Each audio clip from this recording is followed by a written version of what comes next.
Presenting Magi Rebirth, an urban fantasy epic adventure. Book 7 in the Magi Saga series. Written by Andrew Dobell. Narrated by Vicky Ring. Chapter 1. From the Jaws of Defeat, Manhattan, New York. Mary Damask, leader of the Inquisition and ruthless killer of Liz's friends and family, glared at her from atop the pile of rubble. She was an intimidating sight in her gray vest top, combat trousers, walking boots, and keen-looking crusader sword that glowed with infused magical energy. The wind caught her severe bob-cut black hair as she skidded down the slope, staring at Liz with a hatred and ferocity that scared her. Liz took a step back and glanced to her left, through the chaos of the fight that was all around her, and looked longingly at the lifeless body of her mentor, Amanda. She lay on her stomach. Her face was turned toward Liz, and her eyes were open, but there was no life there. Amanda was dead. To Liz, the blood pooling onto the dusty concrete beneath her looked like something from a nightmare. She couldn't quite wrap her head around the idea that her mentor and best friend was gone. It just didn't seem real to her. Surely, this couldn't be the end of Amanda. It wasn't supposed to happen this way. It should be Yasmin on the ground now, she thought, looking at the figure standing above Amanda. In her fitted black outfit, Yasmin looked more like she was coated in black treacle than wearing a bodysuit. The way it broke into runnels of liquid seeping up her neck and down over her hands only reinforced the idea. The glowing, sickly green orb that was attached to her chest, held in place by strands of the viscous black goo that covered her, was new though. The glow from the orb underlit her angular face as she looked down at Amanda with unrestrained glee before she lifted the large kukri dagger in front of her face and marveled at its blood-covered blade. Amanda's blood. Yasmin held the dagger aloft and, sticking her tongue out, licked some of the blood from the blade. The action made Liz shiver with disgust. Movement on the left side of where Yasmin stood caught Liz's attention, and she saw Israel step over towards Yasmin, the essentia around him flaring and sparking as he worked his magic and threw blasts of the energy at the nomad. It caught her off guard and snapped her attention away from Amanda. Liz felt a moment of relief, knowing that Yasmin, at least for the time being, wouldn't be doing anything else to her mentor's body. Liz was desperate to get to Amanda and maybe save her. The magic that she or one of the more powerful people here could bring to bear might be enough to revive her. Liz knew it was possible. She knew that Amanda could be saved. She was sure of it, if she could only get her out of here soon. If they waited too long, a resurrection would just get messy and controversial in the eyes of the Magi Council. Liz turned her head at the sound of approaching footsteps and looked back towards Mary, who was approaching with her sword raised. Liz gripped her blade a little bit tighter and stepped back to give herself room to fight. Taking a breath, she focused herself and looked up at the woman who had caused her so much pain and heartache. She didn't see an Inquisitor. She didn't see a Magus. She only saw a murderer, someone who killed in cold blood for misguided reasons. Liz had been waiting for this moment for a long time. Mary had been one of the people at the top of her list she wanted revenge on. The other, Nate, she'd lost sight of, but he was around here somewhere. Well, one thing at a time, she thought and focused on Mary, who rushed towards her, her blade swinging. "I will have my vengeance," Mary shouted. Liz raised her weapon and blocked. the metal of the swords ringing out as they struck each other. Not if I have mine first, Liz growled at her. Mary moved fast, going on the offensive and swinging her sword in again and again, only for Liz's Essentia-charged weapon to fend her off each time. Mary was fast and skilled and was giving Liz something of a hard time. Concentrating, Liz called on her magic, gathered as much of the energy around her as she could, and sent it lancing over at Mary in a spike of power that hammered into her aegis. Mary faltered under the new assault. The hesitation was just what Liz was after, and she took the opportunity to step in and swing her blade at the Inquisitor, going on the offensive for the first time. Mary saw the swing and lifted her blade to fend it off. She wasn't looking at what Liz was doing, though, and missed the Essentia kick Liz delivered that slipped in under her defenses and caught her in the stomach. Mary grunted as her aegis sparked and flickered. Liz's multitasking mind unleashed another Essentia strike and burnt a hole in Mary's aegis, causing it to suddenly fall, surprising Liz with how fragile it was. Mary's blade slipped, and the cold steel Liz wielded bit into the Inquisitor's arm. Mary yelped and jumped back, a look of shock on her face, which swiftly turned into rage. Rushing in, the finesse Mary had shown moments before faded away as her anger got the better of her. The lunge was clumsy, and Mary broadcasted her intentions far too early, allowing Liz to duck left. Dodging the swing easily, Liz timed her attack for just the right moment and cut upward, slashing her sword across Mary's body, bypassing her defenses and biting deep into her torso. Liz spun as Mary staggered past, clutching her side as dark blood seeped into her vest top. No, this can't be, Mary exclaimed. You're out of your league, Liz taunted. I'm not the defenseless little girl you met back on that train. You're still a whore of Satan, Mary spat. Liz couldn't suppress a chuckle at that. Believe what you like, but I've been waiting and preparing for this moment for a very long time. You can't kill me. You're too weak, Mary mocked her. Liz shook her head. If you say so, she answered as Mary lifted her sword with a grunt of effort, using the last of her strength. It was a slow and predictable swing. Liz batted it away and stepped closer, plunging her blade into Mary's stomach. It was surprising how easily it sank into her, Liz thought as Mary gagged slightly, her eyes opening wide as shock played over her face. How's that for weak? Liz asked. Mary's eyes swam as her body reacted to being skewered by a 4-foot-long steel blade. She looked up into Liz's face as she gagged, and blood seeped from the corner of her mouth. Mary suddenly spat a gob of blood at Liz that slapped onto her cheek. God-forsaken bitch, Mary cursed as Liz pulled her face back in surprise.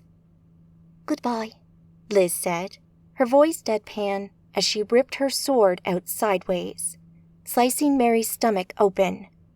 Mary dropped to her knees, looking at nothing, before pitching forward, her abdomen bulging open as her insides fell out. Israel's voice sounded loud and clear through the link to the group. We need to get out of here. They're too strong. We'll die here if we stay. I'm not leaving, Amanda, Liz answered through the link. She's dead, Israel answered her. We can save her. I'm not leaving her, Liz answered, her tone resolute. I'll help you, Maria said. Liz sent an affirmative response back through to Maria, as she turned her back on Mary and made her way through the fight until Nate stepped out before her, his blades slick with Stella's blood.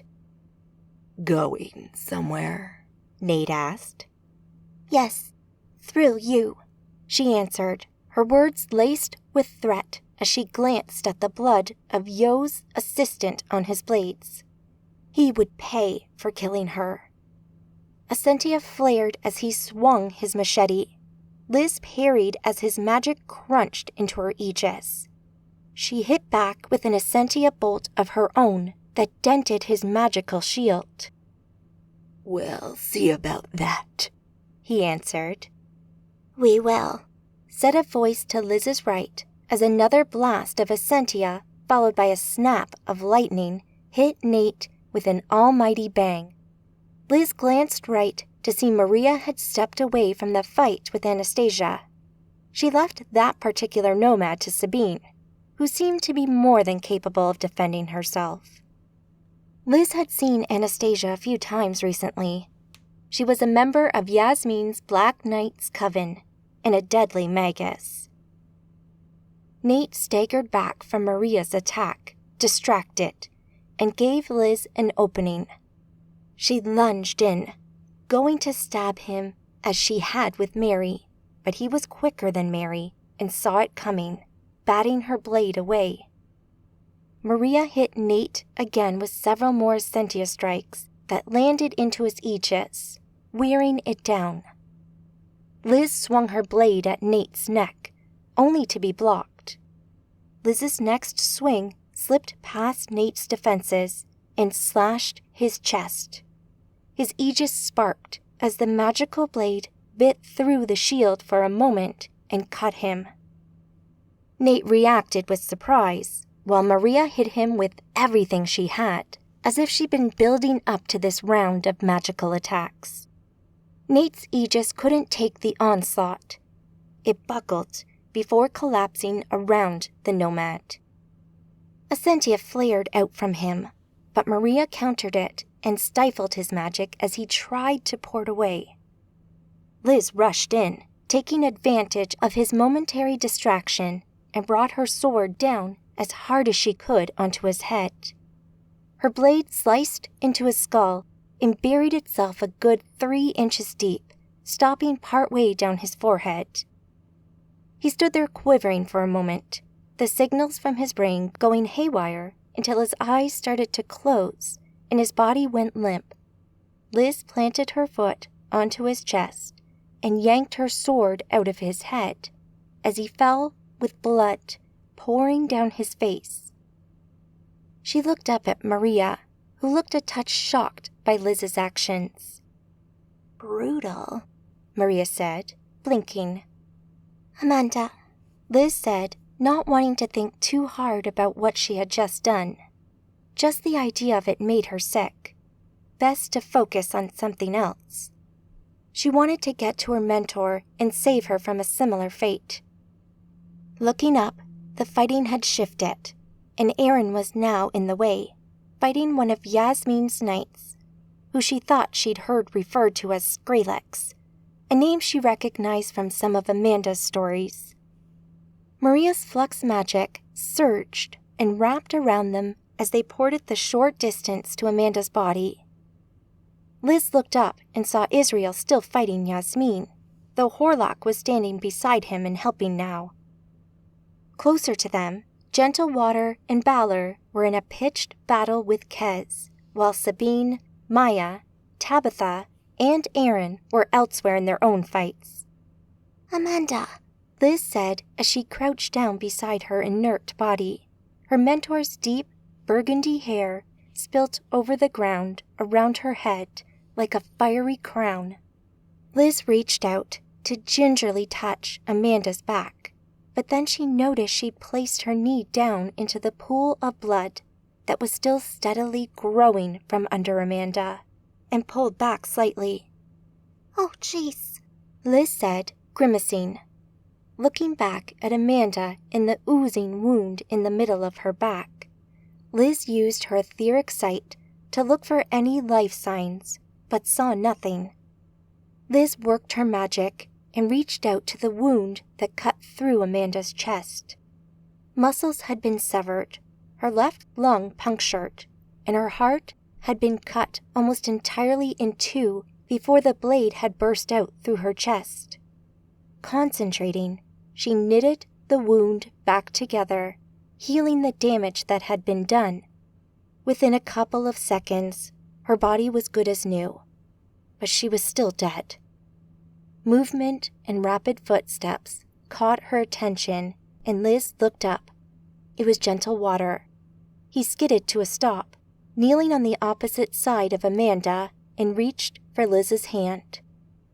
She is dead, Liz. Amanda is gone, he said, his voice soft, yet filled with urgency. We need to go, yes? We can save her, Liz answered. You can save her. Liz, it's not that. She's coming with us. End of story. Liz cut in, her tone final. I agree. I'm not leaving her here, Maria added. Liz couldn't deny that she had hoped that healing the wound might do something. She hoped that it might heal her enough to get her breathing again, but it hadn't. Could she try doing some kind of resuscitation maybe? Do some mouth-to-mouth and chest compressions.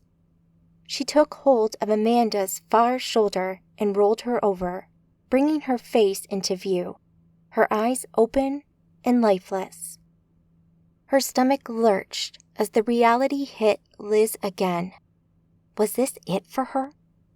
A roar from Horlak made Liz look up to see the scion soar through the air and land with a crunch nearby. Essentia and green mist flared around Yasmin and hit Israel, smashing his weakened aegis to bits. Her magic lashed out once more and took hold of him before ripping him apart. Israel, or what was left of him, fell to the rubble with several heavy wet thuds, leaving nothing between Yasmin and where they crouched over Amanda. We have to go, Maria said. I was just going to say, Liz said and reached her hands under Amanda's body. Gentle Water stood up in front of them and blocked the path Yasmin had to Liz and Maria. Liz felt her stomach flip as she understood what Gentle Water was doing. Would she lose him today as well? A scream to Liz's left drew her attention. Skrelix's magic ripped into a defenseless Aaron and tore open his body, ending his life. Magi, we are leaving, Maria called through the link as she concentrated and worked her magic. Looking past Gentle Water, Yasmin's magic bloomed and rushed in towards him. A dark shape rose just beyond Gentle Water, rushing into the path of the magic as Horlak tried to block it. Gentle Water staggered back as some of the green mist from Yasmin hit him in the face. He yelled in pain and held his hands to his face as Maria's flux magic wrapped around everyone. Liz's last view of the battlefield outside Amanda's brownstone was one of the green mists disintegrating Horlak's body from the waist up. His dark, hulking torso flew apart like ash caught in the wind as the scene changed, and they were suddenly no longer on Earth. They were on the main open rear deck of the Arcady, as it hung thousands of miles above Earth. Liz stood, holding Amanda's body in her arms. Maria was beside her, her flux magic fading. Liz looked around to see Balor, Gentle Water, Sabine, Maya, and Tabitha, while the corpses of Israel, Stella, and Aaron lay motionless on the floor at their feet. Liz felt sick looking at them. Israel had been ripped into bits, Aaron was torn apart, and Stella's head lay 2 feet away from her neck. Looking at Amanda, motionless in her arms, Liz could feel the tears welling up in her eyes as the emotion of what had just happened began to overtake her. Maria approached, fresh tears already rolling down her cheeks as she helped Liz lower Amanda to the floor. Footsteps rang out on the wooden decking. Liz looked up to see Mercy, Sean, Vanessa, Matt, and Howie run out from inside the ship and onto the rear deck. They stopped and looked over the scene before them and the defeat written large on everyone's faces. Holy shit, Mercy muttered under her breath. A few minutes ago, Manhattan, New York. Mercy ran up from the basement with Sean and the others close behind her. She turned right towards the front of the house, which was gone. It had been ripped away, revealing the devastated street beyond. A sentia flared between her and the fighting out on the street, and Amanda appeared a short distance ahead. Mercy led Sean to the stairwell. go up the stairs into the Null Realm lobby, she said before she looked back over at Amanda. I'll watch these. She called out to Amanda, who nodded back at her. Thank you, Amanda said before she turned and faced the fight against Yasmin and the Black Knights. Mercy wanted to help, but she knew saving these guys was just as important. As the last one, Matt ran up the stairs, taking 2 at a time. Mercy followed. Reaching the landing, she ran forward and guided him through the door into the lobby of the Null Realm where the others waited. She then led them all through another door where they stepped out into the interior of the Arcady. Mercy shut the door behind her and thought about the obvious weakness that this link back to the house presented. One moment, she called out and went back through to the Null Realm. She considered what she was about to do for a moment and decided it was the right move. She worked her magic and severed the link between the lobby of the Null Realm and the house before she stepped back through to the ship and severed that connection as well. They could port up here when they needed to, she thought. Mercy spent the next 10 minutes checking the ship and the others, making sure they were all okay until the sentia flared on the rear deck. She ran through the ship towards it, unprepared for what was waiting for her. Chapter 2. Regroup, the Arcady, Earth. Liz knelt on the floor next to Amanda's body, her hands resting on the decking as she closed her eyes and let the tears come. During the fight, there had been no time for tears. There hadn't been time for grief or introspection either. There was only violence and chaos, and making sure she survived it. For now, the threat was gone, and the reality of their situation snapped into sharp focus as she realized how much they'd lost. Liz looked up to see Maya, who crouched down beside Amanda. Maya's crimson vampire tears were already staining her cheeks as she looked at her mother. "I'm so sorry," Liz said quietly. Maya's eyes flicked to her, and a thin, forced smile spread over her face in gratitude for the sentiment, before swiftly falling away. They looked at each other for a moment before, with no obvious signal to initiate it, they moved to hug one another. Liz pulled Maya close as another upswell of emotion gripped her, and she sobbed. It's okay, Maya said quietly. She's at peace now. She can rest. But I don't want her to rest. I want her back, Liz protested. We can bring her back, right? We can try, said Gentle Water from nearby. Liz pulled back from Maya and looked over to see Gentle Water sitting on the deck, his hand over his eyes. With her etheric sight still active, Liz could see the residue of Yasmin's magic still playing over his face. Are you okay? Liz asked with growing concern. I don't know, he replied, turning his head towards her. What you see? He asked as he pulled his hand away from his face. The skin around his eyes was red and raw, and covered with lots of small cuts. The whites of his eyes were heavily bloodshot, but his irises and pupils were milky and odd-looking. Holy crap, do you feel okay? Does it hurt? Can you see? Maria asked as she approached Gentle Water. I no see, no, Gentle Water said. And yes, it hurt a lot. Here, let me try something, Maria said and moved over to him, working her magic.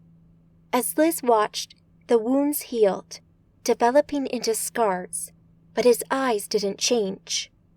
Liz could see Maria's Essentia flare brighter and brighter as she put more and more effort into it, until she finally relented and stopped, gasping for breath as her magic faded. I can't fix them, she admitted. What do you mean? Liz asked. Whatever that magic from Yasmin was, I think its effects are permanent and untreatable, Maria said, catching her breath. I'm blind, Gentle Water said. Until we can figure out a way to reverse it, yes. I think you are. The ship fell silent. Liz could feel the sympathy flowing off everyone, but no one said anything. After all, what could they say? I'm sorry, Liz said, breaking the silence. It's not your fault, Gentle Water answered her. You want me to try bring Amanda back? No, Maria can do it. You look after yourself first. You have enough to think about, she said, and Gentle Water sat back. Maria? Liz asked. Maria nodded and reached out with her magic. Liz watched the Essentia around her surge and rush out to Amanda, filling her body as Maria attempted to bring Amanda back from the dead. Seconds passed, and Amanda didn't move. Liz sat and watched, wishing with all her heart for Amanda to suddenly take a breath, but nothing happened. Liz looked up at Maria. Her face was going red as she pushed as hard as she could with her magic, until she suddenly stopped, collapsing in a breathless heap. I can't do it. It's too much, she gasped. It's okay, Liz said as she dropped her head and closed her eyes. Taking a deep breath, Liz stood up. She felt like she could have sat there for hours, wallowing in the grief that was slowly consuming everyone, but she'd been through this before. She'd lost people in horrific ways, and as shocking as this was, and as sad as she felt, she knew that nothing would be achieved by just sitting here and doing nothing. Idle hands and all that, she thought. She looked around at the people that were with her and saw people she loved and respected. These people were some of the most amazing people she had ever met, and she thought about what Amanda would want. She'd want them to continue on, to fight the darkness and those who served it. She'd want them to recover from this setback, from this defeat, to regroup and find a way to beat Yasmin. We lost some good people today, Liz said. People I love and respect. But this is not the end. Amanda wouldn't want us to give up. The loss of our friends at the hands of Yasmin. Amanda, Yo, Israel, Aaron, and Stella. It cuts deep. But Yasmin is still out there. She will never give up until we're all dead, and that is not something we can allow to happen. Amanda would want us to fight, to find a way to beat Yasmin and end her reign of terror. So, I want to know one thing. Are you with me? Liz asked. Around her, the faces of every single one of her friends changed. From the darkness of loss and grief, she saw hope and determination bloom. As she spoke, she saw their confidence reassert itself, and she knew they were with her even before she'd asked the question. Everyone answered in the affirmative. From silent nods to yeses, to words of encouragement and defiance of Yasmin, they all agreed to fight. Liz smiled at the feeling of love and camaraderie within the group. Okay then, let's get started. We have a lot of work to do. Sean, Vanessa, can you get gentle water settled inside somewhere? She said, sniffing back her tears and wiping her cheeks with her hand. Sean nodded and set to work with Vanessa. Howie, Matt, go to the walk-in cooler and make some space. We need to keep these bodies on ice until we decide what to do with them, she asked, pushing down another bout of rising emotion at the thought of Amanda laid out in the cooler. Maria, when they're done, can you port the bodies into the cooler? Also, have a think. There might be another approach you can use to try and bring Amanda or any of the others back. Maria nodded at her, a look of approval growing on her face. Of course. Balor, you're on lookout duty. Tabitha, Sabine, Mercy, head to the bridge. Let's make sure the ship's okay.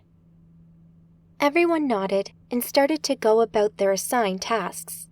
They were still visibly upset, and emotions were running high, but they were channeling that emotion now and using it to fuel their forward march. Everyone also seemed to be happy to have something to focus on, something other than the death of their friends. Maria approached with a smile. Well done, she said. I'll help the boys prepare the cooler. Thanks, Liz said and watched her follow Matt and Howie into the ship. Nearby, Sean and Vanessa guided Gentle Water into the Arcady and sat him down on one of the sofas before Vanessa went to get him a drink. Above her, Balor climbed up over the ship and perched on the highest part to keep watch. She knew the ship's scanners were likely better than he was, but she wasn't confident in the use of them, and she needed to give Balor something to do. This would work for now. She stepped into the ship and walked over to Gentle Water. I wish there was something I could do to help you, she admitted, taking a seat on the table in front of him. He smiled, but his eyes remained unfocused. It's okay, little one. Better it happened to me than you.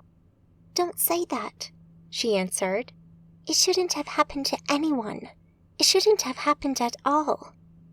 But it did, and I will do it again. Is there anything I can do for you? Is there anything I can get you? Gentle Water shook his head. No, little one. I am okay. This takes some getting used to, but I alive, so I grateful for that. Liz nodded and then realized he couldn't see her. Okay, she added. A Sentia flared nearby. She looked to her right and saw the bodies on the deck being ported deeper into the ship. She got up and walked back out to the decking where they had been moments before, and saw the bloodstains on the polished wooden floor. Tears pricked at the corners of her eyes, and Liz took some deep breaths, pushing her emotions aside and regaining control of herself as she calmed her breathing. With a thought and a working of magic, a bucket of water appeared at her feet, along with some cloths and sponges. Kneeling, she started to wipe it away and then clean the decking. She could have just used her magic to do it, and it would have been gone with a single working of her focused intent, but that would have been too easy. She wanted to focus on something. She wanted to do it properly. Using her hands and scrubbing seemed like the best way to do that. It didn't take long, and after a short time, the blood was gone. She worked her magic and disposed of the items she had conjured as a pulse of Essentia flared in her mind. It was from Maria. She opened the link. Liz, come to the cooler. I have something to show you, she said. Liz sent an affirmative thought back through the link and closed it, before walking through the main deck, deeper into the ship, past where Sean and Vanessa were sitting with Gentle Water. As she passed them, Sean got up and intercepted her. "Liz," he said, clearly keen to speak with her. What's up? She asked. Look, I've been thinking and, well, I'm not sure how much use to you I am up here, he said. What do you mean? You're of great help. Thanks, but I think we, Vanessa and me, would be more use back on Earth. All this, he said, waving at the ship around them. It's very good and all, but I'm a little used to you here. I know what I'm good at, and what we really need are some eyes on the ground. I mean, I don't know what you're planning, but at least down there, I can monitor the situation. You want to go back down? I think that would be best. We can go back to our hideout under Manhattan. I don't think Yasmin knows about it, and we can try to track her from there. Keep an eye on her. You don't like it up here, do you? In space, I mean. Sean smiled. No, I don't. I just feel uncomfortable.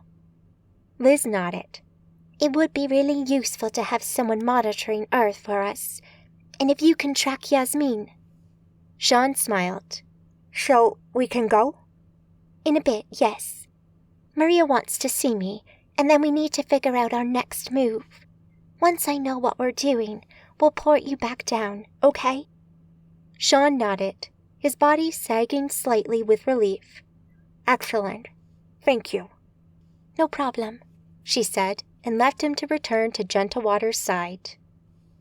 The walk-in cooler was just off the galley, and as soon as she walked in, Matt and Howie walked out, nodding to her as they left. The cooler was used to store food usually, but there wasn't loads of that, and what there was had been moved to one side of the room. Opposite the boxes and cans of food, the 4 bodies were laid out on shelves that Liz guessed had been conjured specifically for this purpose. "What's up?" she asked Maria, wincing as she saw Amanda lying on the cold metal shelf with the other 3 bodies. "I spotted something a few moments ago," Maria said. "I attempted to revive Amanda again and noticed something odd. So, look, in the case of Israel, Aaron, and Stella, we're too late. If I brought them back, and I could, technically speaking, it would be necromancy at this point, as their souls have moved on. In part, that's because their bodies were so badly damaged. They might also be somewhat damaged by the experience, as it breaks the natural order of things." Liz nodded solemnly. "Like zombies. So what about Amanda?" "Okay, well, use your etheric sight for a moment and look at Stella here. And then look at Amanda," she directed. Stella's body had been covered by a sheet to hide the grisly sight of her severed head, while Amanda lay only partially covered. "What do you see?" Maria asked. Liz looked at Stella and then at Amanda, focusing on the extra spectrums she could see with her magical vision. There was so much she could focus on, though, that she wasn't sure what she was looking for. "I don't know. What am I looking at here?" "Look at her spirit energy. Look at her anima," Maria said. She nodded, refocused, and looked at Stella. Predictably, as Maria had just explained, Stella's anima mundi, or her soul, to use the common term, was gone. This was nothing unusual. When you died, your soul slowly separated from your body over the next few minutes, usually to pass into Sheol. Once that process, which could be instantaneous in the case of damage like decapitation, had completed, resuscitating them became more complicated and crossed into the realms of necromancy, which would mean, in the eyes of the Magic Council, you were a nomad. She then looked at Amanda and very quickly noticed that her anima mundi was still there. It had not separated from her at all. In fact, it was still strong and vital and showed none of the usual signs that it was about to break away. Liz frowned and looked up at Israel and then Aaron, but their anemas were absent as well. What the? Liz said as she looked back at Amanda, concentrating hard on making sure she wasn't imagining things. But sure enough, her Nema Mundi was still there. She looked at Maria. I see it. Her anema. So you can bring her back. I've tried several times, actually, but my magic does nothing. It's like she's there, but not. What does that mean? Liz asked. I don't know, but you were insisting earlier that she wasn't dead, or that maybe she could be brought back. I'm wondering if you might be right, if we can figure out what's going on and how to do it. Okay, please take the lead on this. Use whatever and whoever you need to figure it out. If we can save her, then that needs to be a priority. Sounds good. So, what's our next move? We can't just stay in orbit forever, and if I'm to do this, I'm going to need help. I don't know, Liz said, feeling genuinely unsure what her next step should be. Let's get everyone up to the bridge, and we can figure it out together. Maria nodded. As she looked at her mentor, she realized her feelings had changed.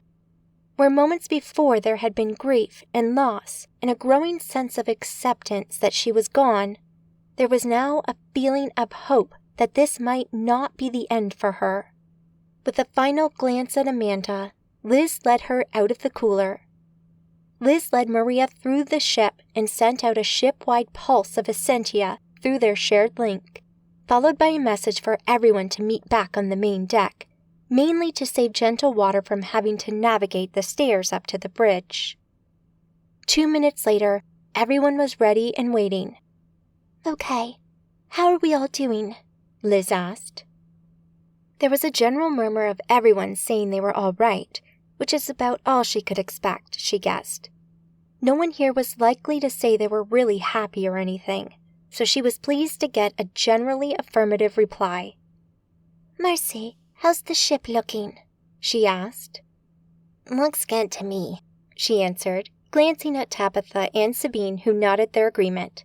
I don't really know how this thing works, but we searched the ship as well, and all seems to be in order. Excellent, she said, then addressed the whole group. Okay, I have 2 things to talk to you about. The first thing is that something strange is going on with Amanda's body, in a good way though. Maria has noticed that, unlike Stella and the others, Amanda's anema is still connected to her body. Not only that, it still seems vital and shows none of the usual atrophy that a soul usually goes through when it dies. Maria has tried to resuscitate her, but so far, nothing. Maria will be looking into this for me, and if she needs your help, please do whatever you can to aid her. You mean she's not dead? Howie asked.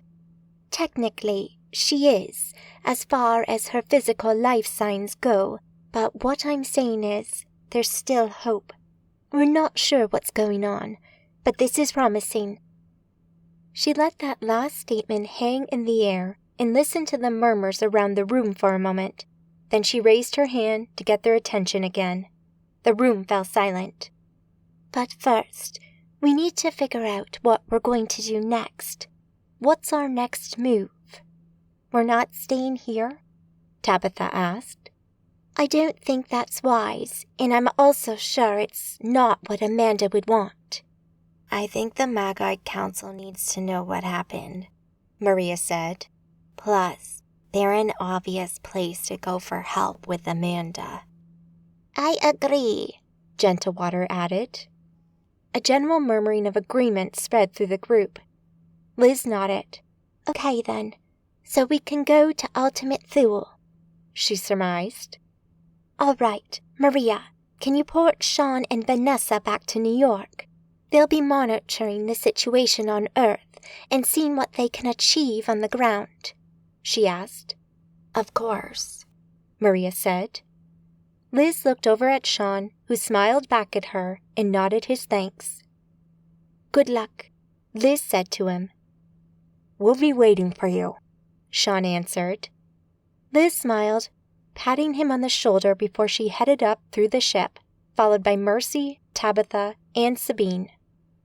Walking onto the bridge and seeing the chair where Amanda usually sat gave Liz pause for a moment. She didn't feel that it was right for her to sit there, and as she looked, even with the renewed hope that they might be able to bring Amanda back, she felt the steady rise of emotion from her loss. She fought it back down again and took a deep breath. "You okay?" Tabitha asked, stepping up to her. She was the one she knew the best out of the three. They'd spent some time together and chatted over the past year or so. Tabitha was nice, if a little freaky to look at. Her yellow cat-like eyes were both fascinating and a little creepy, but Tabitha herself was as friendly as they came. She was clearly grieving, having lost her lover, Tony, and her friend, Melissa, but she appeared to be coping. Everyone had lost someone. The life of a Magus was a dangerous one, and you didn't survive long as a Magus without losing someone to the war with the nomads. It was inevitable. But there was no time to dwell on such things now. She needed to put her grief to one side for the moment and come back to it later. "I'm okay," she answered Tabitha and put on the most convincing smile she could, although she wasn't sure it looked entirely genuine. "Right. Let's get this ship moving," she said, and reached out with her mind, hunting for the ship's core, the same way that Amanda had shown her once before. She soon found it, and it accepted her authority, linking with her. As she felt that connection solidify between herself and the ship, she found she could access the ship's systems and control them. With a simple command, she brought up the navigation holo in front of them and laid in a course to Enceladus, the icy moon of Saturn. The ship confirmed the order and the course appeared on the holo. She issued the command to embark, and the ship turned smoothly away from Earth, pointing to a distant point of light before boosting into the void. The Arcady.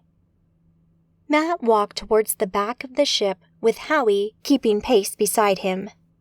"I tell you, man, I'll never get used to this magical stuff. It's crazy." "I hear you, brother," Howie answered. He seemed as caught up in his thoughts as Matt felt. As one of the few normal humans in the group, he had quickly struck up a friendship with Howie, and to a lesser extent, Vanessa. Sean had asked if he wanted to go with them back to Earth, but after a little thought, Matt had chosen to stay on the ship. He wanted to stay close to Amanda, and with the discovery of her soul still being inside her, he felt sure he'd made the right choice. "Do you think they'll be able to bring her back?"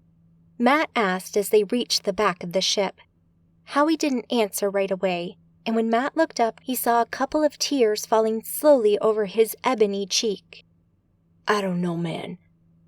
I just don't know." Matt put his hand on Howie's shoulder. "She'll be all right, and if there's one thing I've learned about Amanda, it's that she's full of surprises." Chapter 3. An old friend, between. White. Everything was white. There was no features anywhere, just a bright, clear white. At first, there'd been nothing. No light, no sound, no anything. But that had come and gone. She didn't know how long ago that had been. She just knew that it had and that it was gone now. Replaced by the white. Endless white. Was she floating? Standing? Sitting? Was she anywhere? She didn't know. Feeling came back next. A sense of self. A sense of being in a body. She raised her hands. Well, that's what she wanted to do. She wasn't sure if it would work, or even if she had hands, but she tried. 2 fair-skinned, slender hands on the ends of a pair of arms rose into view. She turned them over and back again. She closed her fingers and opened them. They were hers, it seemed. That was good. She looked down, not knowing if she would see a body. But there it was. It looked like hers. She was naked, but that seemed natural. She remembered something about her hair and reached up, feeling her long, straight hair streaming out from her head. She pulled some of it forward over her shoulder.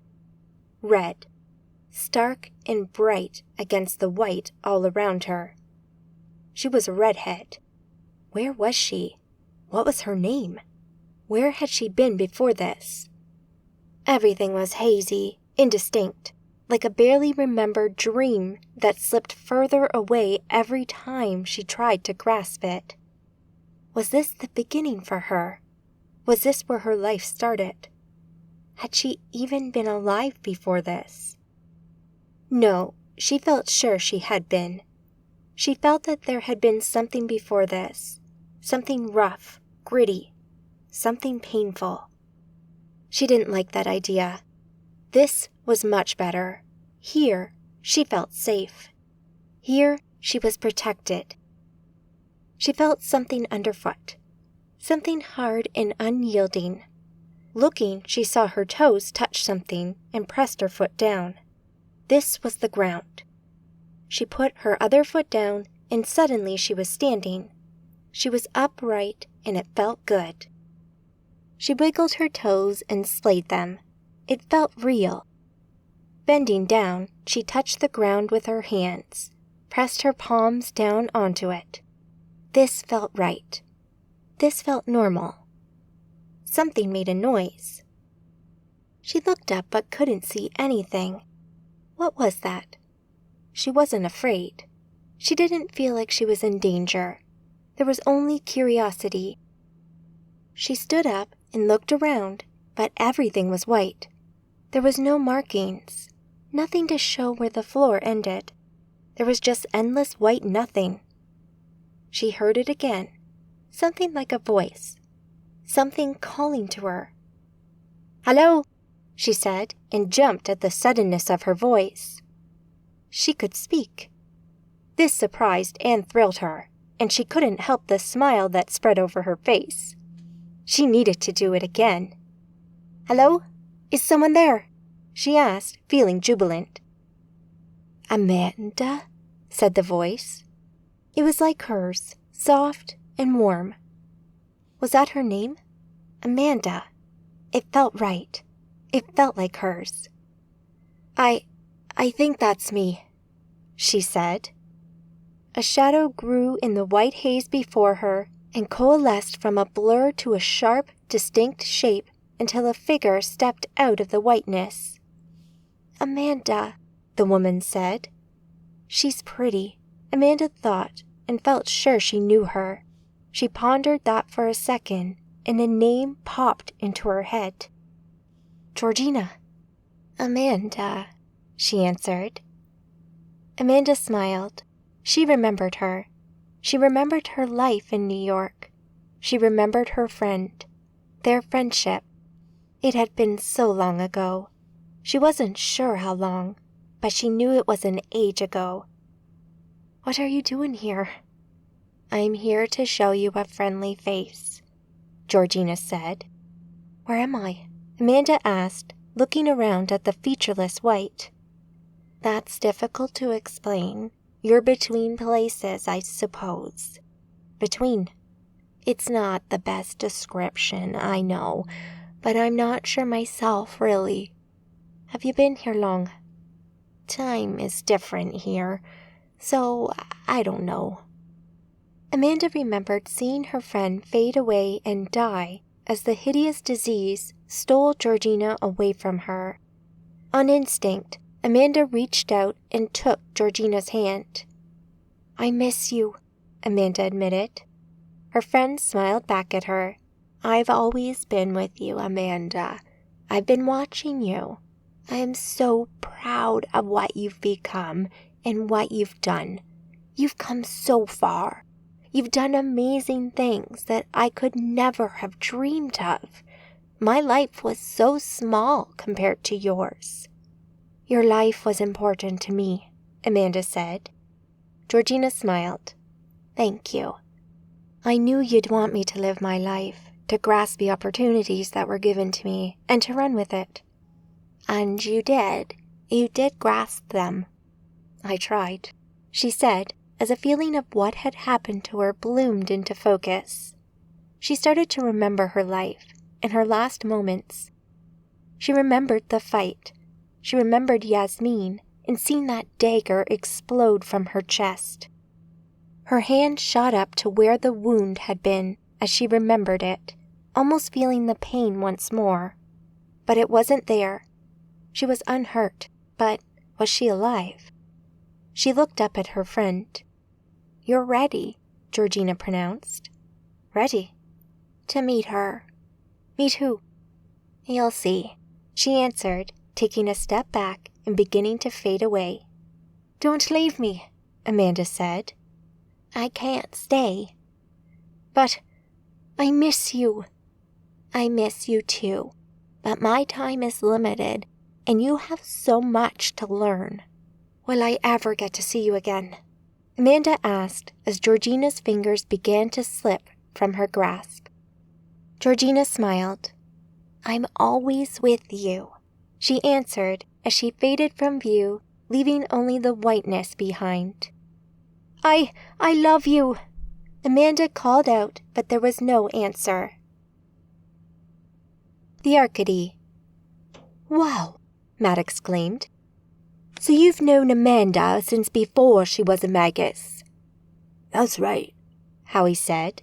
He was sitting beside Matt on one of the sofas at the back of the ship on the rear open deck. "You've probably actually known her the longest out of everyone here then," Matt said. Howie shrugged. "I guess.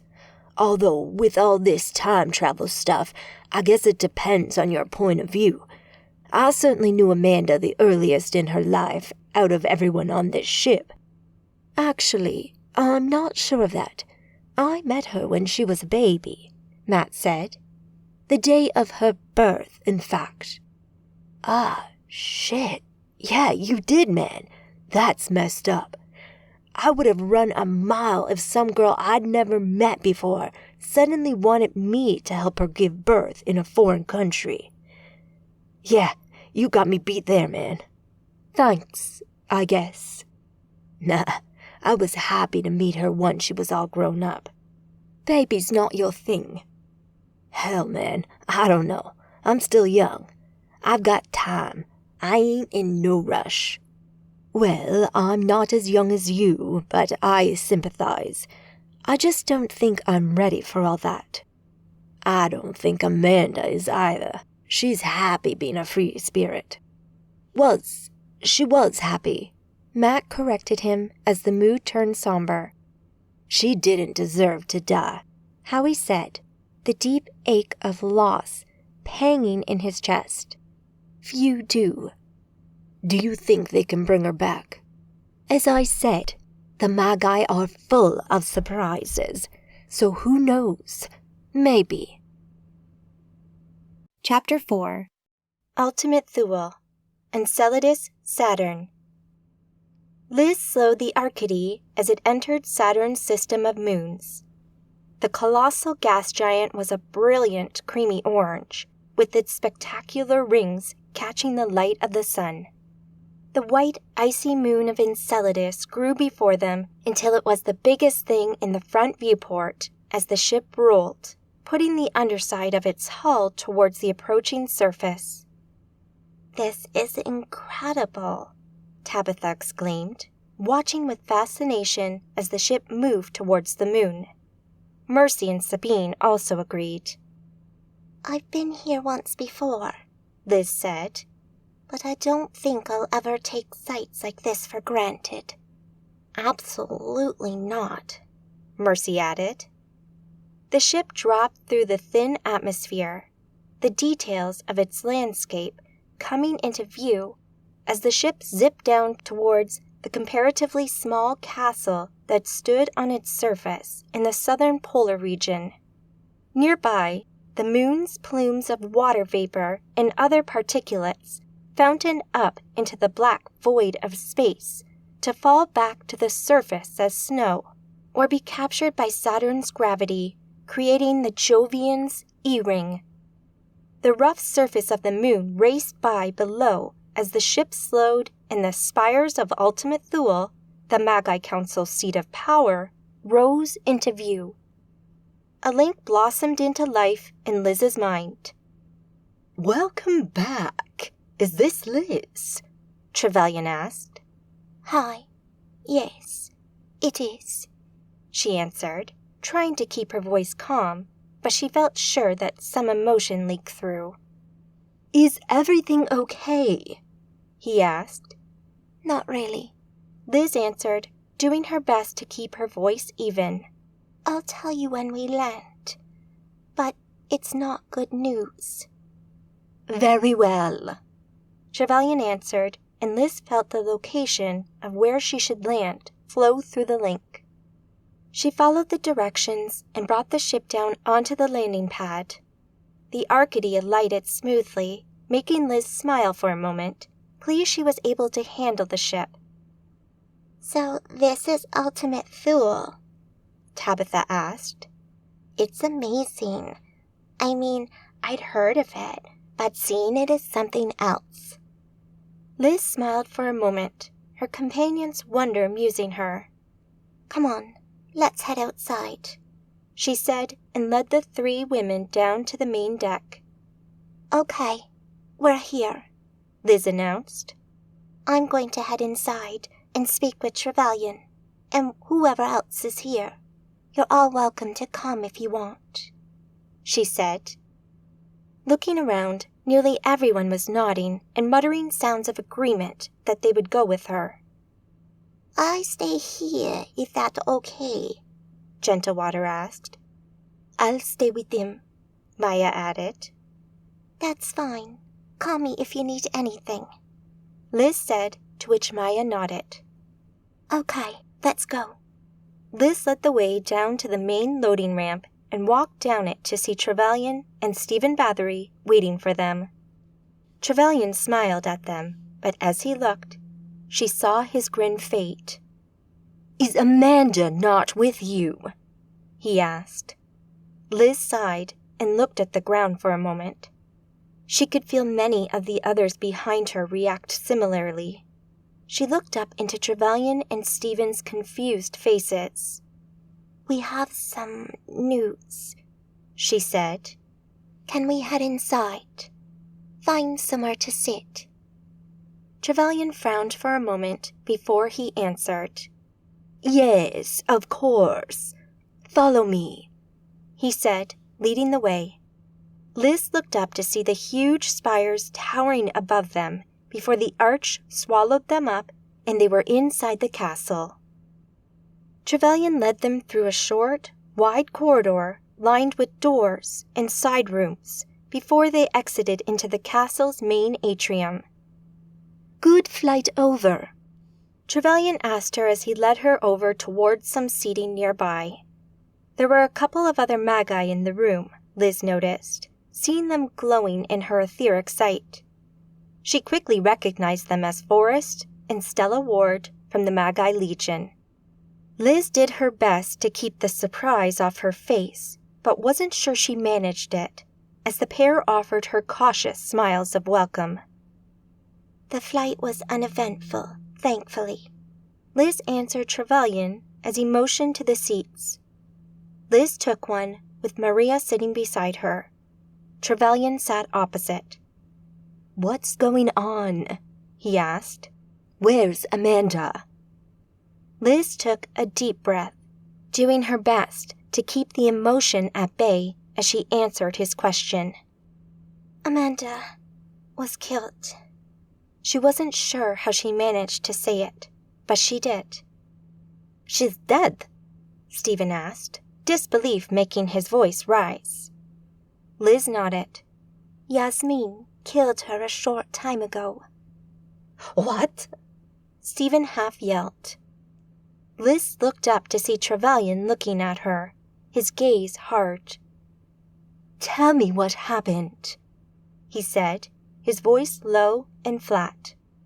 I take it Amanda told you about Yasmin's attack on Celeste and me when she visited you.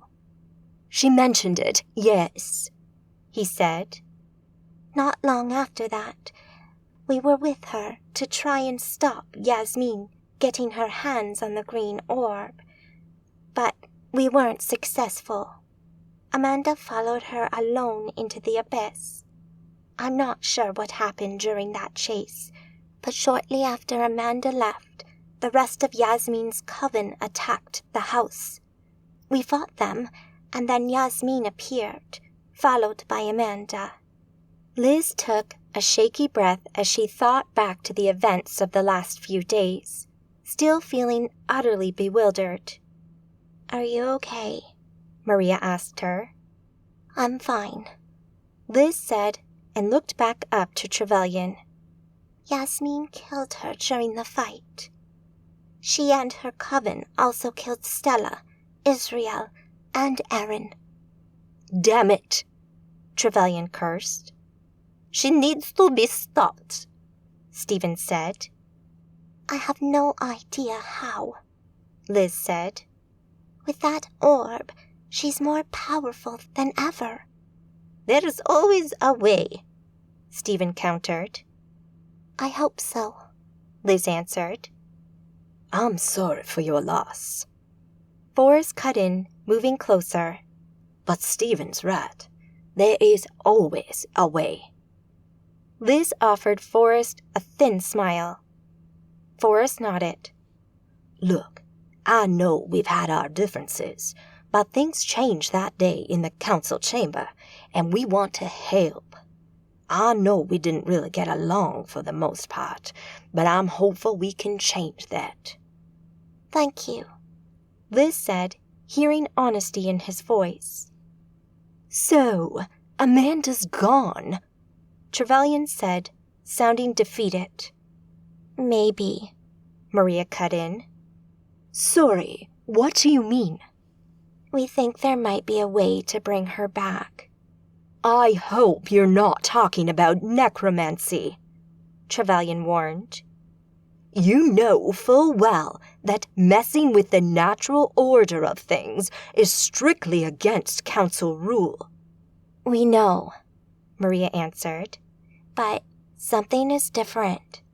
Amanda's body is dead, but her soul, her anima, is still within her body and seems active, alive and well. It's not showing any of the usual signs of degradation or that it might separate from her body anytime soon. That is odd, Trevelyan agreed. It's not the only strange thing to happen today, Stephen cut in. His words were clearly meant to pique their interest, and Liz decided not to disappoint him. Go on, she said. I think something happened in the abyss, and I would guess that Amanda was part of it somehow, Stephen answered, not explaining anything. Less than an hour ago, the barrier in the null realm that stops Magi from entering the abyss disappeared. It's just gone, and we're unsure why. It's gone, Maria asked. That's right, Stephen confirmed. Anyone can shift into the abyss now. What happened in there? Liz asked. I don't know, Trevelyan answered. And the only person other than Yasmin who knows is dead. Mostly dead, Liz corrected. Right. So have you tried to bring her back? I have a few times, but so far, nothing, Maria answered. Trevelyan nodded. I'd like to have a look at her, if that's okay, he asked. Liz nodded. Sure. Trevelyan stood up. How about you bring her inside? I can port her in if you'd like, Maria said. Okay, let's do this. Trevelyan began, looking around until he pointed towards a nearby side room. Over here. The group moved over towards the nearby room and followed Trevelyan inside and found herself inside what looked like a meeting room, complete with a long table down the middle of it. Trevelyan cleared the table with a quick working of magic, and then Maria ported Amanda inside. She appeared on the table, laid out like she was still on that shelf in the cooler. Liz swallowed emotion again as Trevelyan stepped up to Amanda and looked her over with his etheric sight. You're right, Trevelyan said. It's there and seems unaffected. How strange. Do you want to try and bring her back to life? Liz asked. I don't know. I've not seen this happen before. I don't want to interfere and cause problems. We don't know what's happening to her or why she's like this. It might just be a delay, or it might be that something unprecedented is happening. Do you mean that you think she might come back on her own? Maria asked. I honestly don't know what I'm saying, Trevelyan answered. To the best of my knowledge, this has never happened before. So anything I suggest would be a guess at best. So, give us your best guess, Liz said. I already have. I'm not sure what else I can add. Can you try to bring her back? He sighed and then turned to Maria. You've already tried, right? Maria nodded. All right then, I'll give it a go, he said, and a sentia stirred all around him. Liz watched as Trevelyan reached out with his magic and tried to return Amanda to life. Her rational side felt sure it would fail. Trevelyan was a stronger magus than Maria, but Liz didn't think that would make much of a difference. Still, there was some small part of her which desperately hoped that whatever Trevelyan did would be successful, and for those few moments, she clung to that hope, wishing for life to suddenly return to her mentor. But there was nothing. Amanda did not suddenly take a new, life-giving breath. She did not magically return to life. She stayed still and silent, and dead.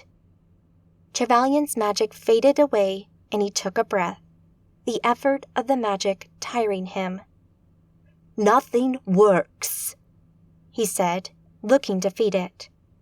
Liz offered him a consolatory smile. You tried, she said. I wish I could do more. You did your best. An explosion echoed through the building as magic flared from nearby. What the? Trevelyan exclaimed. The Arcady, Ultimate Thule. You're right. They just boarded Amanda inside, Maya said, having just returned from the cooler. Gentle Water had sensed the magic and asked her to go check it out. She had and quickly discovered that Amanda's body was missing. They tried to bring her back, Gentle Water said. If anyone can do it, Trevelyan can, Maya said, but even though she did her best to sound confident, she didn't feel it on the inside. Something strange was going on with her mother, and she wondered if Liz wasn't grasping at straws a little bit, keeping false hope alive. There could be 1,000 reasons why Amanda's anema hadn't left her body yet, and most of those probably had nothing to do with the chance of her coming back to life. She admired Liz for her optimism, though, and for the way she'd taken charge of the group, despite being one of the youngest and least powerful. Amanda would be proud. Suddenly, an explosion rocked the ship. It sounded like it was a good distance away, though. Maya bent her knees for a moment, her hands going wide to keep her balance before the shutter stopped. Wow, she exclaimed. Chapter 5. Lineage. Between. Amanda stared into the featureless white of where Georgina had been standing, hoping that her friend might return, but she didn't. As she stared, a sadness fell over her as she thought back to her time in New York with her best friend before she had become a magus. Georgina had helped her, protected her, and shown her that there was so much more to life. Not that her life back then had been perfect by any stretch. Becoming a working girl, being one such low point. But that had been a means to an end when she had limited options open to her. It was a choice she'd made knowingly, and although it had been a dark period in her life, it had been something that had helped her all the same. Part of her would always regret making that choice when she could have maybe found some kind of work elsewhere, doing something a little less degrading. It was what it was, though, and it was now a part of her history, a part of her past, and maybe she wouldn't be the woman she was today if she hadn't done it. Life is always full of what-ifs, but that was no way to live your life. Regrets were okay. Everyone had them, but she knew she mustn't dwell on them, as that wasn't healthy. Slowly, the last of the fog lifting from her mind, she found that she could remember her life, her whole life, for the first time since. She sighed. There was only one explanation for it, and it wouldn't do her any good to dodge it. She was dead. Yasmin had killed her. She'd stabbed her through the heart, and now she was dead, which meant that this was probably some kind of afterlife. But that didn't make much sense to her, given that she'd seen firsthand what happened to people when they died. Most people went to Sheol, the realm of the dead, and it most certainly did not look like this. Sheol was a grim, dark reflection of the real world. She'd not had much of a look around during her visits there, but she felt like she'd seen enough to know. Plus, Sheol had a feel to it, a feeling of death and decay that was missing here. Every fiber of her being said that this was not Sheol. Everything about what she could see and feel here told her she was somewhere very different. But where? She tried using her magical sight to see if she could make out any details, but saw nothing. She wasn't even sure she'd actually used her magic. As she looked around, still standing on the smooth, featureless floor, her mind wandered. The freshest memory in her head was the fight she'd been in just moments ago. Or was it weeks ago? Years, maybe. She didn't know, and couldn't be sure as she had no frame of reference. But that fight was fresh in her mind and very clear. She'd attempted to stop Yasmin, to keep her from gaining more and greater power, and had failed. She'd fought her, but Yasmin's magic was just too much. She was too strong, and the nomad had killed her for her trouble. She wondered about her friends. She thought about Liz and how she must feel. She put herself in her shoes and imagined looking over and seeing Yasmin stab her through the chest, and the thought of that loss chilled her. She needed to get back, somehow. She needed to help her friends because she felt very sure that Yasmin wouldn't stop with just her. She'd be on a rampage. She started to feel stressed and desperate to return to her friends, when suddenly, the light all around her flared brightly, and the floor fell away, leaving her floating in a bright, golden mist shot through with white streaks of energy. Before her, a light flared and moved towards her, but Amanda wasn't scared. She sensed no threat from it, and somehow knew that it was friendly. The white glow enveloped her, surrounded her, and wrapped her up, almost snuggling up to her. She felt protected, warm, and loved, and she relished it. She lay there suspended, as if on a bed of the softest, most comfortable material imaginable, and all of her cares fell away. She was safe here, and nothing else mattered. She had no idea how long she'd laid there, but eventually, the light pulled away and she found herself deposited back onto the invisible ground to stand by herself. Looking up, she saw the white light glowing in front of her, and somehow she sensed intelligence. She sensed power and knew that it was alive. It was an entity, but unlike anything she'd seen or sensed before. "Hello?" Amanda asked. "My child," came a soft voice that Amanda wasn't sure she'd actually heard. Was it in her head? Was she really hearing through her ears? She wasn't sure. "I have long awaited this moment." I hope you don't mind me asking, but who or what are you? And where am I?" "Ah," the entity said. "Let me make this a little easier for you."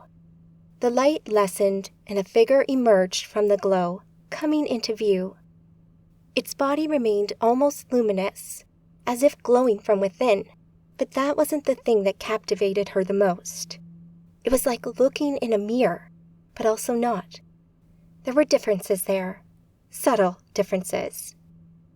The figure looked like she was naked, but it was hard to tell for sure as the white glow still wrapped around her. Only her face was dim enough to look at for any length of time. "You may call me Sophia. I'm your mother." Amanda blinked, shocked and uncertain. "You're my mother." Sophia smiled and nodded slightly. "Really?" Sophia seemed to let out a slight giggle, and Amanda felt the warmth and love flow out of the entity and wrap around her. "Yes, really. I gave birth to you 21 years ago with help from Matt Walker, who I believe you know. He was kind and helpful. I am glad you have met him." "But you're not human, are you?" Amanda asked, feeling sure she was right. Sophia shook her head from side to side slowly. "No, I am not. We have many names, including the words we call ourselves in our language. But on Earth, in English, we are known as Aeons. Aeons. We live between what you would call universes, and it was in your universe that I took an interest and set in motion events that would lead to you being here today. You planned this. Planned is perhaps a strong term to use. Suffice it to say, time flows differently for us, making many things possible. But isn't Mr. Black my father?" "He is," she answered, but Amanda felt there was more to it than that. She became aware that another being was close by. Amanda looked up to see a dark hole in the fabric of whatever this reality was unfurl into view. It was the Weaver. "You're here," Amanda exclaimed, recognizing the feel of his energy. The Weaver nodded. "The Weaver helped you, took you back in time on my request. He has been most helpful." "You work for her?" Amanda asked the Weaver. That is one way to describe it, yes, he said. I have so many questions, Amanda stated. Sophia smiled. "I know, my child, and you will have many of them answered today. I have so much to show you," she said as white light flashed. The Arcady, Ultimate Thule. Maya looked over to Gentle Water to make sure he was okay. He was still sitting on the sofa, gripping it tightly and looking somewhat worried. "Are you okay?" Maya asked. I am fine, he answered. Maya looked around and moved towards the back of the ship and the open rear deck. She wondered if she might see anything from there and walked towards the door that led outside. As she reached the door, something dark leapt up and over the railing, landing in a crouch before it rose to its full height and looked at her with its elongated snout filled with rows of wicked-looking teeth. Going somewhere, vampire? The werewolf growled at her. Maya spread her hands and let her claws glide out from the ends of her fingers. "Not a chance, Fuzzy," she said, using the word Amanda often did when referring to werewolves. Chapter 6. Castle under siege, Ultimate Thule, Enceladus, Saturn. Liz gripped the table that Amanda's body was laid out upon and looked over at Trevelyan. Essentia was already surging all around him, but his mind was focused elsewhere. Liz looked over at Maria and the others, who all looked worried, and Liz knew exactly what they were thinking. Yasmin. It seemed impossible that she would find them all the way out here, and yet Liz couldn't come up with another reason for the explosion. As she listened, more explosions rang out, followed by shouts and screams. Liz looked back and caught Trevelyan's eye. It's her, she said. I think you're right. The reports I'm getting are sketchy, but it's the only explanation. Liz turned to Maria. Did she follow us? Doubtful, but she's an intelligent woman. It wouldn't take much to guess that we might come here. She might not be after us, Balor added. This might just be her next target. Makes sense. Mercy nodded. If she thinks she has the power to bring down the Arcadians, taking out the council would be a wise move. And if she catches us here? Tabitha asked. 2 birds with 1 stone, Balor said.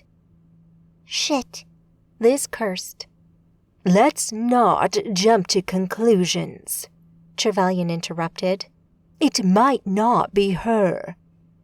There was another, much louder and closer explosion. Trevelyan ran out of the door, followed by Stephen, Forrest, and Stella. Liz looked at Maria, who shrugged. Let's see who's come calling, Liz said, and led them out of the room in time to see the far wall of the lobby explode. The council magi before them conjured a force shield and kept the debris at bay as several figures ran, jumped, and in one notable case, floated into the room. Yasmin, with her magic crackling around her and the green orb glowing on her chest, glided in, several feet off the floor.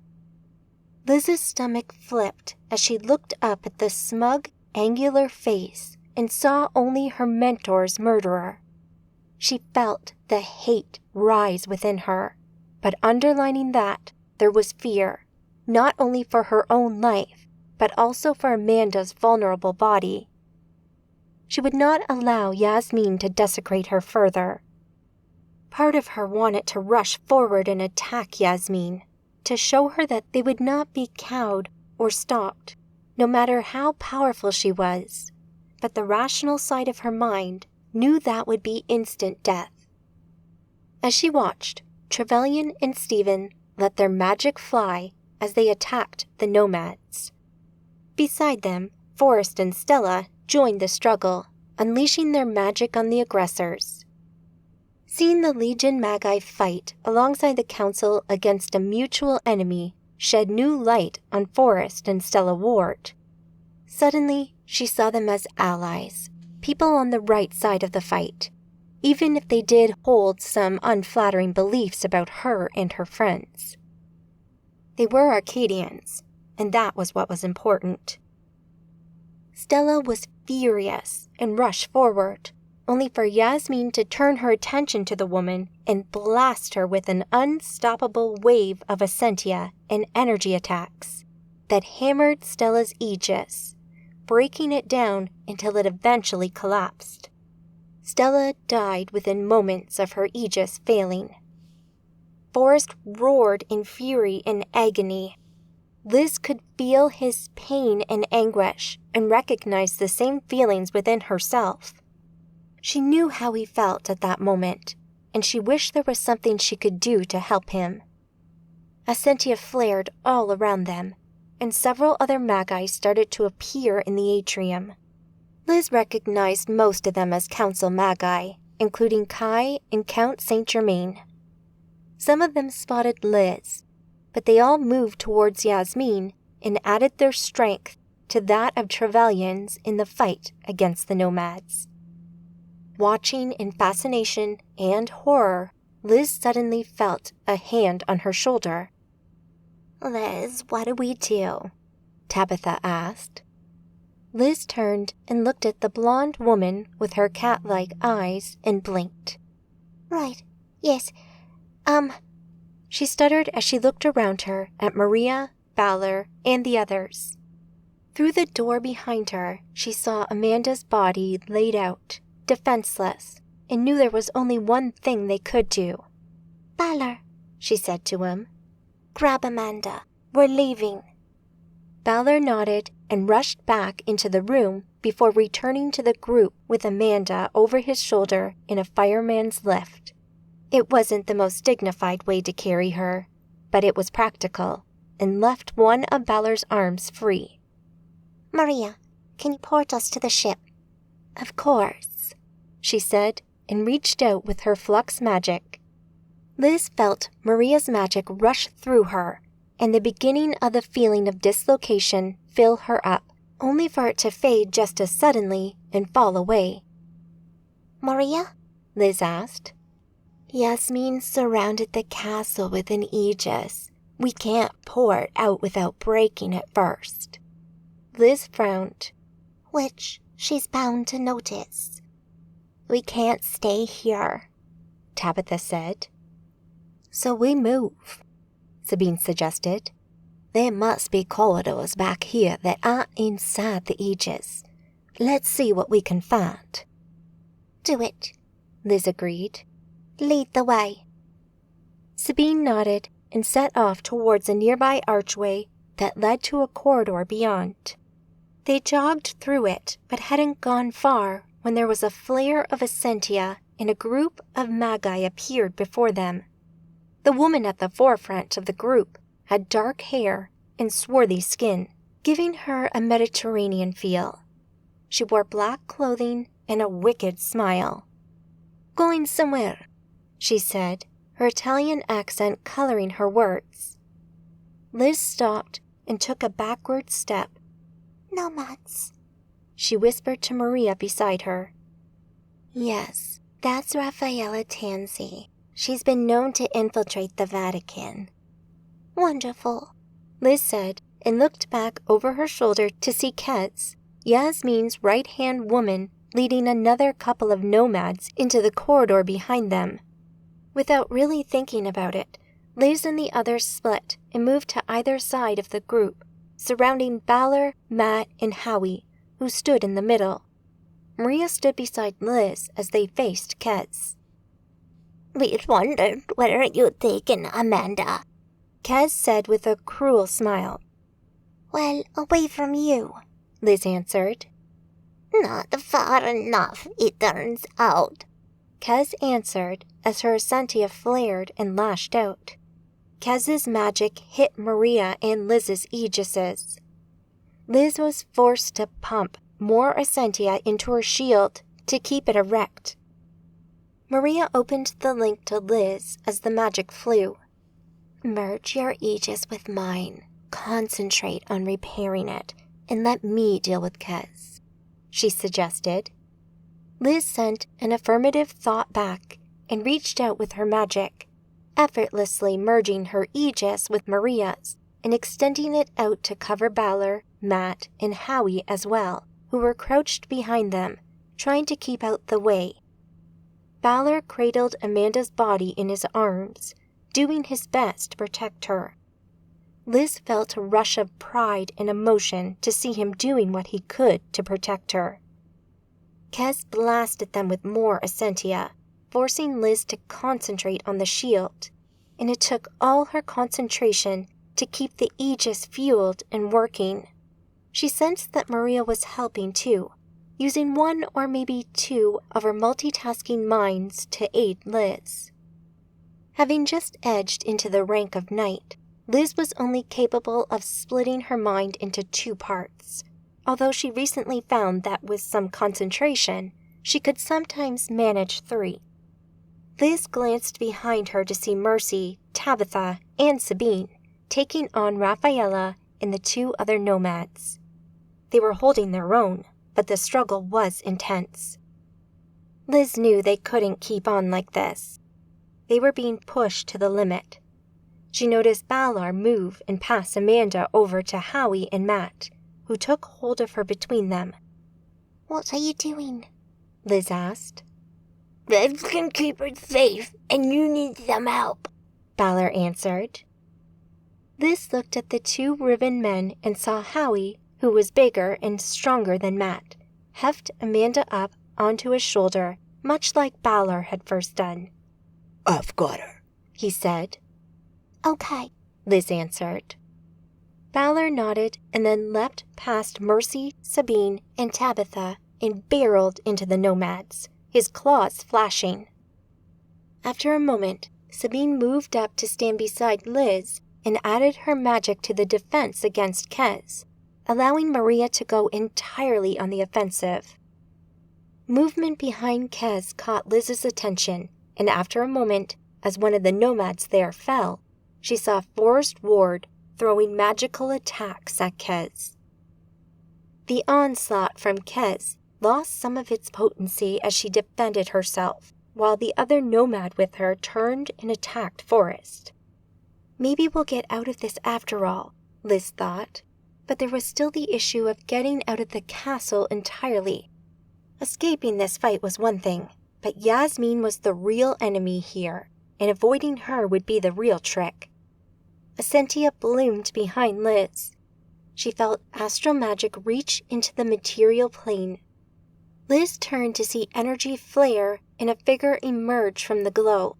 She was slender, with very short, spiky blonde hair, wearing black and gray robes that gave her a mystical look. Liz paused, unsure of what to do for a moment. She'd never seen this person before, and wasn't sure if she was a friend or foe. The woman looked left and right, peering at the magic crackling around her before she looked down at Liz. She frowned. Where's Amanda? She asked. Who's asking? Liz answered, noticing that boys had kept her concealed. She prepared herself to pull her magic from the Aegis to attack the woman. She glowed in her etheric sight, marking her as a Magus, and a powerful one at that. The woman nodded, apparently understanding Liz's trepidation. I'm Crystal, an ally. I traced her here, but... Liz looked at her for a moment and considered telling her to get lost, and that Amanda wasn't here, but she sensed no malice from the woman, and the name seemed to register in her mind. Had Amanda told her of someone called Crystal, who she'd met during her time travel? It felt right in her mind, and her gut instinct told her that this woman was on the level. Okay, yes, she's here, Liz said. Howie? Howie turned and revealed Amanda's upper body that was hanging down his back. But you're a little late if you wanted to speak to her, Liz continued, unconsciously putting some spite into her words. Damn it, Crystal cursed.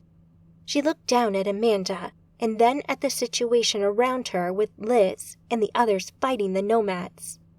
Okay, let's get you all out of here, she said, and Essentia started to reach out to them all. Liz felt a pulse of Essentia flare in her mind. She knew it was Crystal and opened the link. Reach out to everyone you want to bring with you.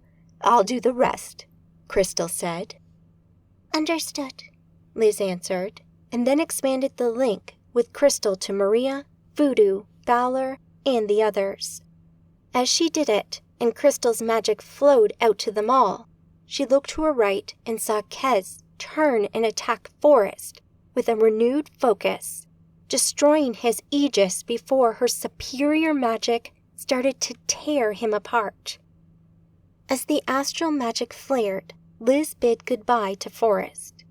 He might have been something of an idiot as far as she was concerned, but when the time came, he stepped up and did the right thing, giving his life for the cause.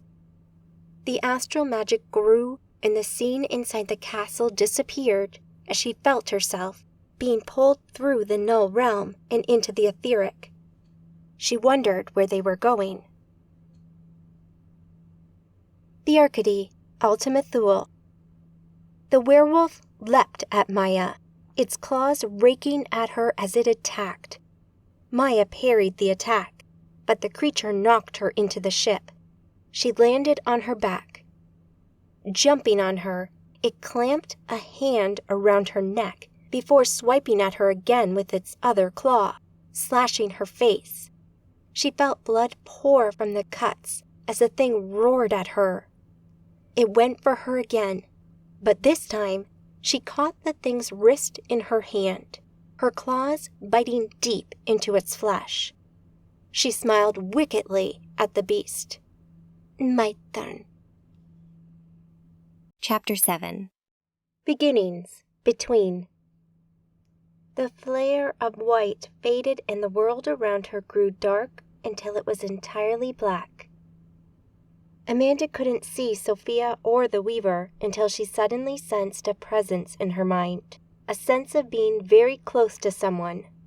But as she let that feeling flow through her and fill her, she realized that it was probably the other way around. Sophia wasn't inside her mind, she was inside of Sophia's. She could look around, take in her surroundings, and even move around as she wished. But the movements didn't feel entirely hers. It was difficult to fully comprehend, but she didn't feel the need to do so either. She was safe and could still feel the love and protection that Sophia was bestowing upon her. "Where are we?" Amanda asked. "This is the beginning of your universe, the start of all things. I have seen it many times. Watch," the voice said in her head. Out in the void of nothing, energy flared. Energy so incredibly powerful it was staggering to think about. It exploded, suddenly and violently, sending energy and matter out into the void. As she watched the void fill with matter, she realized what it was. "It's the Big Bang," she whispered.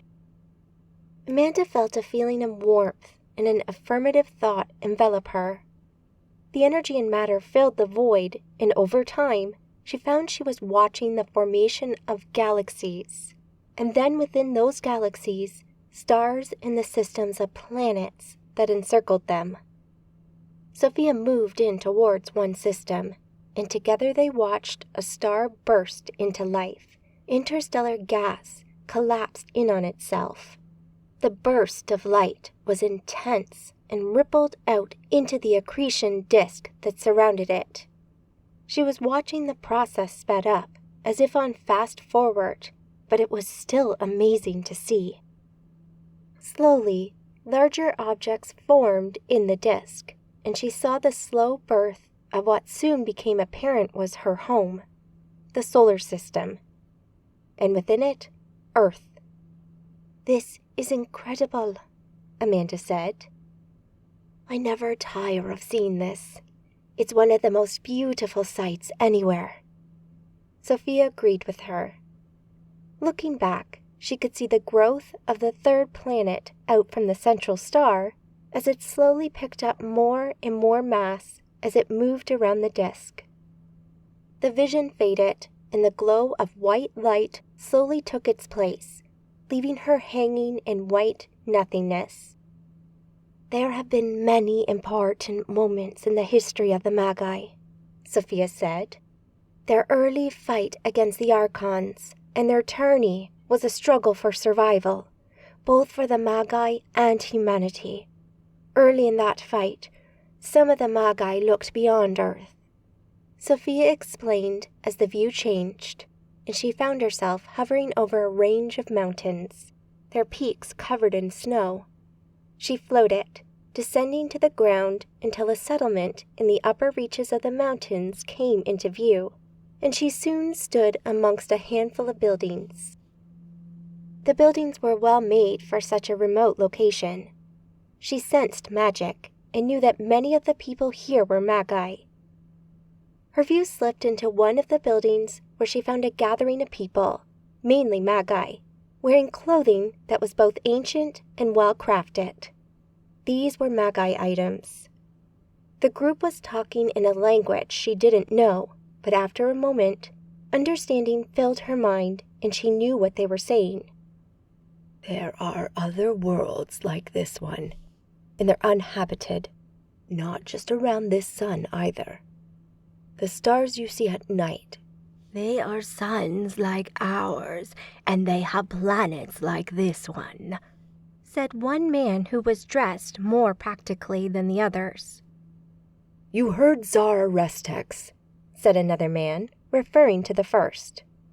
We don't need to stay here. We don't need to suffer under the rule of the Archons anymore. We can leave this place, move to other worlds, away from this oppression. The Archons rule this world. It's lost to us. Let them have it. I can't believe that, said another. Are you so eager to admit defeat, Valkyrie? We can win this fight. I agree, said a female magus. I have knowledge of an artifact, a magical orb that grants great power. I believe it can be used to kill the Archons. Nonsense, Lilith, said Valkyrie. No, I say we leave this world behind. Let the Archons have it. They deserve it. But what of humanity? Another woman asked. We'll take some with us, of course. Humanity will live on, free, amongst the stars, Zar answered. And we leave the rest here to die. I cannot do that. You're sentimental for us. Perhaps, but I won't leave people here to die. And what if the Demiurge returns? Lilith asked. He won't return. His wayward children rule this world now. Putting your faith in some absent god is folly. I'm for leaving, Valkyrie answered. Besides, said another, the Demiurge is out there somewhere. He's not on Earth, and you won't find him here.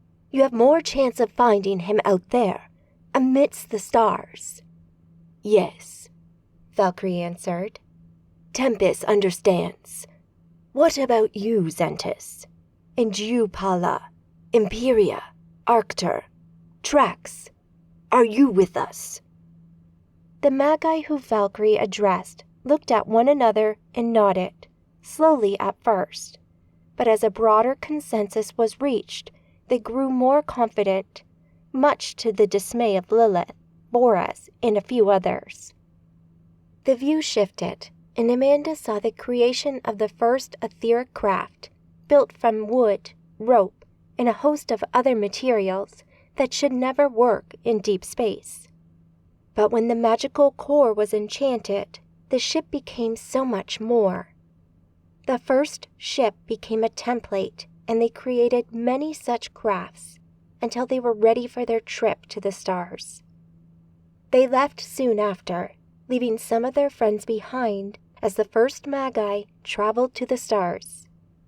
Her view pulled away, shifting back to the white glow she had been in before. They were the first Magi to leave for deep space, Amanda asked. That's correct. They were the pioneers, and they left the Magi on Earth to the whims of the Archons.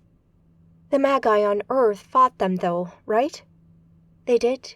They fought long and hard, and Lilith even managed to kill one of them, as she said she would. But the Archons fought back. They would not relinquish their power so easily.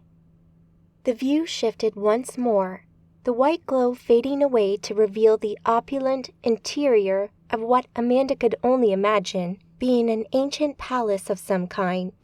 She was deep in the past again, as much as 10,000 years ago, and found herself looking at a human female and something else that looked quite inhuman. "So today is the day," said the woman. She was a raven-haired beauty, with soft, pale skin and dark eyes that you could easily lose yourself in. She wore dark robes that were open at the front, revealing the swell of her breasts with only a black loincloth held in place by ornate golden chains. Amanda felt sure she'd seen her before, and probably would have guessed who she was, but Sophia gifted her with the answer.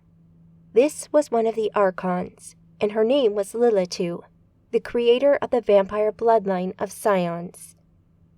She stood there talking to another Archon, a large creature, also in robes, but this time they were green with gold detailing and attached to a wide golden neckpiece.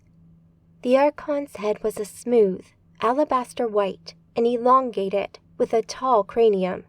Its eyes were wide, then slits in its skin, and its nose was almost non-existent, apart from the 2 holes that it could open and close at will. This, Amanda knew, either from seeing the creatures in the abyss or because of Sophia's knowledge, was the Archon Naga. She noticed the hem of the Archon's robes faded into mist, giving it a ghostly quality that only befitted the progenitor of the ethereal Scions. "It is," Naga said as she moved into the room. "Today we might end this war and finally bring the Magi to heel." "Those are lofty goals," Lilitu answered. "They are, but this will be the single largest working of magic we have ever attempted. Father won't be pleased. Father isn't here." Naga answered, annoyance making its words sharp. "I jest, of course," Lilitu admitted as the other Archons filed into the room. As Amanda watched, it was clear there was alliances and rivalries between them. She got the feeling that these 7 usually wouldn't gather together like this and work together as a team, unless there was a really good reason to do so. "Welcome, friends," Naga began, standing in the middle of the room. "I appreciate your attendance today. We face a threat greater than anything ever before, and it's a threat that seems to be growing in number." "The Magi," hissed Tiamat. "That is correct," Naga continued. "The Magi. We must stand united against this enemy, or all will be lost. We have already lost one of our own." "You have a plan," Samael stated.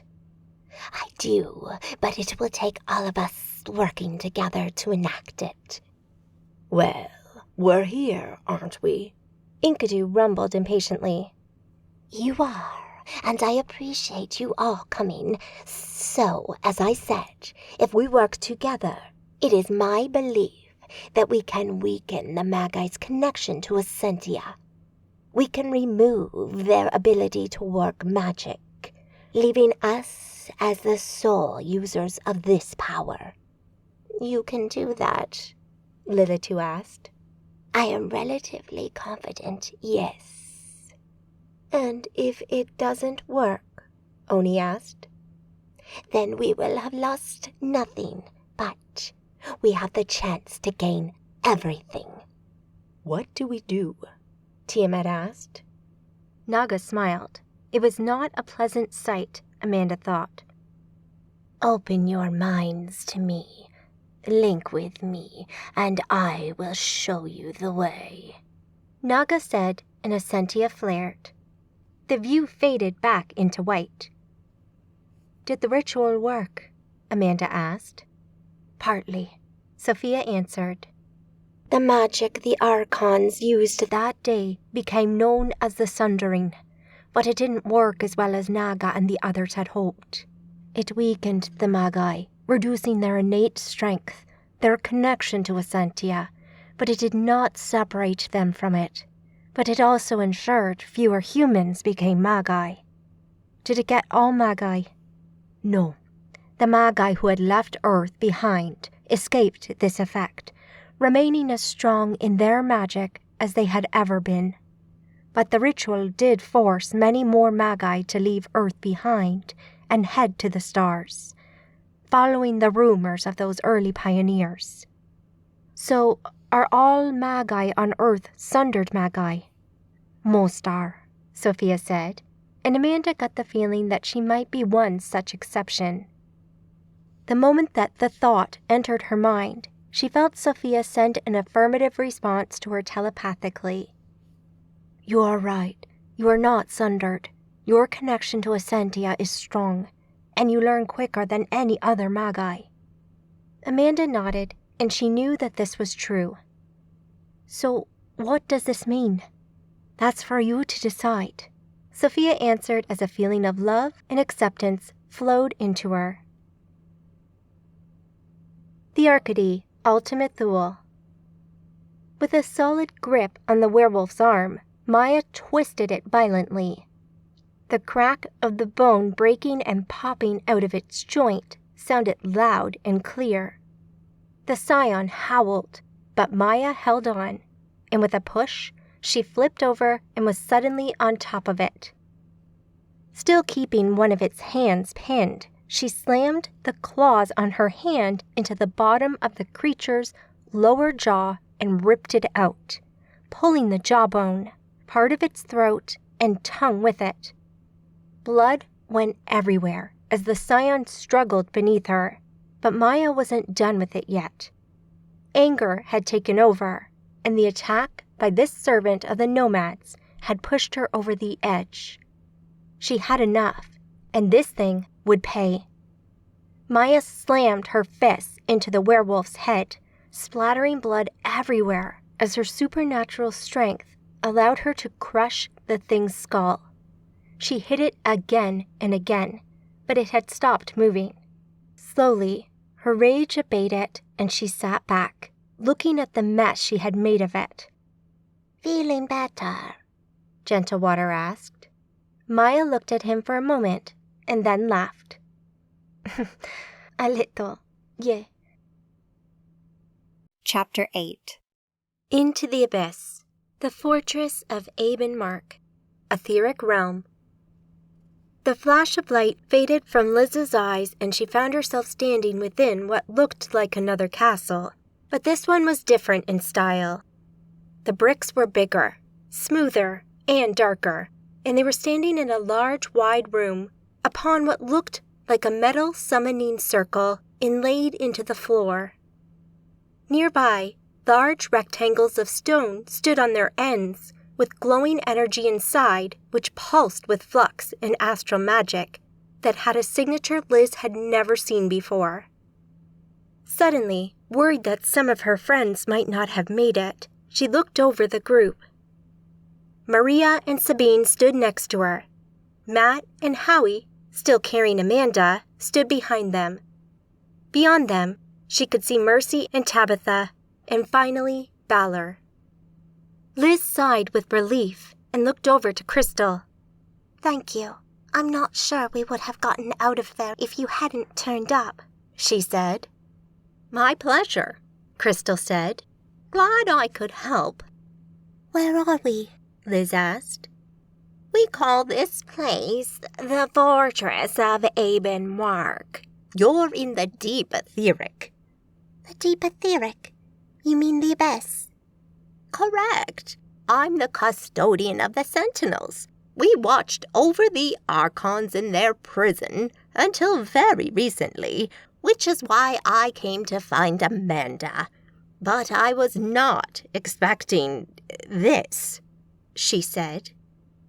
Liz nodded and looked back at her friends, and then suddenly realized that not everyone was here after all.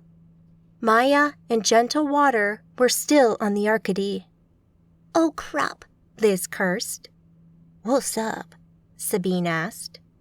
Maya and Gentle Water. We left them behind. A series of gasps and curses rippled through the group as Liz looked back at Crystal. Can you help? Crystal returned her gaze and seemed to be thinking things through, and for a moment, Liz wondered if Crystal would agree to do anything for her at all. I'm not going to return to Ultima Thule, but I will send some of you back if you wish. It's a one-way trip, though. I can't wait for you.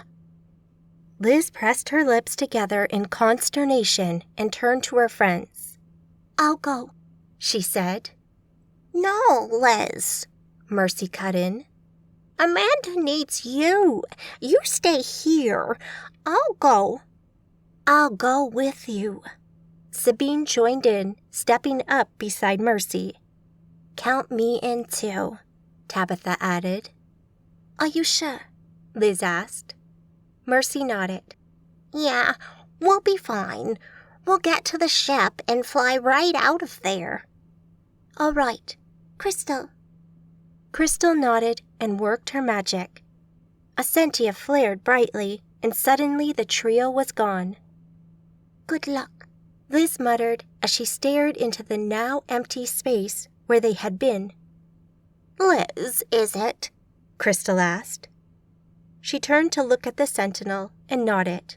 That's right. I'm sorry that Amanda is gone. Did she die at Ultima Thule? No, she said, and realized that it probably looked a little odd that they were carrying her body around with them. Well, she might not be beyond help. It was Yasmin who killed her back on Earth, just after she returned from the abyss. But her anima is still tied to her body and seems quite normal, as if her body is still alive, but we can't seem to bring her back. You've tried, then? Crystal asked. Liz nodded. Several times. Trevelyan wanted to examine her, hence, Liz said, waving towards Amanda draped over Howie's shoulder. I understand. I wonder, might I have a look at her? Liz shrugged. One more person couldn't hurt, and maybe she'd spot something the others hadn't. Of course. Crystal looked around, spotted a table, and led Howie over to it, where he gently laid Amanda out. Liz stepped up and helped him as Crystal stood on the other side. Liz saw her magic flare and the Essentia around them flow and reach out to Amanda. Liz hoped that something might happen, that Amanda might move or start to return to life, but there was nothing.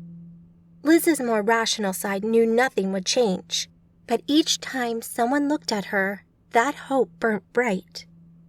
She sighed. Would they ever figure this out? Would Amanda ever return from this early grave? Would they have to bury her soon? She was dead after all. Even with the energy that burnt within her, she wondered if Amanda's body would go through the usual stages of decay. She wasn't picking any up right now, though. Her body, although lifeless, seemed to be in some kind of stasis, where the cells had just stopped but weren't actually dying. It was all very bizarre, but it all pointed to the idea that hope remained, and that somehow she might return to life. Well, you're right, Crystal said. Her body is basically dead, but her anima is still in there. I've not seen this before in all my centuries of life. This is very strange. Was it Yasmin who did this? That's right, Liz said. She stabbed her through her heart after a prolonged fight. Well, as strange as it is, I'm at a loss as to how I might be able to help you. I hope you figure it out, though. It would be a shame to see her pass away. Did you know her well? I knew her. We'd met a couple of times before she came to the fortress on Yasmin's trail. What happened with that? Liz asked. I never got a chance to speak to Amanda about it before. Her words caught in her throat. Yasmin arrived here first. She attacked us before she moved into Tartarus. Amanda followed her, Luckily, I recognized Amanda before the other sentinels attacked her, and I went with her into the Archon's prison. We watched Yasmin kill one of the Archons and consume its power.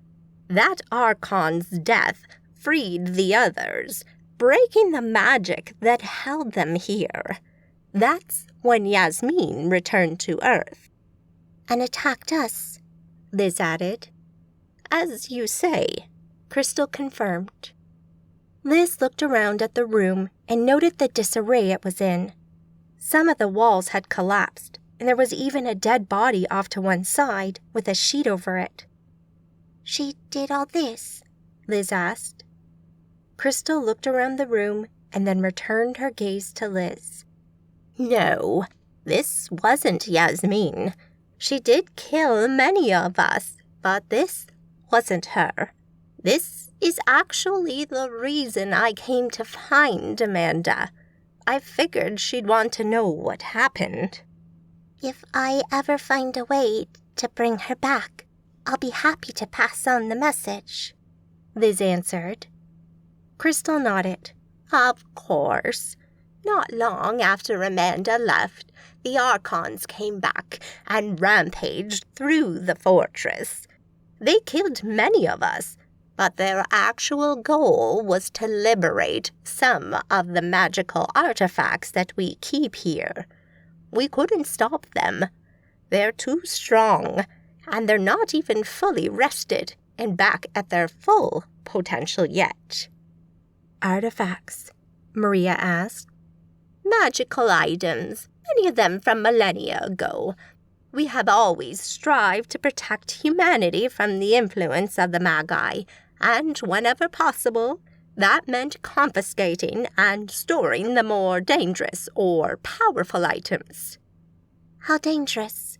Liz asked. There were items the Archons themselves created and used, for instance. Plus, we had items that were created by beings even more powerful than them. We kept them safe, hidden away where they couldn't do any harm. And the Archons took them? I'm afraid so, Crystal said. Which is why we're leaving this place. You're giving up? No, but we can't stay here any longer.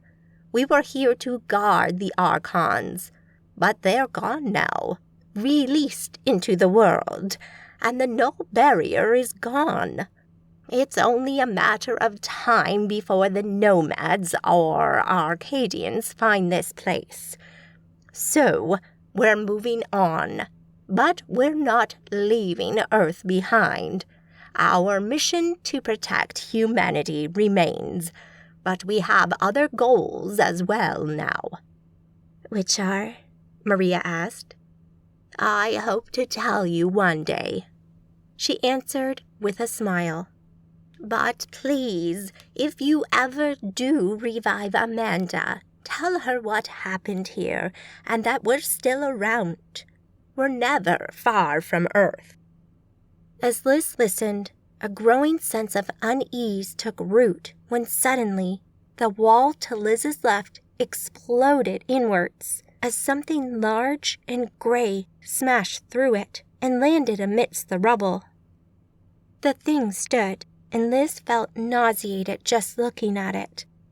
It was roughly humanoid, standing at around 8 or 9 feet tall, with molted gray skin covered in patches of armor-like bony plates. Its legs were goat-like, and a long, prehensile tail swayed back and forth between them. Looking up at its ugly visage, the demon's yellow eyes glowed beneath a pair of long, black horns that sprouted from his head.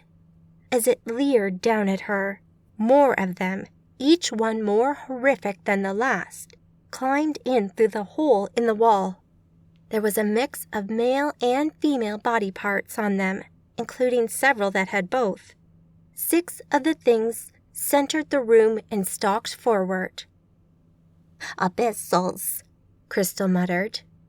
Liz backed off, feeling utterly disgusted by them, but the one in the lead moved towards her. She could see it glowing in her etheric sight. It could use magic. Essentia blasted at her, smashing against her aegis in a bright display of light as Liz concentrated and split her mind, managing to create 3 distinct, multitasking minds this time. She used one of them to pump Essentia into her aegis as she tried to repair her shield from the attack, before lashing out herself. She hit the thing with a spike of Essentia that crunched into its aegis, while she summoned a flash of lightning with her third mind, hitting its center mass and knocking it back. The demon's hooves skidded over the floor as it took the hit before it leapt at her, knocking her back and landing on top of her. Liz struggled beneath it as the demon roared at her, trying to pin her arms down as spittle dripped from its fanged mouth onto her face. She could feel the demon's tail trying to grab her legs and felt sick to her stomach. She would not give in to this thing. Freeing one of her legs from under it, she lifted her knee and hit it square in its sternum. It grunted. Looking even angrier, it lashed out with its hand and smacked her across the face, its claws cutting through her aegis and slashing her cheek. Opening her eyes following the hit, she saw several chunks of rubble on the ground nearby. She reached out with her Essentia and grabbed one while she boosted her aegis and hit it with another Essentia strike to keep it distracted. She flung the boulder at the demon. Hitting it from the side, it knocked the beast sideways off of her and sent it rolling over the floor. Liz jumped up and quickly followed it, taking the opportunity to hit it with 3 solid Essentia strikes, the last of which hammered through the demon's shield, causing it to collapse. As she reached it, the demon tried to push itself up, but Liz kicked it in the face, sending dark, sticky blood flying, along with a few teeth as well. Rolling onto its side, the beast's flaccid tail slapped to the floor at her feet. Liz lifted her foot and brought her heel down onto it as hard as she could. The demon howled. Liz called on her magic and hit the thing with 3 lightning strikes, which left the demon a lifeless, smoking ruin. Looking around, the others were dealing with the remaining demons. Only Matt and Howie were looking a little pressed as the demon they were facing off against advanced on them. Liz flung a string of magical attacks at it and was joined by Maria, who had also killed her first opponent. Between them, they dispatched the demon quickly and efficiently. After a few more moments, silence fell over the room, leaving only the sounds of huffing and panting as they all caught their breath. Crystal stepped up to Liz. As I said, it's not safe here, so can I send you anywhere? Liz frowned, but she knew Crystal was right. They couldn't stay here. She did wonder about Mercy, Sabine, and Tabitha, though. Would they succeed in their mission? She had to just trust that they would make it. Crystal had been quite clear that this was a one-way trip. Actually, yes, that would be great, Liz answered. Can you get us to London? Of course. Show me where, Crystal said, and Liz felt the link between them reopen. Liz sent the location to her. Crystal nodded. Of course, she said, the look on her face telling Liz that she knew where she was sending them. Crystal walked towards the nearest portal and reached out with her magic, causing the energy in the portal to flicker before it settled once more. Liz turned to Maria, Fowler, Matt, and Howie, who was already picking Amanda up again. We're going to London, she said. The Albion, Maria asked, naming the coven that Trevelyan led. Yes, Maybe we'll find out what happened at Ultima Thule. Sounds good. Let's do it, Maria said. No way, Balor added. Liz nodded. Are you okay with her? Liz asked Howie, who had Amanda slung over his shoulder again. I'm good for now, he said. Okay, let's go, she said, and led the way over to the portal. What about the girls? Maria asked as they walked. Well, we can't stay here, and I'm not comfortable taking Amanda back there. I'm sure Mercy and the others will be okay. They're capable Magi. I hope you're right, Maria stated. Me too, she answered as she reached the portal. Thank you, Crystal. Safe journey. Maybe we'll meet up again sometime. I hope so, Liz said with a smile before stepping into the portal. She emerged, after a rush of magic and dislocation, into a dark side street that looked just like she remembered it. The astral and flux magic flared behind her as Maria appeared, followed by Balor, Matt, and then Howie last of all. As Balor looked around, she saw a sentience surge within him, and his figure faded into the background, camouflaged. Is this London? Matt asked, looking around with curiosity. She remembered then that Matt used to live here, so he probably recognized the English style of the road signs. That's right, Liz said. Follow me. The place we need to go to is this way, she said, leading them up to the end of the narrow side street. She motioned for Howie and Balor to keep back as she, Maria, and Matt walked to the end of the road. Liz peered through the people that were walking along the pavement and over the cars on the road to the office front on the other side, a little way up the street. Liz had visited once before with Amanda. It was one of the entrances to the Albion's Coven house, and one of Amanda's preferred ways of visiting Trevelyan. She liked the opulent interior, or she had liked it. Would she ever find out what was going on with Amanda? Would she ever get to speak with her friend again? She shook her head and banished the thoughts as she scanned the street. All looked normal. Then the front of Albion's building exploded in a massive fireball that sent cars and people flying. Shit, Liz cursed. Ultima Thule, Enceladus, Saturn. As Crystal's magic faded, Mercy found herself standing beside Sabine and Tabitha in the main atrium of Ultima Thule again, just down the hall from where they'd been cornered moments before. Looking to her right, she could see Kez and Rafaela moving out of the hallway as Forrest Ward's body smoldered on the floor nearby. Out in the main room, the Magi Council was throwing magic around like it was going out of fashion. The power on display was orders of magnitude beyond what she could achieve, and it was fascinating to watch. But the danger was very real. Come on, let's go, Mercy whispered, heading back to where the ship had been. Sabine and Tabitha kept close on her heels as they moved from cover to cover, trying to keep from being noticed. The rubble and detritus from the fight made the going difficult, and Mercy lost track of where the corridor was that they needed to use. Where's that down corridor? She sent through their mental link. It's this way, Tabitha replied and moved into the lead. Mercy followed, keeping an eye out for any threats as the corridor she'd been looking for came into view. Chapter 9. New Life Between. The bright white of the between place faded, and Amanda found herself inside of Sophia once more. She was sitting in a room with several other young women.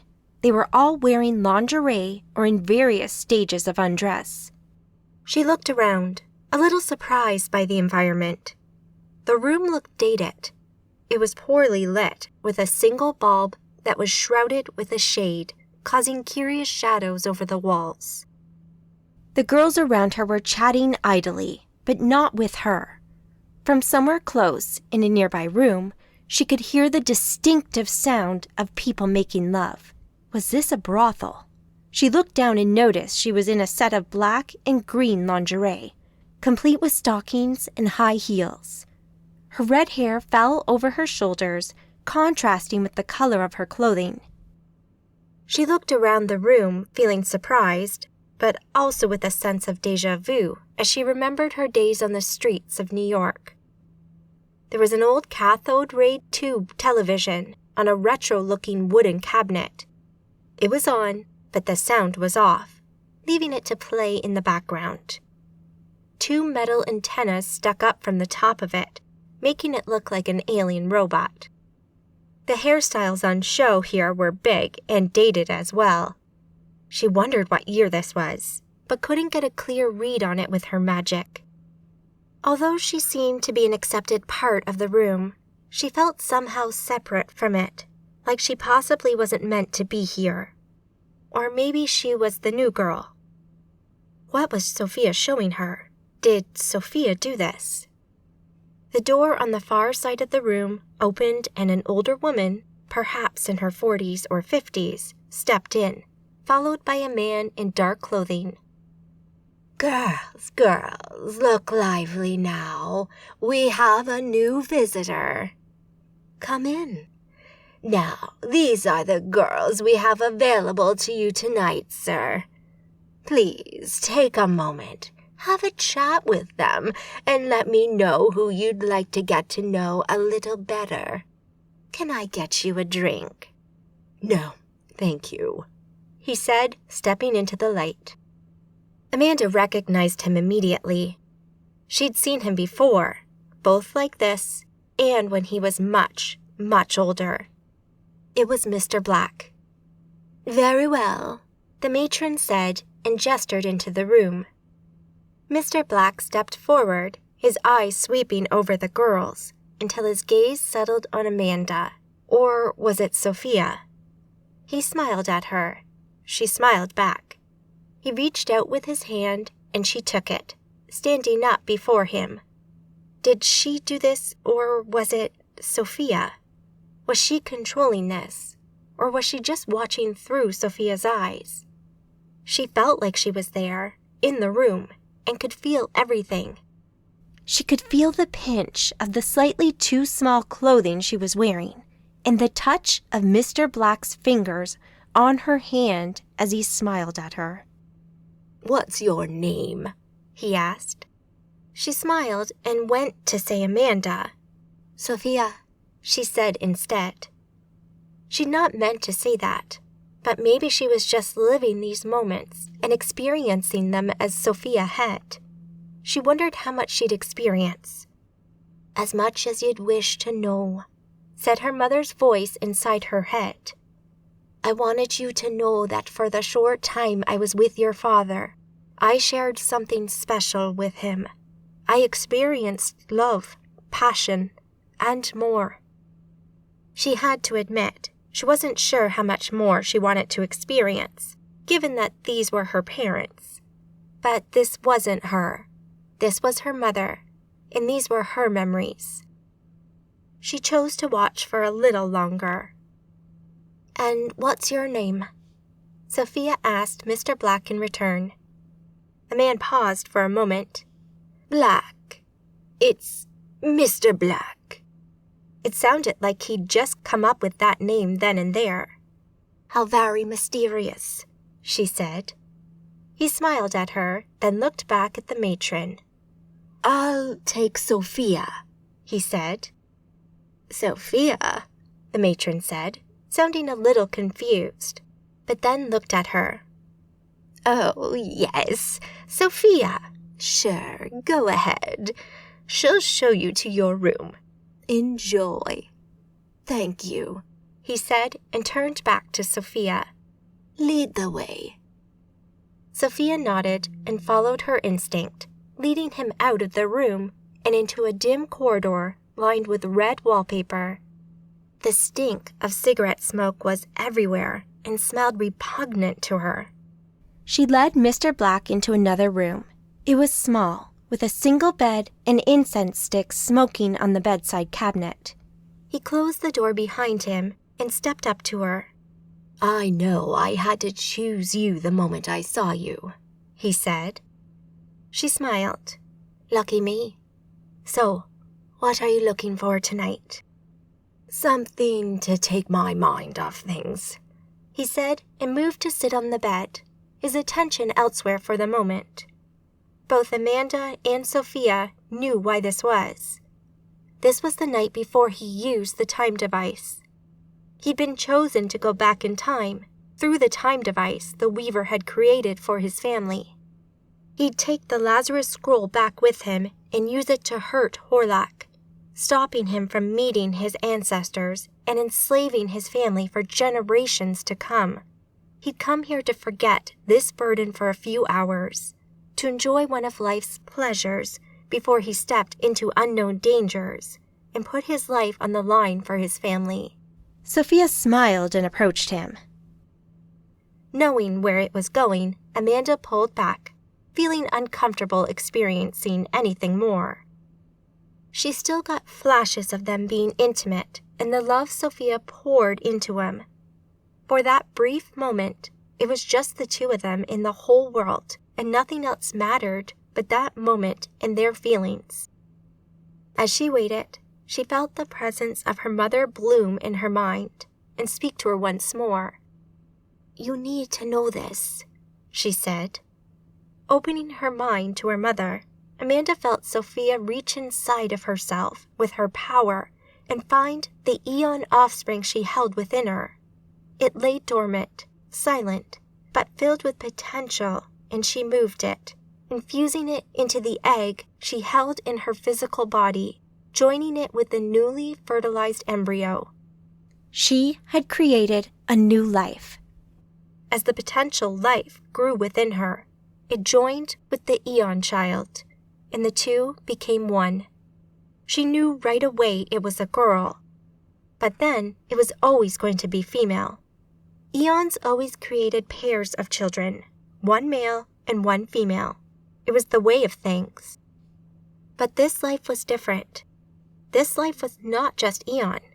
She was human too. She was both. She was special.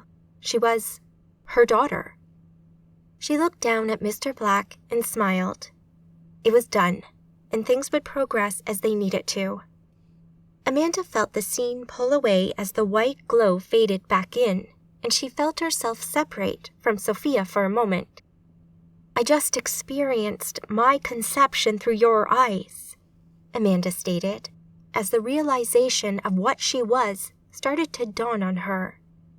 Amanda felt love and compassion flow out from her mother, and she knew she was right. She was part Eon. The glow flashed again, and the scene changed, fading into something else. She was sitting on a bed, her legs apart as an incredible pain overtook her. She screamed as a fire raged through her body. That's it, keep going, Matt called to her. I can see the head. Oh my God, I can see the head. It's coming. Wow, this is incredible. I'm glad you're enjoying this, Amanda/Sophia said. Matt blinked. He was younger than the man she knew. He looked around 20 years old, young, virile, and totally out of his depth. Sorry, just, breathe, okay? You're doing well. A contraction seized her again, and she felt the need to push as the pain worsened. Taking a breath, she put everything into this one and pushed as hard as she could, grunting and growling with the pain, until she suddenly felt it slide out of her. Moments later, the sound of a baby crying filled the room as Matt passed the newborn to her. She was wet, covered in amniotic fluid, but she was beautiful. She was her daughter. As she lay back, the baby latched on for her first feed, and Amanda/Sophia felt intense love and contentment fill her as the scene faded away to white and Amanda was back in the pure, brilliant white world of the Eon. "That was me," Amanda whispered. "It was you. It is you. You are my daughter, my love, and you have made me proud. Why did you put yourself through all this? I have lived many lives on Earth. I have been many people. Experiencing life as a human, an organic being in the material realm of yours is valuable to me. I have felt love and pain, hate and pleasure. I have seen the wonders of life and even created my own, but I have also made mistakes. Mistakes that have reverberated down through the ages of your world. Mistakes that have cost the lives of millions. But you're powerful. More powerful than anything in my universe. You could just fix it with a thought," Amanda challenged her. "That is close to the truth, but my mistakes have cost me my freedom. I am not the only Eon. There are many others, and we have our laws, just as you have yours. My mistakes were discovered, and I was forbidden to interfere in the same way again. I could not fix things the way you described without risking my existence." "But you created me," Amanda challenged her. "I did. I have been allowed to guide and help in certain circumstances, but I cannot overreach. Bringing you here, showing you this, is close to the limit of what I can do. You must have done all of this for a reason, though.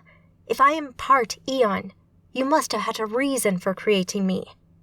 You are part of this world, and part of your world. You bridge the gap, and you connect. I can help you, guide you, but it is your life. I cannot control you." Amanda frowned and sighed. "I sensed your thoughts earlier. Eons, like you always give birth in pairs. Twins, one male, one female. We mate once with our partner to create another pair. So, I have an Eon father. You do. And a brother." "Correct. May I meet them?" "Perhaps, one day. But not today. I'm sorry," Sophia said as love flowed out of her and into Amanda. She sensed that she wanted to tell her. She wanted to allow her to meet them, to say who they were, but she could not, or would not. "That's okay," Amanda said, smiling. It turned out she not only had a father in Mr. Black, but she also had a mother in Sophia and another father. Another Eon. She felt a little overwhelmed, but happy. Contentment overcame her as she knew she was loved by her mother. The light flared again. What would she see this time? Ultima Thule, Enceladus, Saturn.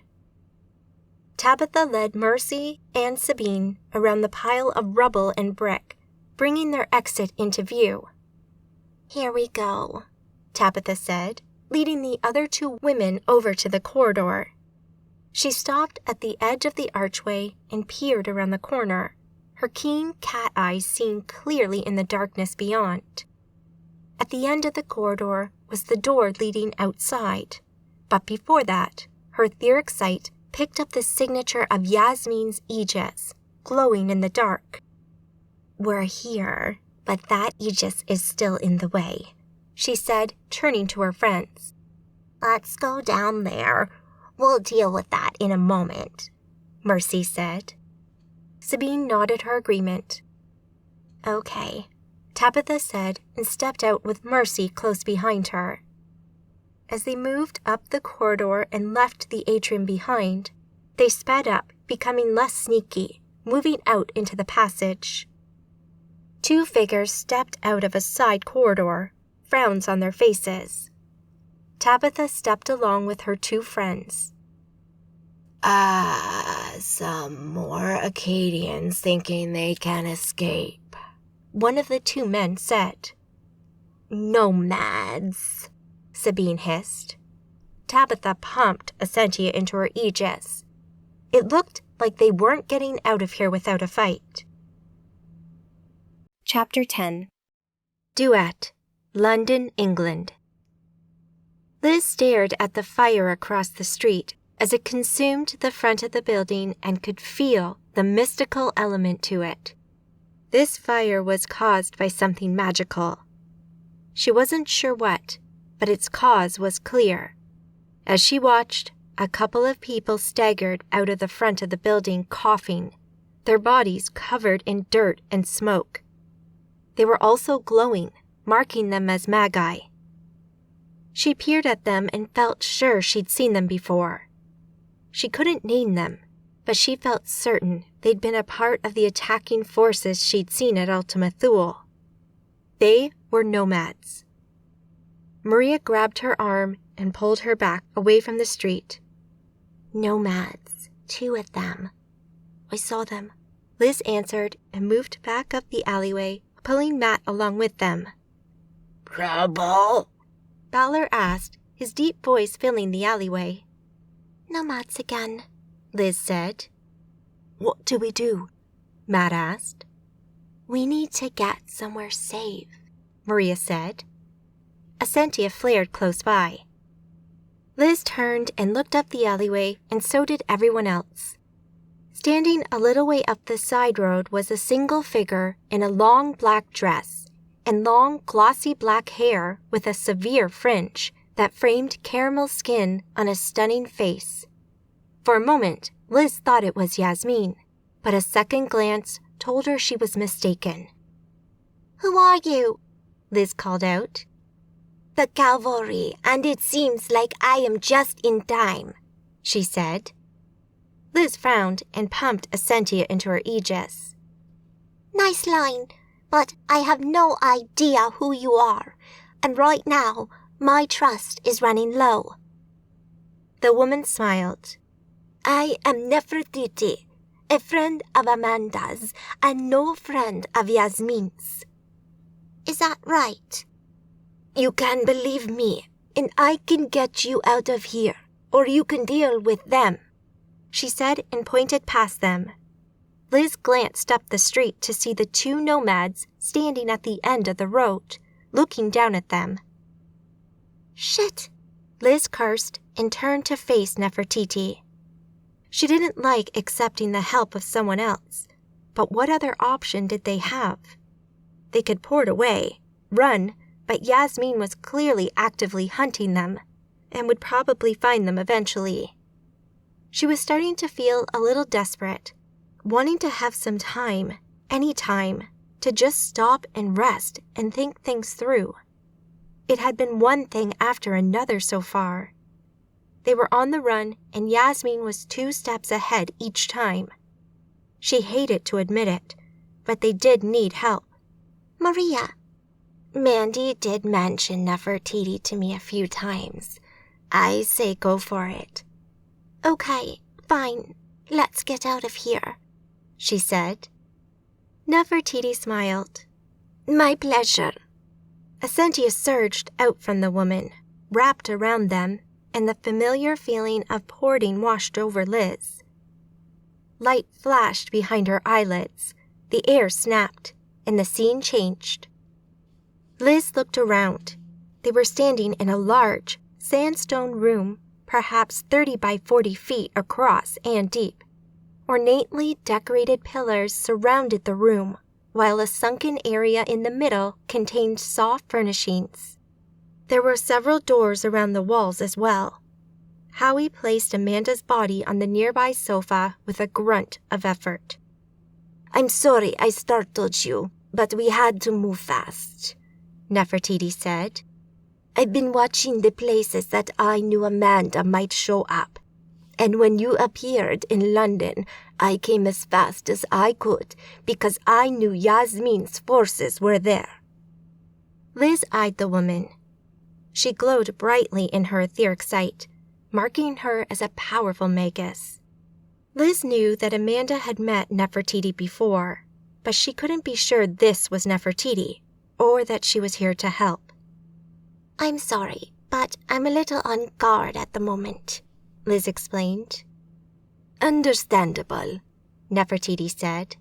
But I mean you no harm.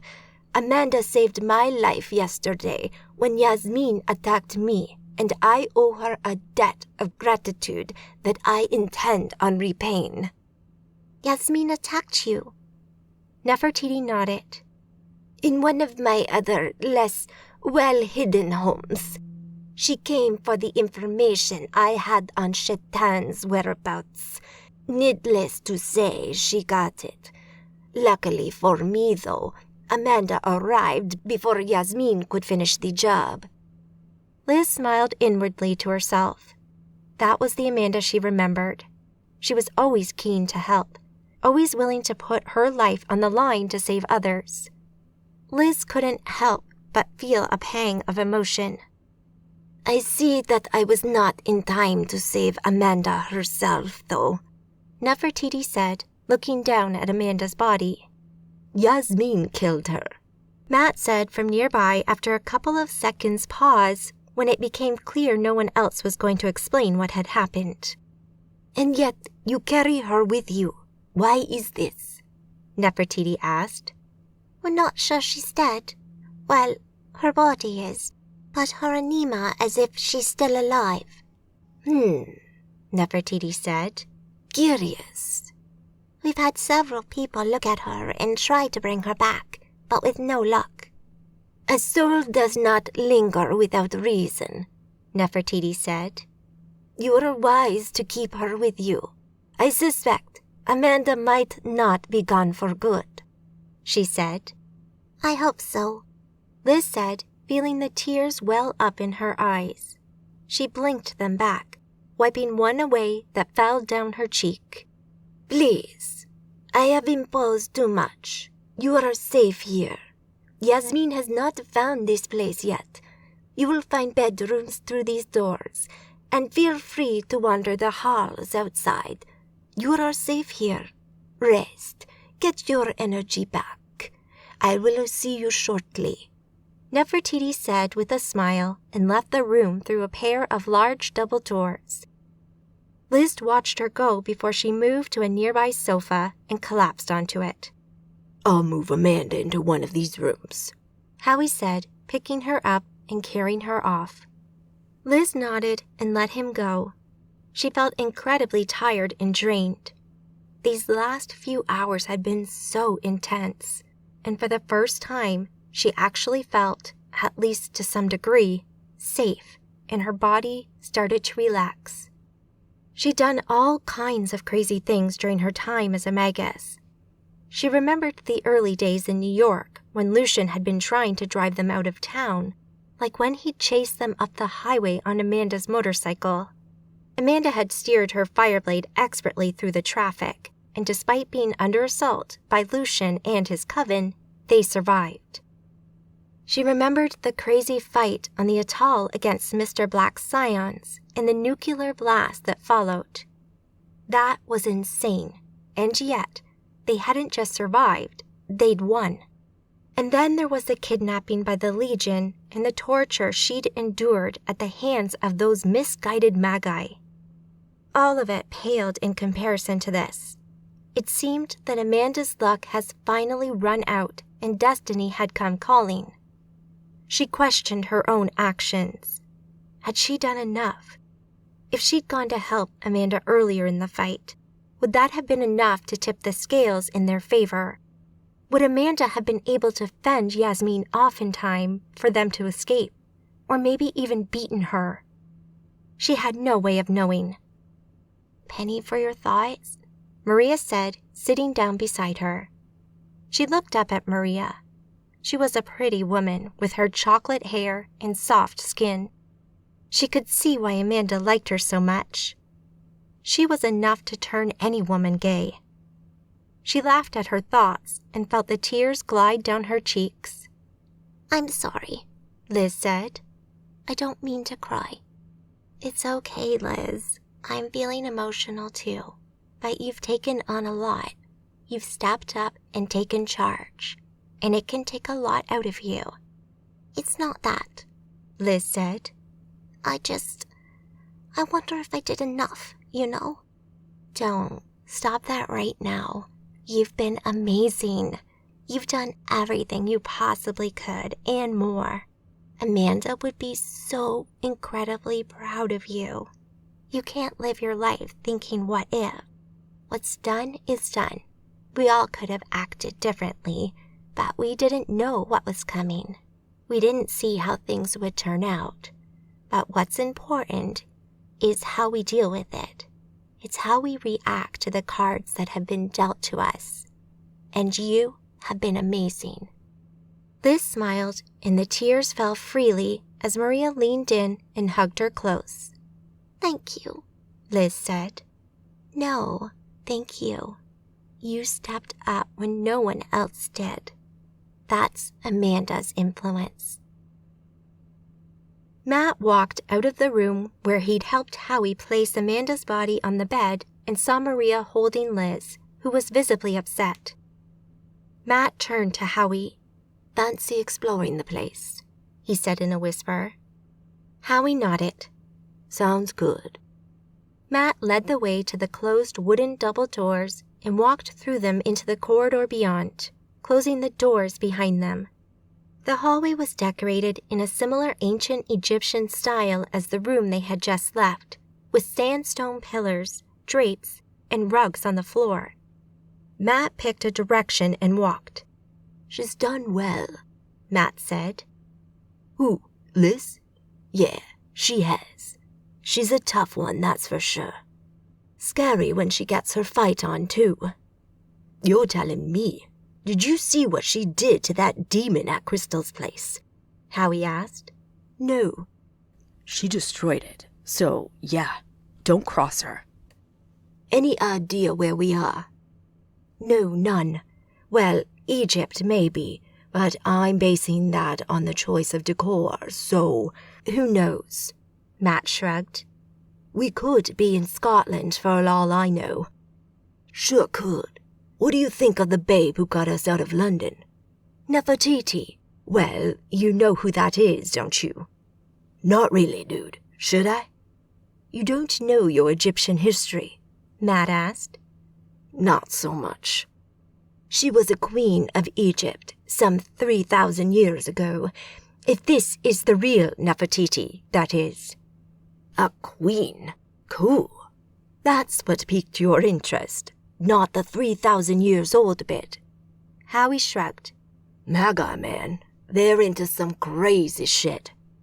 Ain't that the truth? They walked on in silence for a little longer, moving slowly.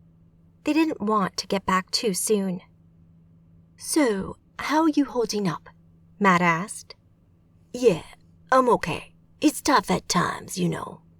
I hear ya. Are you okay carrying her around? Amanda? Well, I guess. It's a bit strange, though. It's as if she's just sleeping, keeping expecting her to wake up at any moment. That's what Liz seems to think will happen. I guess. I don't know. Maybe she will. They keep banging on about her Annie, you know, her soul still being a part of her. It's like they can see it. I think they can see it, or sense it, anyway. Messed up, man. Messed up. What about you? Me? Yeah, you've only been a part of this for a few days. This must be pretty crazy for you. It is. I mean, I knew about the Magi. Well, I knew bits. I was hunting for the truth. I knew that something was going on in the world. I could read between the lines of the news articles and see their hand in things. I could see the Magi working behind the scenes, you know. Some stuff just didn't add up, so I knew something was going on. Having Amanda turn up and confirm it all and show me that everything I suspected was true was amazing. I mean, it's been scary as all hell, too, but at least I know I'm not crazy. Whoa, check this out, Howie said and motioned for him to look ahead.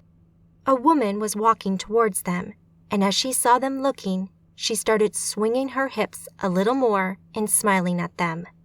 She had her hair in a similar style to Nefertiti, but shorter, and wore a simple, thin, white shift dress that had an ancient Egyptian look to it and hugged her generous curves. Matt tried to keep his eyes on her face, but couldn't resist a glance down at her nipples that stood erect under the dress, showing clearly through the thin fabric. Matt also noticed that several cats were following her down the corridor. He guessed she was probably another Magi, but it was often difficult to know for sure. "Hi, boys," she said, her voice sultry and filled with carnal promise.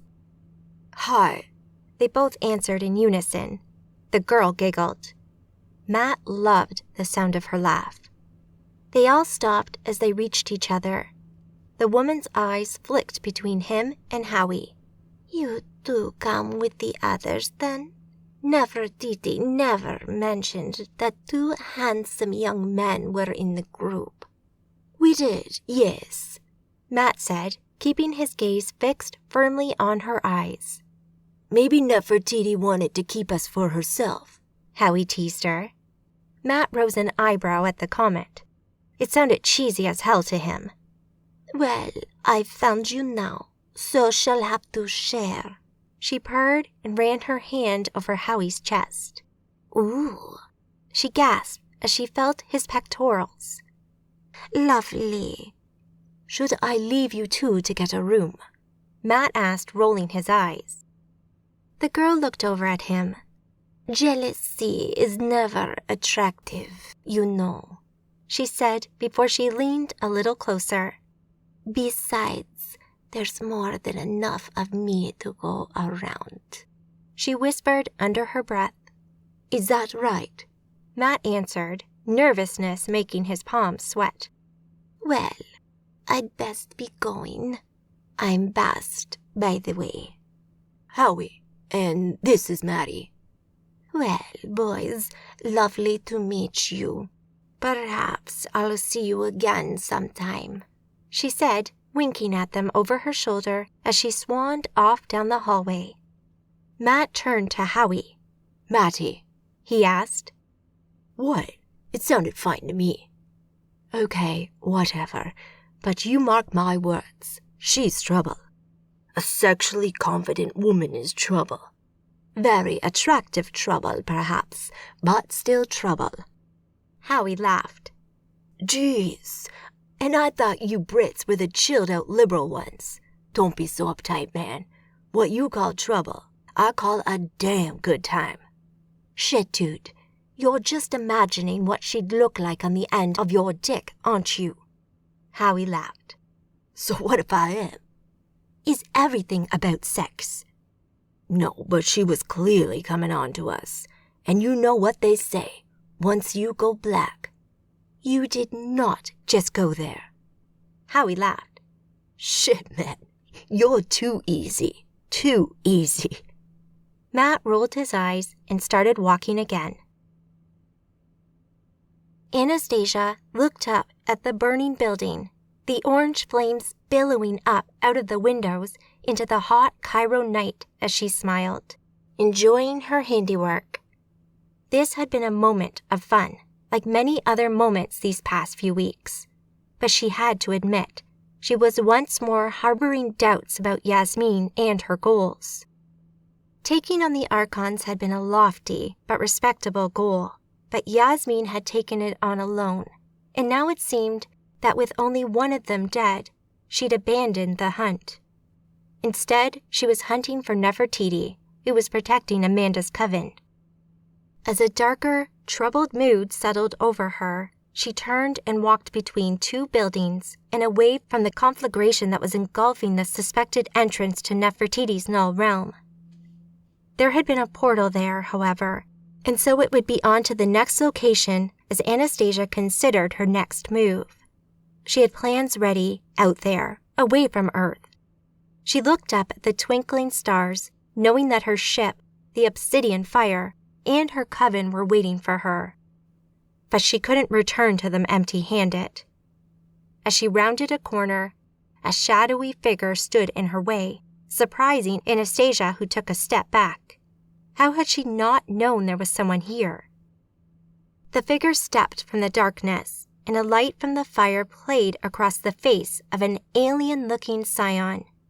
Her dark black and gray-ridged skin and inhuman eyes held Anastasia in their intense stare. Anastasia shunted Ascentia into her aegis on instinct as she noticed the scion and the effect that hid her from Anastasia's senses.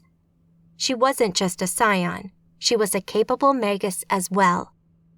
Anastasia didn't say a word, waiting to see what this potential enemy might do.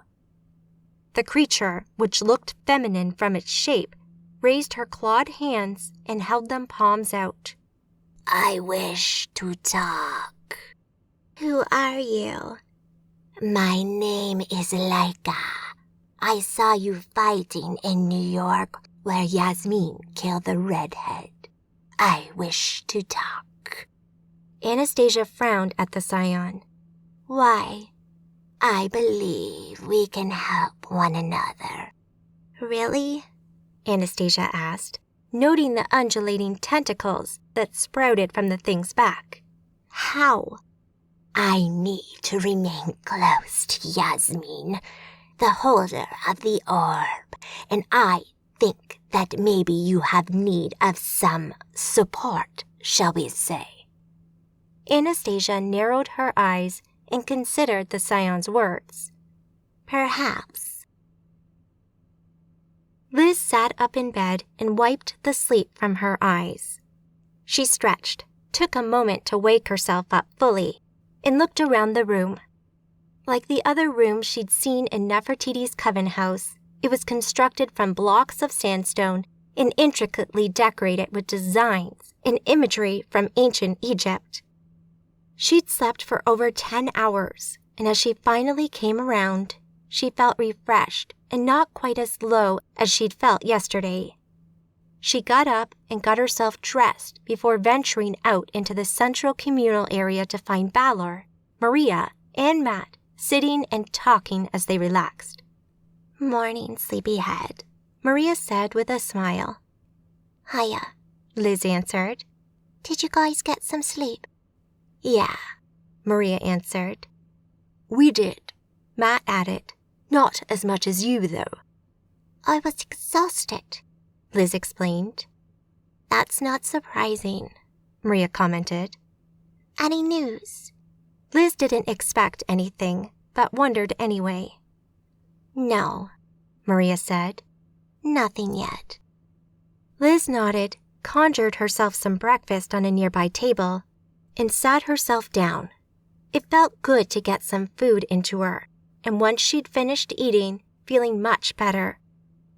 The guys chatted quietly in the sunken seating area a short distance away as Liz sipped at her orange juice. For the first time in what seemed like forever, even though it had been little more than a day, things felt a little more normal. As she took another sip of her juice, the door to their suite of rooms opened and Nefertiti walked in. Liz finished her drink and walked over to the others and Nefertiti. How are you all today? Nefertiti asked, taking a seat in one of the chairs. Much better, thank you, Liz answered. I can't thank you enough for your hospitality. I was starting to think there might not be anywhere we could go. Glad I could help, Nefertiti answered her. But I'm afraid that the safety I can provide might not last. What happened? Liz asked. Yasmin must have heard that I took you in and has assaulted several of my homes over the last 24 hours. She's clearly hunting for you, or Amanda, and I think it will only be a matter of time before she discovers this place. Very few people know about it and where it is, but there are those who do. She'll find one eventually, and then she'll come here. Okay, I understand. You've already done so much for us, so thank you. I wish I could do more, Amanda saved my life, and that's a debt I don't know if I'll ever be able to repay. You don't need to repay it. Being a friend and ally to us is enough. Thank you, Nefertiti said. Well, in preparation for what might be a quick exit, I think it might be a good idea if I show you the way out of here. That sounds like a good idea, Liz answered. Nefertiti smiled and rose from her seat. If you'd like to follow me, then. Ultima Thule, Enceladus, Saturn. Sabine pumped Essentia into her Aegis the moment she saw the two nomads step out of the side corridor and didn't wait for an invitation. She pulled the local Essentia in, splitting her mind using the multitasking effect, and sent a blast of Essentia at the nearest of the two men.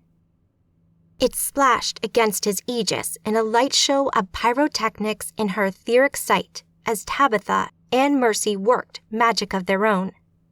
Sabine stepped forward as the nomads returned the attacks. Lightning snapped along the corridor and hit Sabine in the chest, dissipating its energy through her Aegis, but causing her to stumble back. Her Aegis seemed to survive the attack, mostly undamaged, and she unleashed another attack at the nomad who had hit her. These two were probably ranked knights, so of a similar rank to herself and Tabitha, but with Mercy, who was the rank of Seige with them, this should be a fight they could win. She'd been fighting for the Arcadians for as long as she could remember.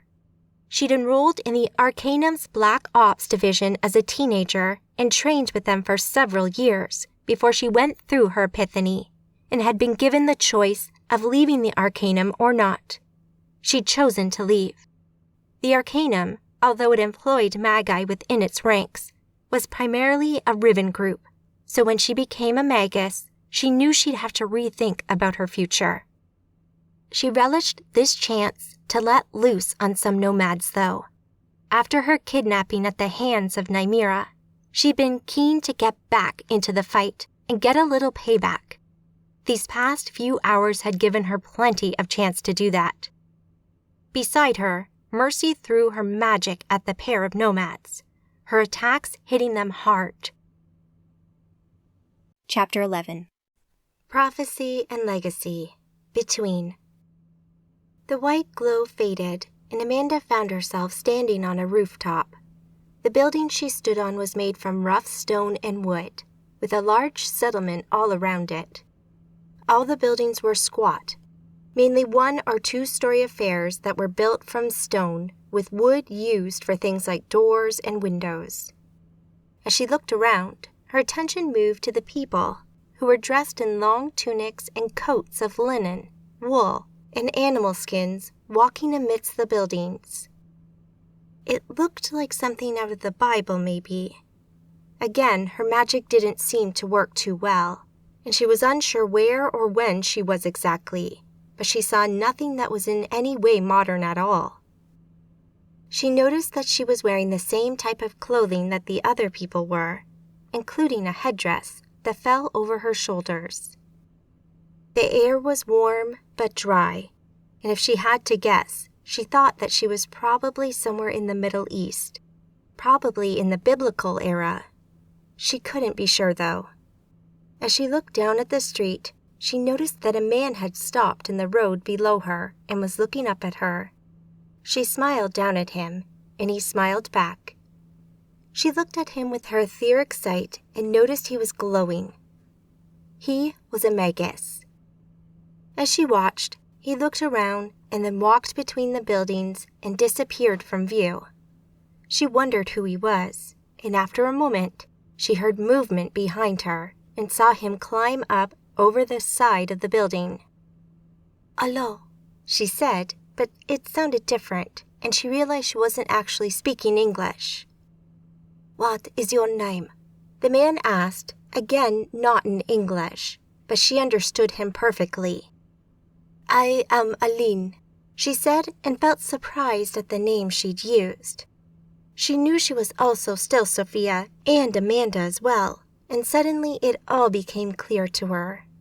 Sophia, the Aeon, had come to Earth several times. She was her mother, but she was also Helene, and Amanda felt sure she knew who this man was too. May I inquire as to your name, kind sir? I am a Simon of Gita. I couldn't help but notice upon looking at you that you appear melancholy. Is there some way that I might be of assistance? She smiled. Unless you are able to free me, I don't think you can do much. I am but a slave and a prostitute, held in bondage by my masters here in Tyr, she said.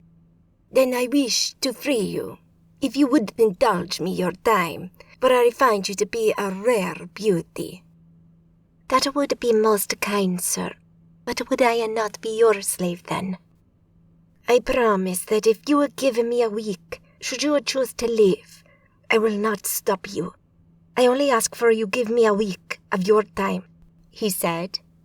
She smiled. A week it is then. Excellent, Simon said before he returned with her to her masters and bargained for her freedom. The scene shifted before Amanda's eyes, and they were no longer in the city of Tyr. Instead, they were in the wilderness, sitting beside a fire under the dark blue sky that was littered with twinkling stars. They looked so bright to her, so clear, and there were so many. It was incredible. She had the sense that she'd been with Simon for much longer than a week, and she could feel that she had feelings for him. There was a love in her heart for this man who had freed her. Tell me that prophecy again, Helene. I would hear it once more. Of course, my love, she said and closed her eyes, concentrating. She didn't need magic to recite this prophecy. She was merely telling him of events that had already happened for her, and yet, for Simon, it was incredible. Many years from now, there will come a time when the Archons will be freed and will return. They will be guided by the real witch, and you will know these times by the mark of those above, placed upon the body of one of your own, a Magus. Mark her soul with the colors of life and death. Mark her passing into the abyss, and see the weavers whose company she keeps. She will be your guide in the dark times ahead. All that I have prophesied will come to pass when Ishtar gives birth. Amanda/Helene sat and took a breath before opening her eyes and looking back at Simon on the other side of the fire. He was staring at her, transfixed almost. I wish I knew how you know this, he said. It is a gift granted to me during my epiphany and nurtured by your training, she said, and Amanda knew suddenly that she'd told Simon she had been through her epiphany shortly before he'd met her. Since then, he'd been teaching her, not that she needed it. But she played along, and Simon had been impressed with how fast she had learned her magic. The scene shifted again, and she was walking through another city, but this one was different. They were no longer in the Middle East, and the buildings here were spectacular. Ah, Rome. I do love this city, said a man beside her. She turned to see Israel Roth walking next to her. He was much younger than she remembered him, but this was around 2,000 years ago. Glancing around, she noticed Simon Gita standing on her other side, holding her hand, and there was a small retinue of magic walking with them. Amanda let Simon guide her through the city as she took in her surroundings, fascinated by what she saw, until eventually they were led into a large building where there were many more Magi. A riven man walked up to them in pristine Roman robes and smiled. Welcome, you must be Simon Gita, the man said. That is correct. Welcome to the Magi Senate. I trust you will enjoy your visit. Today's session will begin shortly. You might want to make your way through and find a suitable place to sit, the man said. He led them into a rectangular room with seating on the two long sides of the room, facing each other with an open area between them.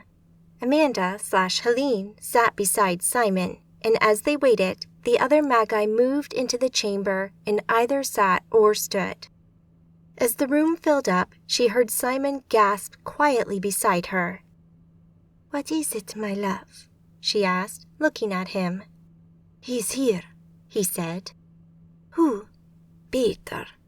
"Peter? You mean the one you told me about?" "Yes, over there, look," he said, and pointed to a man standing at the back of a crowd at one side of the Senate building. She picked him out easily and noted that he glowed as a magus in the same way that everyone else did. She knew who he was, but she'd never seen him before. This was Simon Peter, the apostle of Jesus, the rock of Christ, and eventually he would be the leader of the Inquisition, and who was reportedly still alive today in the modern world. Simon Gita had met him once before in Judea, after hearing about him and the small group of Magi he led, who didn't believe in the Archons, or that they were using magic. They believed in a singular God, and that they, as chosen ones, were using his power, which was gifted to his most loyal servants. Everyone else was a servant of Satan, the great adversary, and they got their powers from him. Simon had confronted Peter, challenging these views, but it had not gone well. Amanda watched as he sneered at the Magi surrounding him, but otherwise kept quiet, for now. "What are you going to do?" she asked. "Nothing, for now. We're here to demonstrate your prophetic powers to the Senate and tell them of the return of the Archons. As long as you're still happy to do that, we will stay," he said. She nodded. "Of course," she said, offering him a comforting smile, as the meeting began and the room was called to order. Simon was called forward, and eventually so was Helene, where she gave her prophecy of the Archons. The next few days consisted of more meetings, often several a day, as the Senate asked questions and got her to repeat the prophecy or make other predictions. They were testing her, and throughout it all, Peter was there, watching. He came forward occasionally, asking questions, and challenging her or Simon on this or that point. She felt they handled his questions well, but she could see Simon's anger and frustration grow as the days passed.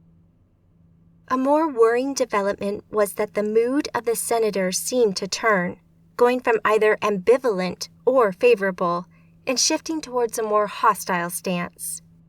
As that happened, Peter grew ever more smug. They were a week into the meetings when Peter finally stepped forward after a challenging day of hostile questions. "What you have demonstrated here is the usual power that any of us can use, but also a gift, a power, the origin of which is of great concern to me," he said. "Helene is an Arcadian magus like everyone else here. There is nothing sinister to her abilities," Simon protested. "You say that," Peter replied. "But the Senate has recently found evidence of nomad activity, focused on infiltrating and undermining the Senate. And here you are, with a woman who claims to see the future, is using an ability that is beyond any other magus, and demanding that we take notice of her. We have taken a closer look at Helene, and there is indeed something different about her. All we ask is that you peacefully hand yourselves over to us, submit to our authority, that we might determine if what you say is true, or if there is something more sinister going on here. We will do no such thing," Simon said. "You're resisting us, Simon." "You are not taking my wife into custody," he said, She is innocent." Amanda watched as the two men argued, with Simon defending her and getting angrier with every moment. Amanda had heard the stories of Simon and Helene, and she knew what was coming, but being here was different to just hearing about it. As things grew ever more heated, the Senate guard stepped in towards Simon, threatening him. A sentia flared, and the scene developed into a fight, with Peter attacking Simon with his magic, backed up by the Senate guards and other members of the Senate. She watched him die before her that day and felt her heart break as he passed away. But there was nothing she could do. These events had already happened. There was no changing them. She was aware of herself, Helene, using her magic and porting herself and Simon's followers out of there, moving far away to safety. The scene shifted. It was months later, and the tale of Simon's visit to the Senate was already well known, but the details of Peter's influence over the Senate had also been discovered. How he'd manipulated the Magi there and turned them against Simon. With no clear right or wrong side, the focus of those interested in what had happened turned to the prophecy itself. The ranks of the legacy, the name that Simon's followers had chosen for their coven, grew as the tale spread. Helene stood before a fire. They were in a building, a house perhaps, in Europe somewhere, and the core members of the legacy stood behind her. "The time has come for me to leave you," Helene said, still looking at the fire. "Leave us," someone said. "I have done what I can for you. I have guided you to this time, this place. But I cannot stay," she said, and turned to see Israel standing a short distance from her, the other legacy member sitting nearby. "But what about the prophecy?" Israel asked. "You know the prophecy. You know the signs. You don't need me for that. But I do have a final task for you, a final mission," she said. "You need only ask." "Following today, you must leave this house. You must not live here, but in the year 1177, you must return. The Magi I have spoken of in my prophecy will be here, and you must protect and help her." "Of course," Israel said. "But how will we know her?" "I will leave you with this. You will find her here, near the city of the Parricide tribe, 1,000 years from now. She will have hair like fire and eyes like emeralds. She will save the life of a nomad and a scion. She will speak with the weavers, and she will be known as the Phoenix." "We understand," Israel said, and as the assembled Magi of the legacy bowed their heads in deference, she stepped back and out of their universe. Ultima Thule, Enceladus, Saturn. Mercy threw her magic at the nearest of the two nomads, her sentia strike swooping in and hitting his aegis with a bright flash in her etheric sight. With Tabitha and Sabine backing her up, they doubled down on their attacks, and within moments, the trio had smashed the nomad shields to pieces and delivered the killing blows to both of them, leaving her and her two allies standing over the bodies. Mercy caught her breath and looked at her two friends. "Good work, ladies. Now, we just need to get through." She trailed off as she heard the fighting in the far room either lessen in intensity or move off to another part of the castle, and as it did, the aegis that Yasmin had placed around this area of Ultima Thule disintegrated with a brief flare of magic. "Ah," Mercy said in surprise. "Looks like you spoke too soon," Sabine commented. Mercy looked back up the corridor and then at her two friends. "I don't know what this means. It could be good or bad, but let's make the most of it and get to the ship." The other two nodded and they ran down the corridor towards the exit. Chapter 12. Escape. Duat, Egypt. Liz lay on her bed, relaxing. They'd been here for another night, and getting that second night's rest had been just what she'd needed. She felt refreshed and ready to take on whatever lay ahead. Yasmin was still after them. That much was clear from the intelligence they had from Nefertiti.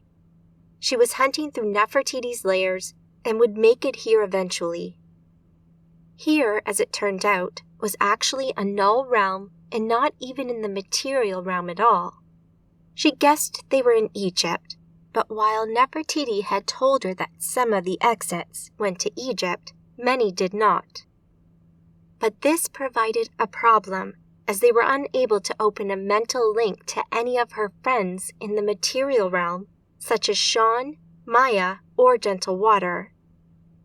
She wondered what had happened to them. The 2 days hiding here had given her plenty of time to run through all kinds of scenarios. Her biggest fear, of course, being that Yasmin might have hunted them down and killed them. She hoped that hadn't happened, of course, and in reality knew that her friends were nothing if not resourceful. She felt as confident as she could be, given the situation, that they were keeping out of harm's way. Part of her wanted to leave the Null Realm behind, thank Nefertiti for her hospitality, head back into the world, and try to contact her friends. But the thought of leaving this place and the safety it currently provided was quite a scary thought. Nefertiti was a powerful magus, and was one of the few Magi in the world who could potentially fend Yasmin off, at least for a time. She didn't like the idea of leaving that protection behind and possibly exposing them all to discovery by the Black Knights. And yet, she knew that time would come. Yasmin was hunting them down, slowly but surely, and before long, she would find them. There was no doubt about that. In the meantime, she had been enjoying the facilities of Nefertiti's realm, including the hot shower to wash away the grime of their flight from Yasmin. It took several washes for her to feel like she'd finally cleaned off the stains from their fight so far, and she was not looking forward to getting dirty again. She'd taken the opportunity to conjure herself a change of clothing too, choosing a practical vest and leggings with sneakers. She wanted to be able to move and run when the time came. The others had made themselves at home as much as they could. Valor stayed pretty much within the communal area, having chosen to be something of a guard for them. Maria had been making use of the library, bringing back books to read on the soft sofas. Howie seemed at home and spent much of his time in his room, probably resting like she had been. Matt, however, was the only one who didn't seem able to relax. He paced back and forth in the main room and wandered the corridors when his pacing got on Maria's nerves.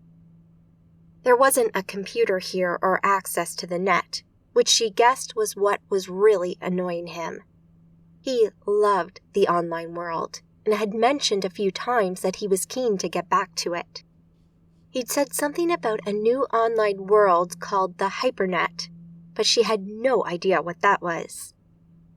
Essentia flared to life in her mind. It was Nefertiti, and she said a simple single phrase. "She's here." The link closed with no further explanation, but she didn't need it. She knew exactly what Nefertiti meant. Jumping off of her bed, she ported her trainers onto her feet and sprinted out of her room into the communal area. Valor and Maria were the only two there, and looked up at her sudden entrance. "Yasmin's here. Nefertiti just warned me." "Crap," Maria cursed, jumping up. "You two get Amanda. I'll get the guys," she said, and ran to Matt's room as the other two moved off. She burst in through the door and found Matt lying on his bed, much like she had been moments before, just staring at the ceiling, one of his feet twitching nervously. "Get up. Yasmin's here. We're leaving, she barked at him.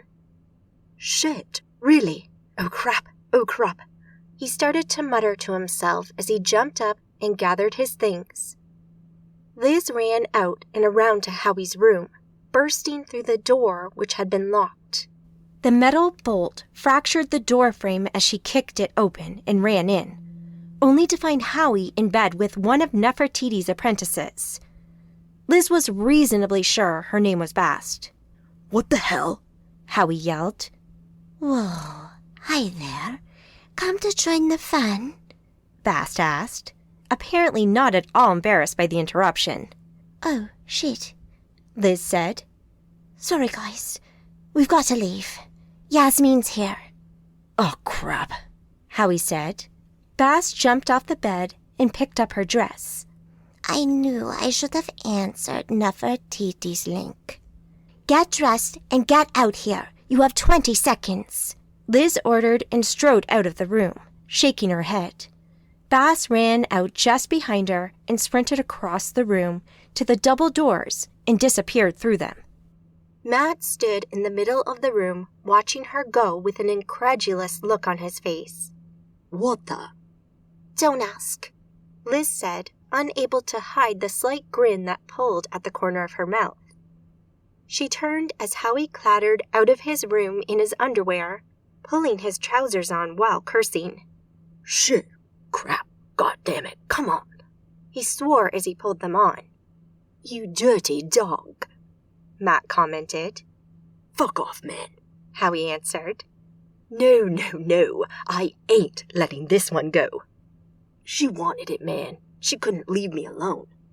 Learn some self-control, jeez, Matt said as Balor and Maria came back through, the scion carrying Amanda over his shoulder, and looked at the three of them. Did we miss something? Maria asked, eyeing Howie as he pulled his clothes back on. Nothing of note, Liz answered. So, we ready? They all nodded. Right, let's go, Liz said. Maria, if you would please. Essentia flared as Maria ported them through the null realm. During their tour the day before, Nefertiti had told them to come to the main hall during an emergency such as this, as it had most of the main exits leading off from it, and would likely be where Nefertiti and her coven would be waiting for Yasmin to appear. Liz thought it was a little risky, but if all the exits were there, it made some sense. They appeared in the main hall. Across from them, the main exit pulsed with energy. Something was hammering it with an incredible amount of essentia and magical might. Nefertiti stood facing the door with 4 other magi and 8 Riven. She sensed their appearance and turned. Liz noticed Bast look over at Howie at the same time and wink. Nefertiti walked up to them. I'm sorry it has to end this way, she said. You have done more for us than we could ever have hoped for, Liz reassured her, and smiling at their host. She smiled back at them. If we survive this, maybe we can meet again under less stressful circumstances. Liz nodded. That would be nice. You know what to do, right? Go down there, fix a location in your mind, and walk through. I don't want to know where you're going. We've got it, she said. They discussed their chosen location in private after Nefertiti had shown them the exit the first time, and had picked somewhere at random, but they hadn't thought much past that stage. Liz had a few ideas, though, but she'd mention them after they were out of here. Just like Nefertiti didn't want to know where they were going for their own protection, Liz didn't want them to plan things too far in advance in case one of them got captured. Good luck, Nefertiti said as the main door behind her exploded with essentia and kinetic energy. Nefertiti turned and worked her magic. Essentia flared from her as magic rippled out from the entrance as several people walked through the door, led by the familiar figure of Yasmin. An aegis snapped up around Nefertiti, her coven, and the entrance, containing Yasmin for the time being. Nefertiti, Yasmin called out as she walked in, her dark-clad figure silhouetted against the bright glow from the door. Go, run! Nefertiti called out to Liz. Yes, please run, Yasmin shouted in reply. It makes this so much more fun. Let's go, Liz said and sprinted for the corridor entrance as a sentia flared behind them. Liz charged up the hall, running as fast as she could. She could see the portal up ahead, only for magic to flash before them and a figure to appear out of thin air. She was a slim woman in singed denim, carrying a mop of dreadlocks on her head that spilt over her shoulders. Liz recognized her as Tasita, one of Yasmin's black knights. A sentia flared around her, and a gout of superheated flame flew at them. Liz expanded her aegis to cover the hallway as the fireball smashed against it. Maria stepped up beside Liz, and they both worked their magic, pulling on the local essentia and throwing a wave of strikes at the nomad that hammered her aegis and got close to breaking it in one go. Tasita's magic flared, and with a whip crack of air, she was gone. Wimp, Liz grunted. Maria, watch our rear. The rest of you, run! She barked at them and sprinted up the corridor, fixing the location she wanted in her mind, and stepped into the portal, letting its magic eject her from the null realm. She appeared in another London backstreet, landing on cobblestones in the rain.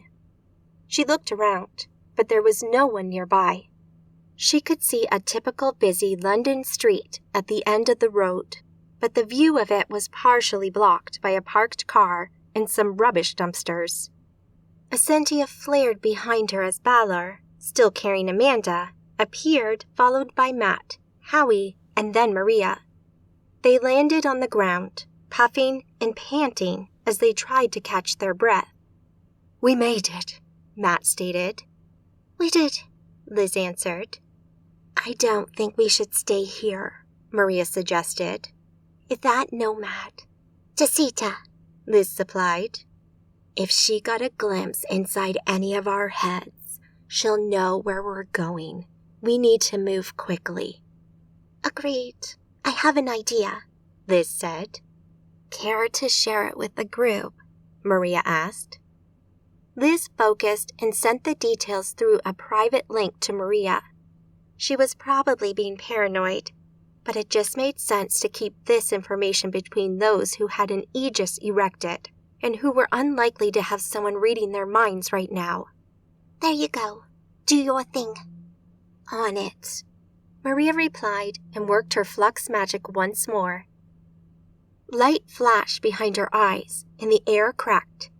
Suddenly, they weren't standing in a London alleyway anymore, but were instead standing amidst some tall grass. She was right where she had wanted to be, appearing at Amanda's cottage in Donegal, Ireland. Liz had lived here for a while following her introduction to the Magi world before they moved to New York. Few people knew about it, making it the perfect place to hide out. Where are we? Matt asked. One of Amanda's homes. We're in Ireland, Liz explained. Oh, Amanda told me about this place. I never got to visit before, though, Maria said. It's quite charming, apart from the rain. They might have ported hundreds of miles, but the weather in this part of the world seemed keen to get them wet. Come on, Liz urged, leading them through the gate in the picket fence. Let's get inside and dry off. The cottage was a small, squat, single-story building with a thatched roof and white walls set out in an L shape. A white fence surrounded the property with a slightly overgrown garden inside. A single rough path led away from the gate up the valley where it disappeared out of view with no other houses in sight. Liz walked up to the door and with a quick working of magic, unlocked it. She stepped inside, out of the rain, and into the dim interior, and knew straight away that they weren't alone. She looked to her right and saw that the fire in the hearth was lit, but gave off no smoke, while a figure sat in one of the chairs before it. The person was clearly a magus, but they'd been suppressing their magic to keep from being noticed too early. For a moment, Liz panicked and could only stare at the shadowy figure. She boosted her aegis on instinct and prepared to fight.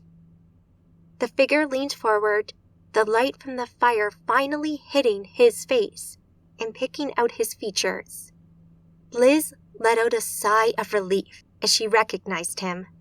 I wondered how long it'd take you to get here, Gentle Water said. Ultima Thule, Enceladus, Saturn.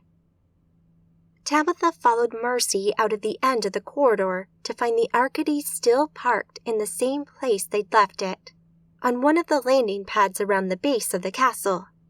The ship looked majestic with the orange-yellow glow of Saturn behind it, and for a moment, Tabitha lost herself to the beauty of the view, only for a large black shape to drop the tarmac right in front of her. Tabitha yelped in surprise and jumped back. Holy crap, she said, looking down at the furry body of the mutilated werewolf that had landed 2 feet from her. Oh, gross, Tabitha added as she looked at the bloody mess of its face. Sorry, called out a voice from above. Tabitha looked up to see Maya standing on the rear open deck looking down at them. I didn't realize anyone was down there. No problem, Mercy said. Easy for you to say, Tabitha commented. I think I need a new pair of knickers. Sabine smirked. Come on, let's get aboard, Mercy said, waving them to follow her. Tabitha stepped around the corpse and followed them up the ramp before the button was pressed to raise it. We need to get out of here. Chapter 13. An offer of help between. Amanda felt herself separate from Sophia again, having left the founders of the Legacy Coven to continue their work. She'd often wondered who Helene had been and why she'd made the prophecy. What had been her agenda? There could have been all kinds of reasons behind it. As it turned out, the prophecy was made by her own mother and done retroactively. Sophia had given birth to her and left her at the orphanage before going back in time and then foretelling the things she had just done because she was an Aeon, and time didn't work the same way for her. Oddly, now that she had lived it and been there for those events and spoken the words, it felt like she had made the prophecies about herself. So, you were Helene? Amanda asked. Sophia, in her human form with her red hair, faded into view before her. That is correct, and so were you. So, these things have already happened though, right? I just saw memories or something. Or something, Sophia said cryptically. Aeons don't view time in a linear way. Of course, Amanda said, and the scene shifted once more. Amanda was Sophia again, walking through a mountainous region. She could hear and sense that there were people with her. She looked back over her shoulder to see a group of men and women in loose robes following her. They looked like monks, but they were also clearly magi as well. The nearest one looked at her and smiled. Are you well? The lead monk asked in his native tongue, which Amanda understood flawlessly. Amanda smiled and nodded before she looked around at their surroundings. They were high up, ascending a thin, treacherous path through the Himalayas. Amanda recognized her surroundings and wasn't surprised when they rounded another rocky outcropping, and before them, a little further up the slope, was a complex of buildings clinging to the cliffside. She smiled at the familiar sight of the temple and paused for a moment, taking in the view. "It is magnificent," the lead monk said, stepping up beside her. "It is yours," Amanda/Sophia said. She wasn't sure if she said it or Sophia did, but she knew those were the right words to say and knew instinctively that she had created this temple herself a short time ago, imbuing it with protective magic that only an Aeon could conjure. "But, Red Phoenix, are you sure?" She smiled back at him. "I am sure. I wish for you to live here peacefully and to fulfill your needs and desires. You may leave at any time, of course. You're under no obligation to me." "After everything you have done for us, it would be our honor to live here." Those nearest, who could hear their conversation, nodded in agreement. "It shall be known as the Red Temple, named in your honor," the man beside her said, bowing slightly. Amanda smiled. "Thank you." The scene changed with a flash of light, and Amanda was elsewhere. She found herself floating in mid-air, hanging high above an island, an atoll to be specific, and below her, on the sandy beach, she could see herself. She could also see Liz and Gentle Water, as well as other members of her coven, along with Mr. Black and his team. She knew this moment. She knew it well. It was burnt into her memory, maybe literally. She looked over to see the missile boost up from the submarine in the middle of the atoll, only for it to explode the instant it left its launch tube. The aegis that her younger self and her friends erected protected them as the blast hit with a blinding flash of light. She spotted a burst of green energy just outside of the aegis and knew that it was Mr. Black merging with the orb. Amid the maelstrom, she watched and waited, and slowly the firestorm from the nuclear explosion died away, leaving behind an altered landscape apart from the section of the island that had been protected by the aegis. Peering into the aegis, she could see herself with Liz and the others. As she watched, she felt herself, or perhaps more accurately, Sophia, reach out and pull on her power. She pulled on something from the home of the Aeons, and it manifested as a streak of lightning that shot down from the heavens, straight through the aegis, and hit her younger self on her back, throwing her to the sandy beach. As she watched, she felt the skin where the tattoo was prickle as her younger self screamed in pain before passing out. The job done, Sophia withdrew her magic, and the bolt of energy abruptly disappeared, leaving her younger self motionless in the sand. Liz, Maria, and Gentle Water approached cautiously, moving to her aid as she woke up. She remembered that moment well. She had no idea what the tattoo was at the time, but now understood that it was a marker, placed there by Sophia to show the world that she was the one spoken of in the prophecy. The blast of energy did more than just mark her, though.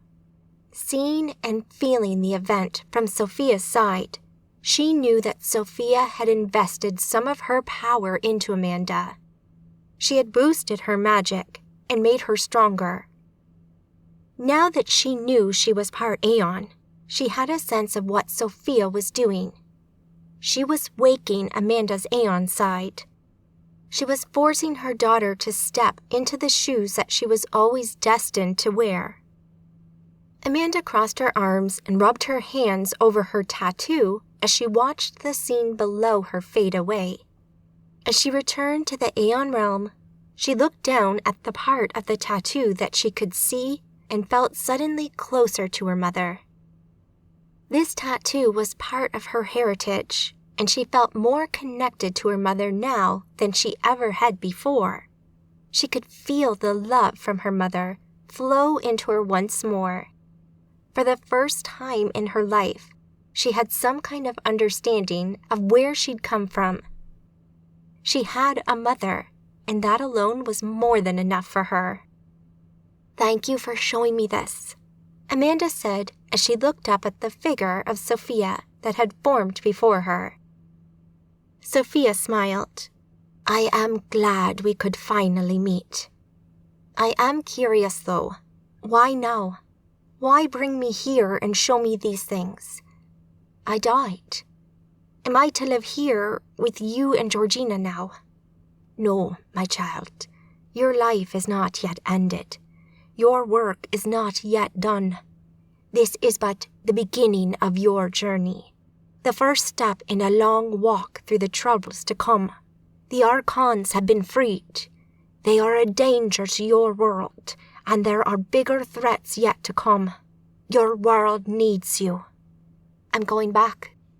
"Yes, Yasmin is yet to be stopped. Your friends need you, and I think you need them." Amanda smiled. Sophia was right. She did need them. She missed them intensely and felt very keen to return. She had failed to stop Yasmin once before, though. Could she stop her now? "Yasmin is too strong for me, though," Amanda said. "This is true. You have yet to fully grow into your power as my daughter. I can help, but my reach is limited. I don't know how much I might be able to help you, or for how long, but any help I can give you is yours to do with as you wish." Amanda nodded. "I understand. When do I go back?" "Whenever you wish." "Then I would like to go back now." "Of course," Sophia said with a smile that spoke of her love. "But before you go, I have one more thing to show you." The Arcady. Sitting in the pilot seat, having chosen to leave Amanda's usual captain's chair vacant, Maya watched as the ship powered down its displacement drive and Earth shot out of the void. The ship slowed and banked down towards the planet. "Home," Tabitha said as she looked out the main viewer at the bright blue marble. "It's good to be back," Maya agreed. "Where are we going to go?" Mercy asked. "I was discussing this with Gentle Water earlier," Maya said. "I think we know the perfect place." "Oh," Tabitha asked. "Where's that?" Chapter 14. Rebirth, Donegal, Ireland. Gentle Water, Liz said, feeling relief wash over her as she looked upon that familiar and friendly face. Liz, He said, looking towards her, but not quite at her. it's lovely to hear your voice again, little one. She ran forward. He stood up to meet her, and she grabbed him once he was standing, wrapping her arms around him. Oh my God, it's so good to see you. I had no idea what had happened to you. I hear now, He said and pulled her close. So what happened? Is Moya here? Did Mercy find you? One question at a time, little one. We are all safe. Mercy, Tabitha, and Sabine did find us, and we fly back to Earth on Arcady. We all safe. Where are they? Are they here? No, long way from here. Where? I take you. You not worry, He said with a smile. I see you're still blind, She said, looking into his eyes, which were darting around as if searching for something to lock onto, but finding nothing. I am, He answered her, his voice taking on a less happy note as he answered her. Oh God, I'm sorry, She said. It's okay. I am alive, and there are other ways for a Magus to see. I wish there was something I could do. Don't worry, please. I okay. All right, she said and hugged him again before pulling away. You still have Amanda. We do, Liz said, sadness in her voice. Gentle Water only nodded, but didn't ask any more about her. Maria moved in next and hugged him as well, whispering a greeting into his ear. Balor, Howie, and Matt all said hello next, with varying levels of familiarity. So, how come you're here? Liz asked. It's most obvious place for you to come to be safe. Yasmin not know about it, but I know you did, Liz. So, it just seemed like obvious place to watch. Makes sense. Shall we leave? Gentle Water asked. I think that's a great idea, Maria answered. Me too, Liz added. Very well, Gentle Water said, and in the next instant, Essentia rushed around him as he worked his magic. Light flashed, dislocation washed over her, and the air cracked. Suddenly, they had swapped rainy Ireland for the snow-capped peaks of the Himalayas, and Liz found herself, along with everyone else who had been at the cottage, standing just outside the entrance to the Red Temple. The door opened as Liz hugged herself against the cold and looked up. Of course, she thought, it was the obvious place to come. Quiet, secluded, and so far as she knew, unknown to Yasmin. Liz had spent several months living here shortly after becoming a Magus, having lost some of her friends in the chaos over the Golden Book. Her time here had helped her mourn and begin to move past that grief, as much as anyone ever can move past something like that. Coming here with Amanda seemed right. The doors opened, and as she stepped through into the temple, it almost felt like coming home. The Magi here used their magic to keep the harsh cold of the mountains at bay, while also using the clouds and snowstorms to hide the temple from casual view, keeping it secret and hidden. It was about as safe as it was possible to be while on Earth during the current troubles, without withdrawing to a null realm. Walking into the main courtyard, she saw Maya, Tabitha, Mercy, and Sabine waiting for them. They smiled in greeting, and Liz stepped into a tight embrace with Maya before hugging the others as well. You made it, Liz commented. We did, Mercy answered. We didn't encounter too much trouble, just a fight with some of Yasmin's followers, but it was 3 against 2, so we handled it. Walk in the park, Sabine added. If you say so, Tabitha remarked. You're just embarrassed that you nearly got crushed by a flying werewolf corpse, Mercy teased her. Yeah, sorry about that, Maya smirked. Tabitha sighed with exasperation. Sounds like you had quite an adventure, Liz commented. Somewhat, Mercy agreed. So, what happened to you? How did you get out of the abyss? The same way you did, Liz answered. We traveled to London to see if we could find Trevelyan and find out what happened to you, but the Albion was attacked. We were saved by Nefertiti, who let us hide in her null realm for a few days, until Yasmin found that as well.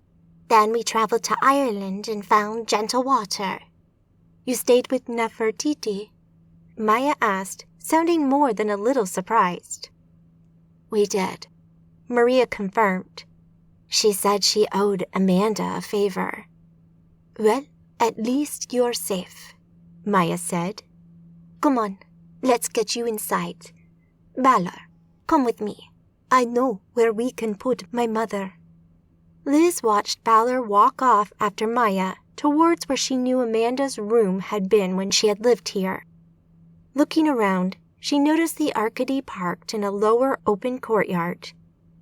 It seemed undamaged, if a little out of place in the ancient temple. Liz wandered over to a nearby wall, where she sat and looked out over the incredible landscape. From within the temple, the clouds and snowstorm outside were invisible, allowing you to see the scene beyond. It was always breathtaking. Finally able to relax, Liz sat quietly and enjoyed the crisp mountain air.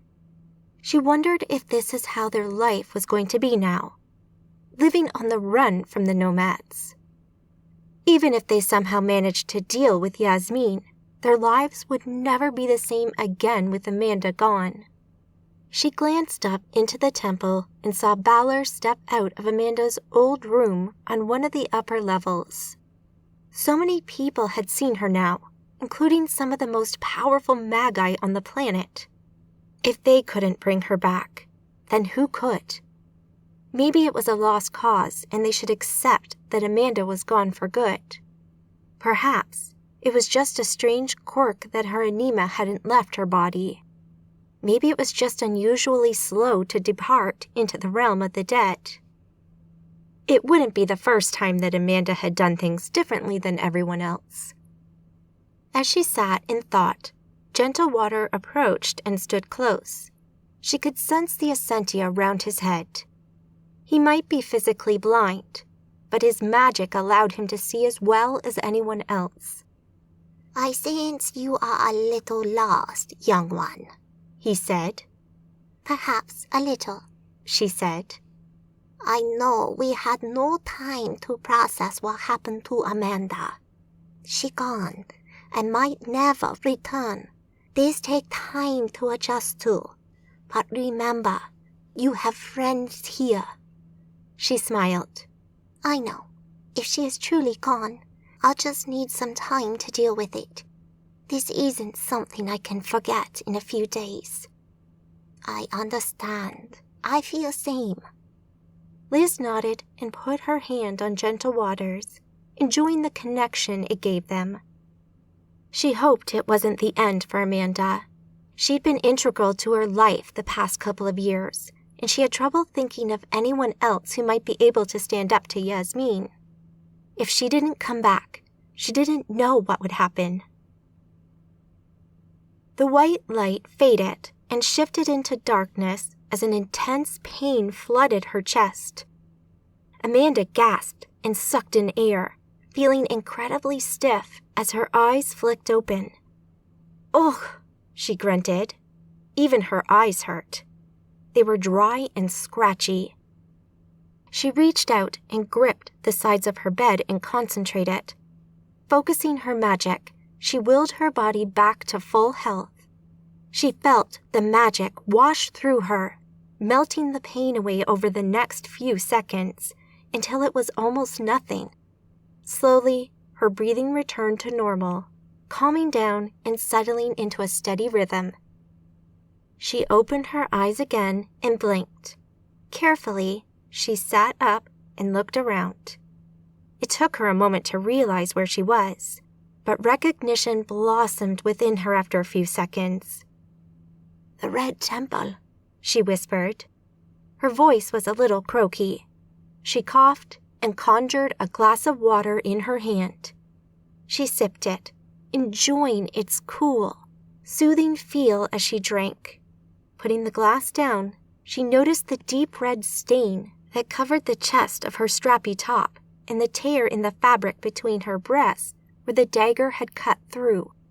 She reached up with her hand and for a moment felt a phantom pain in her chest as she remembered that moment.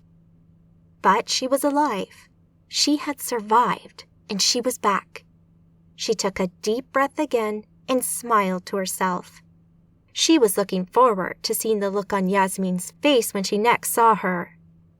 She thought back to her experiences with the Aeon. She could remember everything that had happened, including all the strange hops through time, experiencing what her mother had done down through the millennia. She could also feel something within her, something that had changed. A deeper connection to magic and to something other, something beyond. She closed her eyes and concentrated for a moment, reaching out to that feeling and connection. "Yes, Amanda, I am here," Sophia answered in her mind.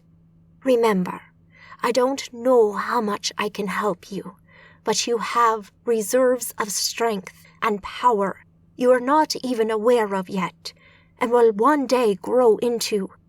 Remember who you are, and you can accomplish anything. Thank you, Mother, she thought.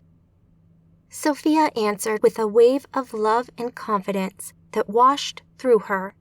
Amanda couldn't help the crazy grin that spread over her face as she felt that surge of energy within her. Opening her eyes again, she stood up and stretched. Even though she had been healed, she still felt a little stiff. The side effects of being dead for how long? She instinctively knew the date and time, right down to the nanosecond, as her magic reasserted itself. She'd been dead for 3 days and somehow ended up here, on the other side of the world from New York, which probably meant that some of her friends were here too. She suddenly felt a deep, intense fear grip her as she wondered what had happened since she had died. Had her friends survived? Were any of them dead? She felt sick and scared. She needed to know who was here and who hadn't made it. She ran out of the room and down through the temple, taking several steps at once, looking left and right, hoping she might see someone she knew as she went. She ran past several monks who protested at her running through the grounds, but she just shouted her apologies as she kept going. She reached the main level with the large courtyard and suddenly saw a small crowd of faces that she recognized, all of them looking her way as a couple more monks called out in protest as she ran by them. She skidded to a halt with a huge grin on her face. Relief flooded through her, and tears welled up in her eyes. Seeing their shocked but happy faces was more than she could take, and she let out a sob of emotion. "Oh my God!" Liz shrieked. "Mum!" Maya called out. "Mandy!" Maria gasped. The others had similar reactions as Liz, Maria, and Maya ran to her and wrapped her in their arms. "You're alive! Oh my God, you're alive! I can't believe it! I can't!" Liz whimpered as tears fell from her eyes. "I love you, Mom," Maya said, hugging her tightly. It was the most emotion Amanda had seen Maya display for hundreds of years. Maria just held her and pulled close to give her a big kiss. After a couple of seconds, Maria pulled back and looked at her seriously. "Don't you ever do that to me again. Got it?" Maria admonished her. Amanda smiled. "Wouldn't dream of it," she answered through tears of happiness. It took a few moments for the emotion to lessen and for her to work her way around, hugging people, and even then, Liz and the others seemed to cling to her as if they thought she might disappear on them at any moment. She reached gentle water last of all and immediately noticed his milky eyes and the magical vision he had cast on himself. He was blind, and the realization shocked her. "Oh my God, what happened to you?" Amanda asked as she hugged him close, and he returned the gesture. "The Lazarus scroll," he answered. "He caught a hit to his face," Liz explained. "He was lucky. It could have been fatal. Instead, it blinded him." She reached out with her magic on instinct and tried to fix it, but her magic did nothing. "What the?" she muttered. "It seems that the damage is irreversible," he said. Amanda frowned for a moment before she reached out to her connection with Sophia. "Is it?" she asked. "The Lazarus scroll was not my creation, but was made by one like me. As such, it is beyond my abilities to help you with," Sophia replied as the feeling of condolences flooded through her. "Like you?" Amanda asked back with a thought. "Yes, but this is not your concern yet," Sophia answered. Amanda frowned at that answer, but she could also sense that Sophia wasn't going to elaborate further. "Very well," she replied, sending a thank you back to Sophia before letting the aeon fade away. She sighed. It's beyond me for the moment.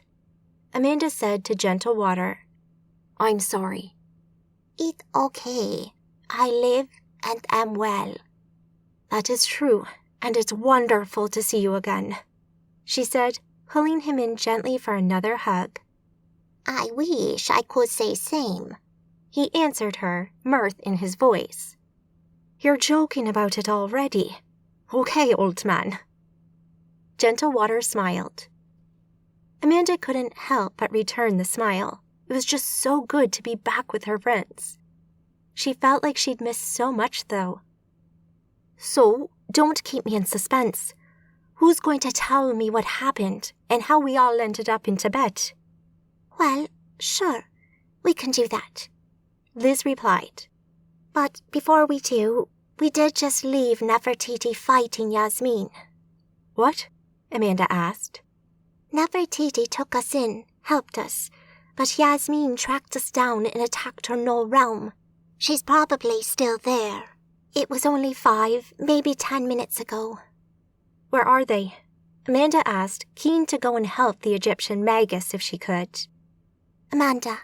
Liz cut in, concern in her voice. This is Yasmin. Are you sure you're up to it? I'm not losing you again, Maria added, clearly concerned. Amanda smiled at her friends and made sure she exuded confidence. Oh, I'm sure. I'm quite sure I can handle Yasmin. There was silence around her for a moment, and she knew they were all trying to figure out what was going on and why she was suddenly so confident. What happened to you? Maya asked, finally giving voice to the question they were all thinking. It will take some explaining, but I know who I am now, and I know what I can do, and I have some help. Help? Not now, Liz. Time is of the essence. Where is Nefertiti? Liz frowned at her. If you get yourself killed again. Trust me, Yasmin won't kill me again, she answered with confidence. The words seemed to work, and Liz nodded after another few seconds. Amanda felt a link from Liz pulse into her head. She opened it, and a location bloomed into life in her mind. Nefertiti said to port here if we needed to get back, or we could send help. That's all I know. Amanda reached out and gripped Liz's upper arms, giving them a gentle squeeze. Thank you. I'll see you in a moment. Promise? Liz asked. Amanda could feel her friends' eyes on her, especially those of Maya and Maria. Promise, Amanda stated, and worked her magic, porting to the location Liz had given her. Except she didn't appear at her destination. She felt her magic get disturbed, and she was yanked sideways, part way through the port. She found herself in a featureless black void, standing on a floor she couldn't see. Sensing she wasn't alone, she spun around and saw shimmering energy in the air that had a reflective quality to it, like rippling chrome that was pulsing with energy. Amanda sensed that whatever this was, it was alive and intelligent. It also glowed with powerful essentia, marking it as someone or something that could use magic. As she peered at it, the floating energy changed shape, and within it, she could start to make out the shape of a human torso with a somewhat feminine quality to it. Greetings, Amanda Jane Page, it said, its voice also sounding female with an echoing quality to it. I am Void. Void's realm. Void followed the trace of energy through this universe, hunting for its source. Its feeling was unmistakable. Not only had someone jumped between universes, but the power on display here could only come from one source. An aeon. She wondered who she'd find, who this person traversing the multiverse was, and would it be someone she could work with? The trace brought her to the rather unremarkable part of the Milky Way galaxy, and back to the planet she once called home millennia ago, Earth. Before long, after marveling at the changes that Earth had been through since her last visit, she found the fading traces of energy centered around a Magus. She was a slim, curvy woman with long, bright red hair who was talking with some friends. Void decided to watch and wait. She'd catch her alone at some point soon. She didn't have long to wait, though, and when this Magus, who she now knew the name of, courted, Void intercepted her and pulled her into her realm. Greetings, Amanda Jane Page. I am Void. Chapter 15. Future Whispers, Void's Realm. Void, Amanda asked, narrowing her eyes and looking up at the strange-looking being that floated in the air before her. She boosted her aegis, pumping energy into it, pleased that there was a sentia here that she could use. Please, Void said, raising her hands. I mean you no harm. I just wish to talk with you.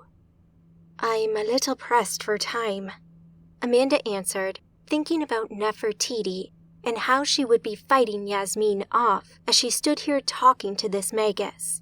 And yet, as she thought about it, she sensed that something was different with the flow of time here. Time isn't an issue. You will be returned to your destination at the same moment you left. We have plenty of time. Amanda looked at Void for a few seconds more, and then looked around at the featureless black environment she was in.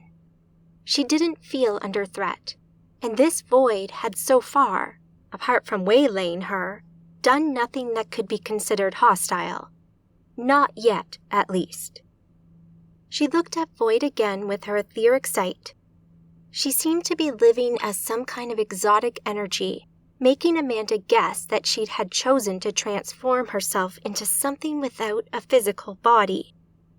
Amanda was quite aware that some of the Archmasters were capable of transforming their bodies like this and living as energy, but on Earth, at least, this kind of thing was rare since it wasn't practical for moving through the mortal world.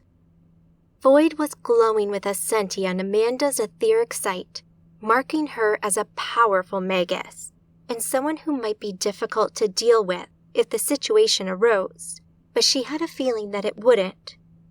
Relaxing her stance, Amanda inclined her head and smiled. All right, sure, let's talk. Who are you, and why are you interested in talking to me? Void's strange, reflective, chrome-like face smiled. It was an odd-looking expression, and as the smile faded, Amanda thought she recognized her. I'm a Magus, like you, but older, I suspect.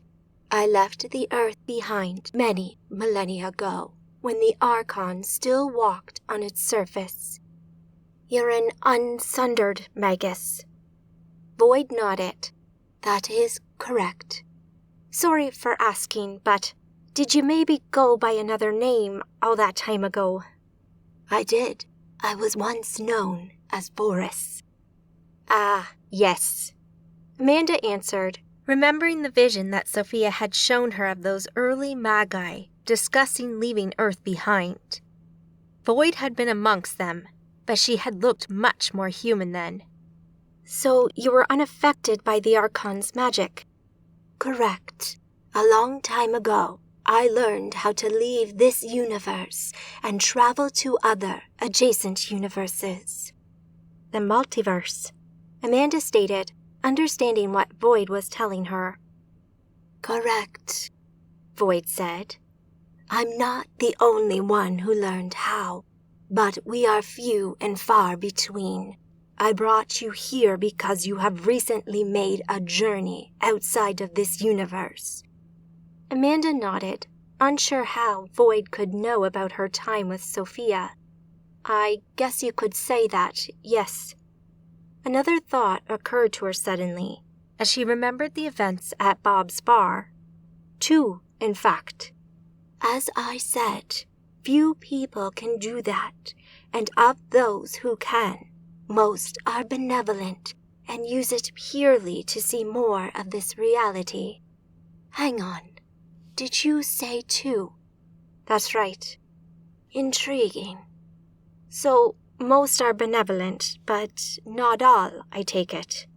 Amanda asked. Indeed, some choose to use the ability for their personal gain, something that can be devastating for other realities. Amanda nodded. If she understood the multiverse theory, then there were potentially an infinite number of other universes out there, each one slightly different to the others. Some would have magi in them, some would have other kinds of magic within them, and then there would be those which didn't have any magic in them at all, or, at least, no one there who was able to use it. A magus visiting such a universe would have an incredible advantage over anyone else, and the chaos they could cause would be unprecedented. She thought back to her life before becoming a magus, and her belief that magic didn't exist. What if that was true, and a magus came to our universe? They would be akin to a god, and no one would be able to stop them. I think I understand, Amanda said. Good. Then, maybe we can work together sometime soon. I require some allies in my quest. I would be open to discussing it, Amanda said cautiously. That is all I wish to know, Boyd said with another smile. So, if you'll allow me, I'll return you to the destination you were planning to travel to. Amanda smiled cautiously. Thank you.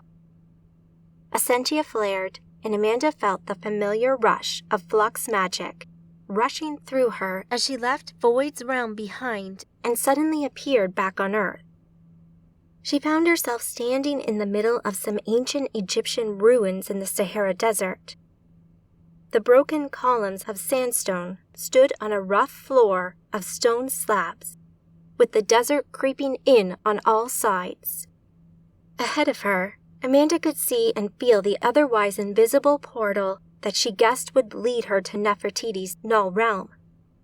It was incredibly hot, and the ruins were located in a shallow depression of sand with huge dunes on all sides, creating something of a sun trap. She knew right away that despite being held up by that strange magus, barely a second had passed between her leaving Tibet and appearing in Egypt, meaning that Boyd had been true to her word. Their conversation had been short, but interesting, and had given her plenty to think about. But these were thoughts for another day. She had much more pressing matters to deal with right now, and she didn't want to get distracted. Taking a breath, she worked her magic, brought her Aegis up to full strength, and then split her mind using the multitasking effect. As confident as she felt, she wanted to be ready for Yasmin and be prepared to defend herself. Still, she couldn't help the slight grin that spread over her face as she thought about the shock that Yasmin would probably feel on seeing her. With her defenses up, Amanda reached out with her magical senses, testing the portal. It was opened and, at least on this side, unguarded. She stepped through and felt the momentary sensation of being pulled off the earth to somewhere other. She found herself in a corridor of sandstone. There was little in the way of decoration, and the hallway led off straight ahead, but Amanda could already feel a sentia flaring in the distance. Amanda concentrated and poured it close to the end of the corridor with a snap of air. Walking to the end of the passage, just a few steps away, Amanda looked out over a large, square room, lined with fat pillars and doors leading off to other areas. In the middle of the room, Yasmin stood over a beaten and bloody Nefertiti. The ancient Egyptian crouched on the floor, protecting another magus, a young woman who looked severely hurt. 3 lifeless bodies lay on the floor around Nefertiti and the girl. Amanda guessed, from their style of dress that they had been a part of Nefertiti's coven and were Yasmin's latest victims. Standing beside Yasmin, Amanda recognized Kez, Anastasia, Rafaela, along with a couple of others she was less familiar with. This is the end for you, Yasmin hissed at Nefertiti, her attention utterly focused on the former Egyptian queen. Amanda stepped calmly into the room, her eyes on Yasmin. Kez spotted her first and did something of a double take, unable to believe her eyes. The expression amused Amanda to no end, and she struggled to keep her face neutral as Yasmin and the others all looked up at the newcomer. New meat. Yasmin stopped as a look of recognition fell over her face. No. Surprise, Amanda said, her voice giving the word a sing-song quality, and she wiggled her hands in the air. No, I killed you. I saw you dead. Amanda shrugged. You did, but I just couldn't stay away. I was missing out on all the fun. Yasmin blinked, staring at her in shock. Close your mouth. You look like a fish, Amanda quipped. Yasmin clamped her mouth shut and took a breath as her face twisted with hatred. Nefertiti took the opportunity to back off from the nomads, pulling her friend with her. Well, I killed you once before. It will be twice as sweet to do it again. Yasmin replied with a smirk, her confidence returning. Amanda returned the smile and took a long, steady breath, filling her lungs with air and letting it out slowly as she reached for her link to Sophia. The Aeon answered, and power flooded through her as Yasmin unleashed a raw, powerful battering ram of Essentia. The energy hit her aegis hard, the orb's power boosting Yasmin's magic to incredible levels. The Aeon's power bolstered her magic and fended off the Essentia blast with only a small amount of damage to her aegis. Death really doesn't suit me, Amanda said and pulled on her reserves of magic. She focused on Kez, Anastasia, and the others and sent a flurry of magical attacks at them. The nomads were sent hurtling back towards the far wall with shrieks of pain. Yasmin, who had braced for the hit, seemed confused when it didn't come. Yasmin glanced back at her coven, sprawled out on the floor behind her. Their aegises were in tatters as they struggled to get back up again. Yasmin looked back just as Amanda sent a wave of strikes at her this time. Energy flashed and exploded from Amanda. It hit Yasmin square on and flung her back. She landed and rolled, but found her feet and got up. Yasmin looked up at her with a frown and clear look of worry and concern. What are you? Yasmin asked, concern filling her voice. What do you mean? It's just little old me, Amanda answered. Not scared, are you? Yasmin stared at her in confusion and took a step back. Want to dance? Amanda asked. Yasmin's eyes narrowed. Essentia flared, and the nomads were gone. The portal magic flared at the same instant, marking their passage out of the null realm. Amanda grunted, as she let the Essentia she'd been readying for an attack fade. See you soon, Yasmin, she said to herself. Yasmin could wait. She'd track her down later. She'd only been back for a matter of minutes, and if she were honest, she was still feeling a little disoriented and stiff. Yasmin's day of reckoning would come soon, just not today. The room fell silent as the portal's magic faded. Amanda waited for a moment, just in case Yasmin decided to reappear, only for Essentia to bloom from Amanda's right as Nefertiti canceled the portal, effectively closing and locking the door behind Yasmin. Amanda looked over to Nefertiti as she sat back against the wall, the Essentia she'd used fading back around her. Walking over, She saw that Nefertiti's unconscious friend had been partially healed, probably by Nefertiti, so Amanda reached out and worked her magic on her as well, healing her the rest of the way. "You're back then?" Nefertiti asked. Amanda crouched down in front of her. "What gave it away?" Nefertiti smiled. "I'm glad you're back. Sorry I couldn't get here sooner," Amanda said, looking over her shoulder at the 3 corpses on the floor behind her. "That's okay. I'm just glad you came when you did." Amanda gave her a thin smile as she finished healing the girl, who started to stir and then woke up with a start. "Ah!" She yelped and looked around wide-eyed, her gaze quickly fixing on Amanda. "Who are you?" The girl's aegis snapped into place. "She's a friend," Nefertiti explained. The girl seemed to notice Nefertiti for the first time and lunged forward, grabbing her and hugging her close. "Oh, you're alive! I thought—" "Yasmin's gone, thanks to Amanda here." "Amanda? You mean the one who's dead?" she asked. "Was. She's back," Nefertiti said.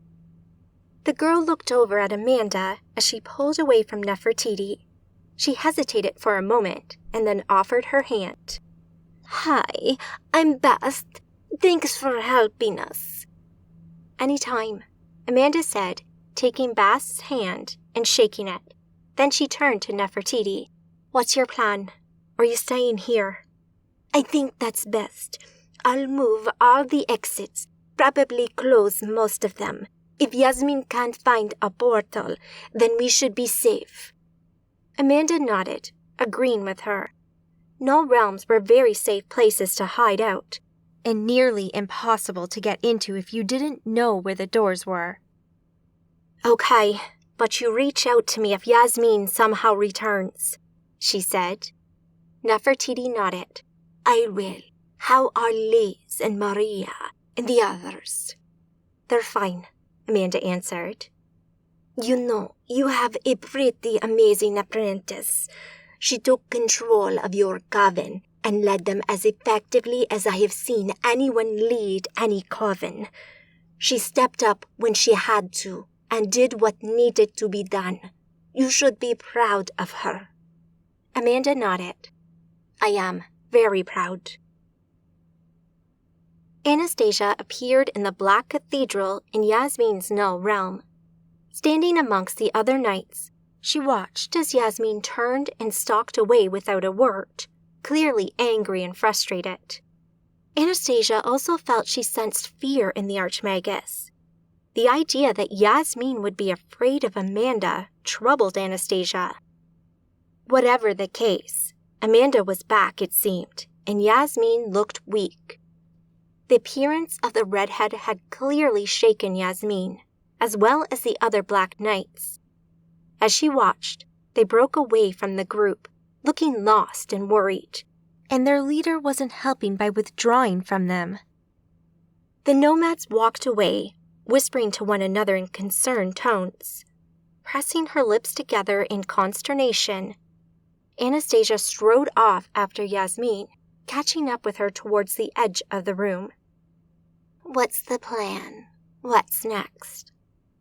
Yasmin turned and looked at Anastasia with her dark eyes. "Plan. Nefertiti will be out of reach for a while, and the council is on the run. So what's next?" Yasmin seemed utterly distracted, as if she couldn't quite wrap her head around what Anastasia was saying. She went to say something once, twice, but nothing came out of her mouth. She seemed to regroup after a moment and looked back at Anastasia. "I don't. What do you suggest?" Yasmin said finally. "We need a new target. We need to build on what we've already achieved. We can't stop. We need to find the Archons, too." "I guess," Yasmin answered, but she didn't sound convinced. Anastasia struggled to keep her face neutral.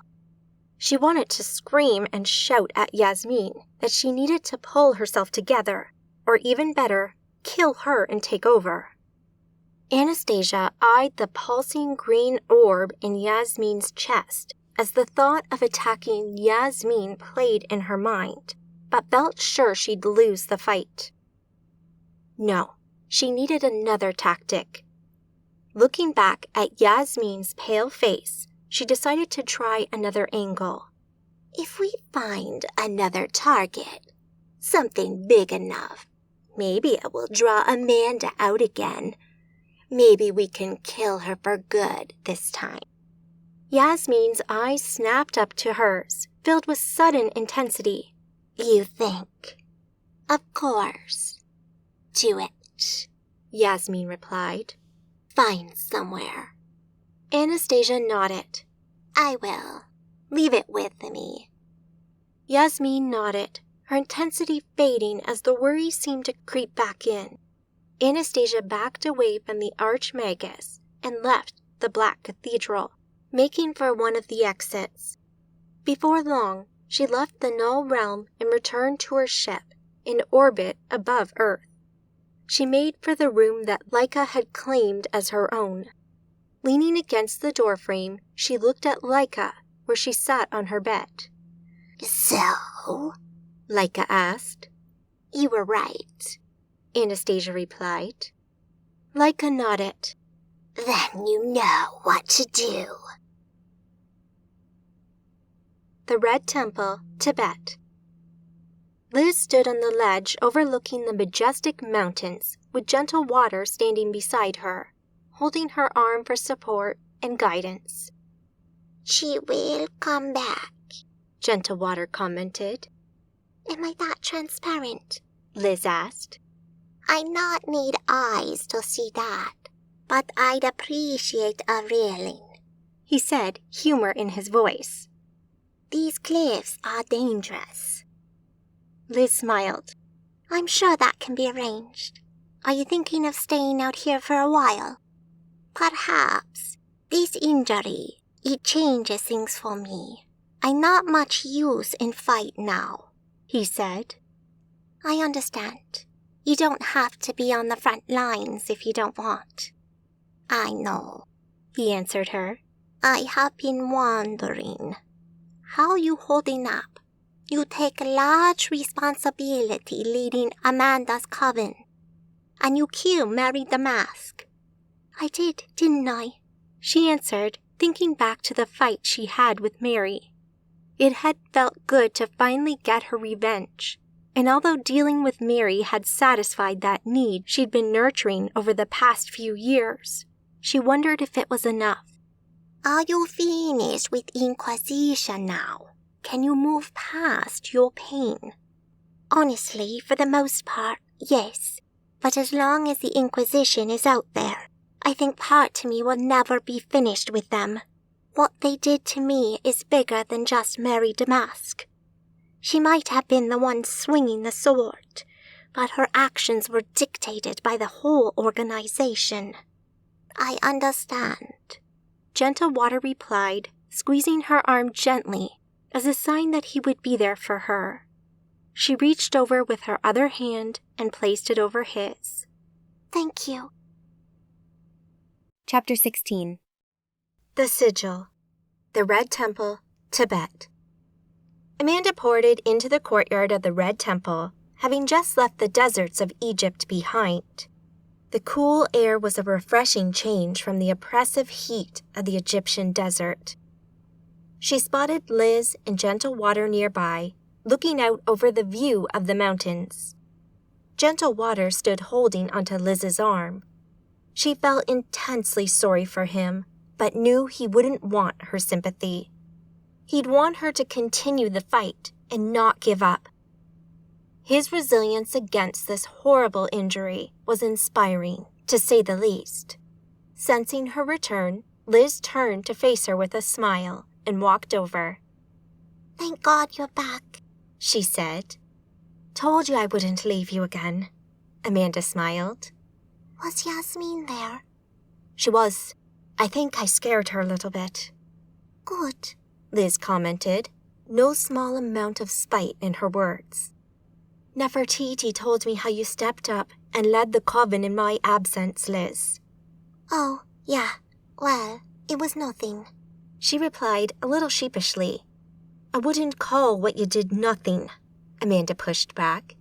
That took some real guts. Doing that after you'd seen what Yasmin did to me and the others.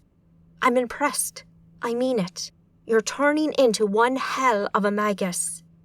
Thanks, Liz said, a blush creeping up her neck and reddening her cheeks. We were a mess after we left that fight. Someone had to do something. And you were the one who stepped up. Liz shrugged. The others were great too, you know, she said.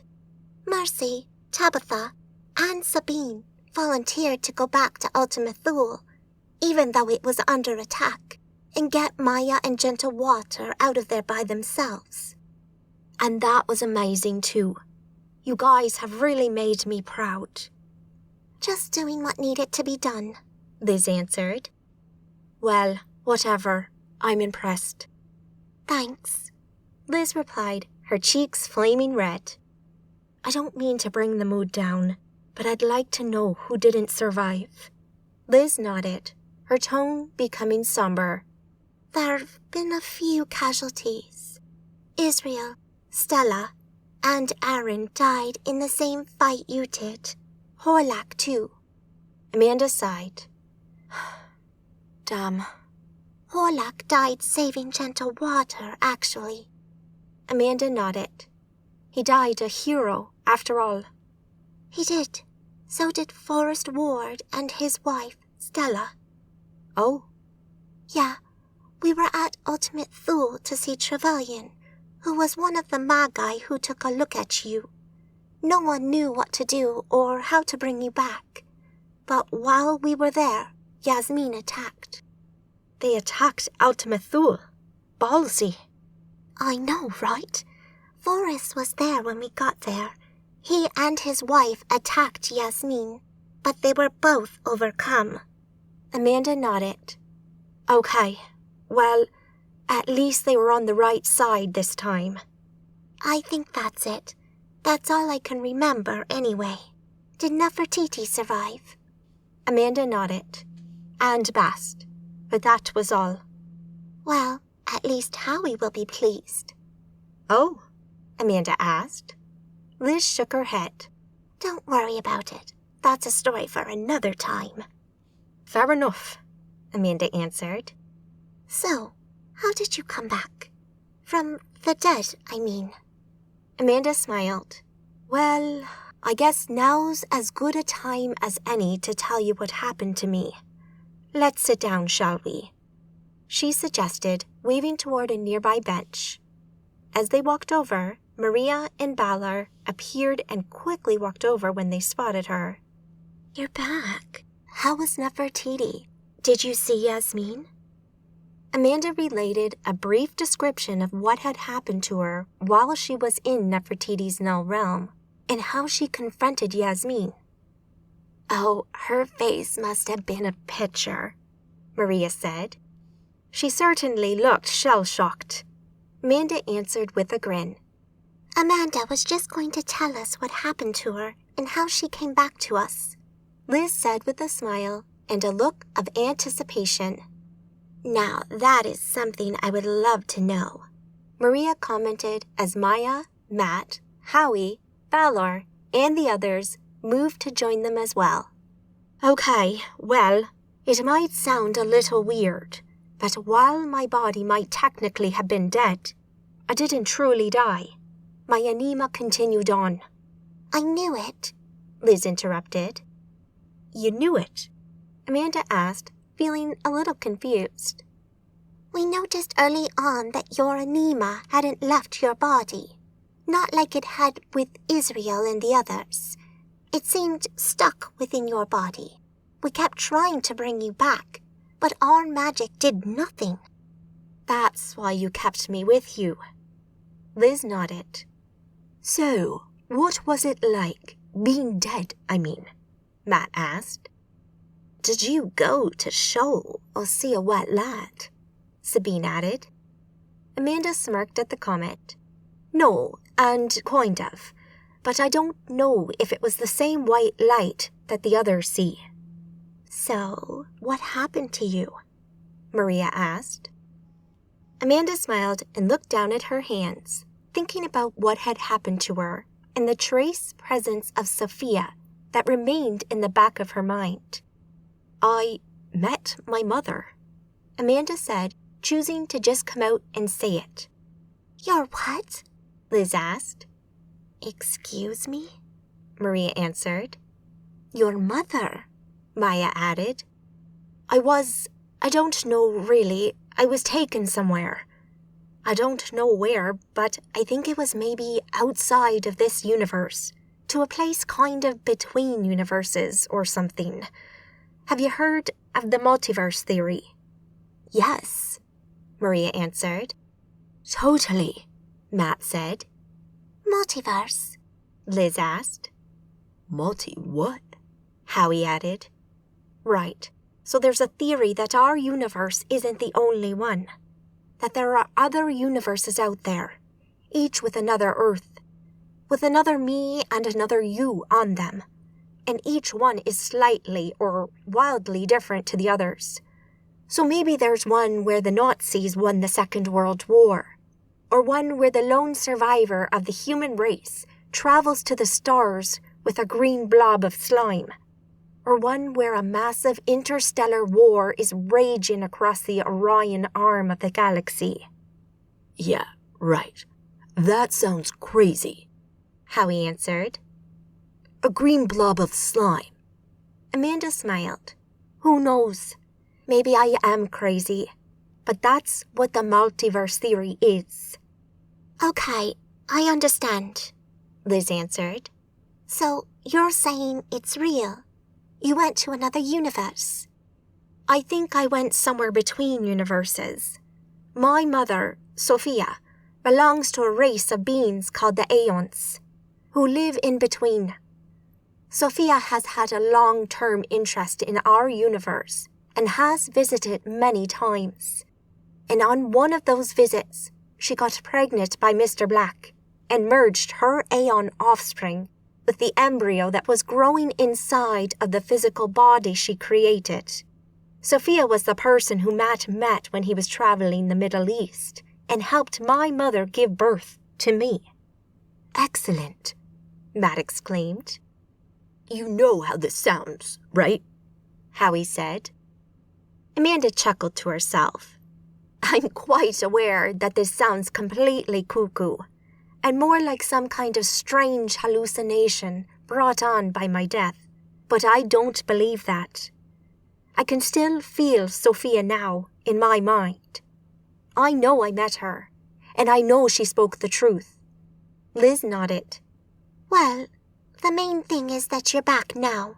You're alive and well, and if it really was this Aeon, Sophia, who saved you, then I, for one, am very grateful to her for that. Even if this all sounds batshit crazy." "Doesn't everything we do sound batshit crazy?" Mercy asked. "You make a valid point," Liz answered. "So, my grandmother is some kind of god?" Maya asked. "Well, not a god in the classic sense, but certainly a very powerful alien," Amanda quibbled. "Even better," Maya commented. "Yeah, it's all a little mad," Amanda muttered. Trying to relate what had happened to her and not make it sound so crazy that her friends might think she had gone mad was always going to be difficult. Even as she'd been speaking and running through the events in her mind, it sounded like some kind of fever dream even to her, and yet she'd experienced it. Sophia was real, and some part of her, somewhere deep inside, knew that Sophia had spoken the truth. She had met her mother, and she wasn't of this earth. "So, if she's so powerful, can she help us with Yasmin?" Sabine asked. "She's going to do what she can. Her kind have put limits on what she can and cannot do in this universe. But yes, she can help." "Good. I think we're going to need it," Liz said. Amanda wasn't going to argue with that assessment. Her friends continued to ask her questions about her experience with the Aeon and what had happened to her, but after a while, the conversations turned to more trivial matters, and people ended up drifting off to find food and other things. Sitting looking at the mountains and the Arcady parked in the lower courtyard, a thought occurred to Amanda, and she suddenly wondered where Alicia was.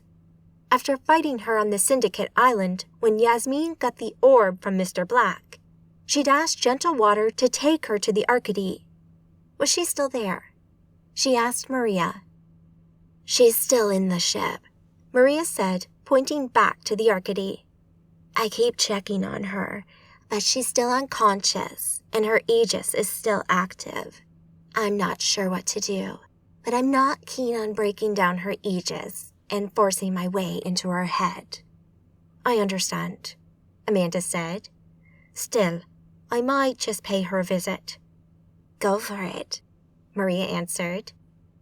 Deciding that there was no time like the present, she wandered down to the ship alone. She had a curious mix of feelings about Alicia as she approached the craft. Alicia had been through a lot. She'd only ever wanted to care for the children at her school, and it was only because she cared and tried to stop a group of them from doing something stupid that she'd been possessed at all. She'd then been kidnapped by Yasmin and been brainwashed to fight alongside her, against Amanda and her friends. They had her back now, though. She'd been unconscious ever since, with an Aegis around her that kept her protected. She couldn't know for sure, but she guessed that something was going on inside Alicia's head. She had no idea what it was, but hopefully it was something good. She really didn't want to have to fight her again. As Amanda walked under the hull, she reached up and traced her fingers over the ship, enjoying the feel of its cool exterior. The ship had been a home to her for hundreds of years, and had been on many adventures with her. It was more than just a ship to her, and she was glad to have it back. But as she approached the ramp and looked up into the shadowy interior, she wondered what she might see when she entered Alicia's room. Amanda walked into the ship and eventually found the room. Stepping inside, Alicia lay motionless on the bed, covered with a sheet. She looked like she was asleep, serene and peaceful, and yet Amanda knew that a spirit from the etheric realm resided within her, hidden deep inside.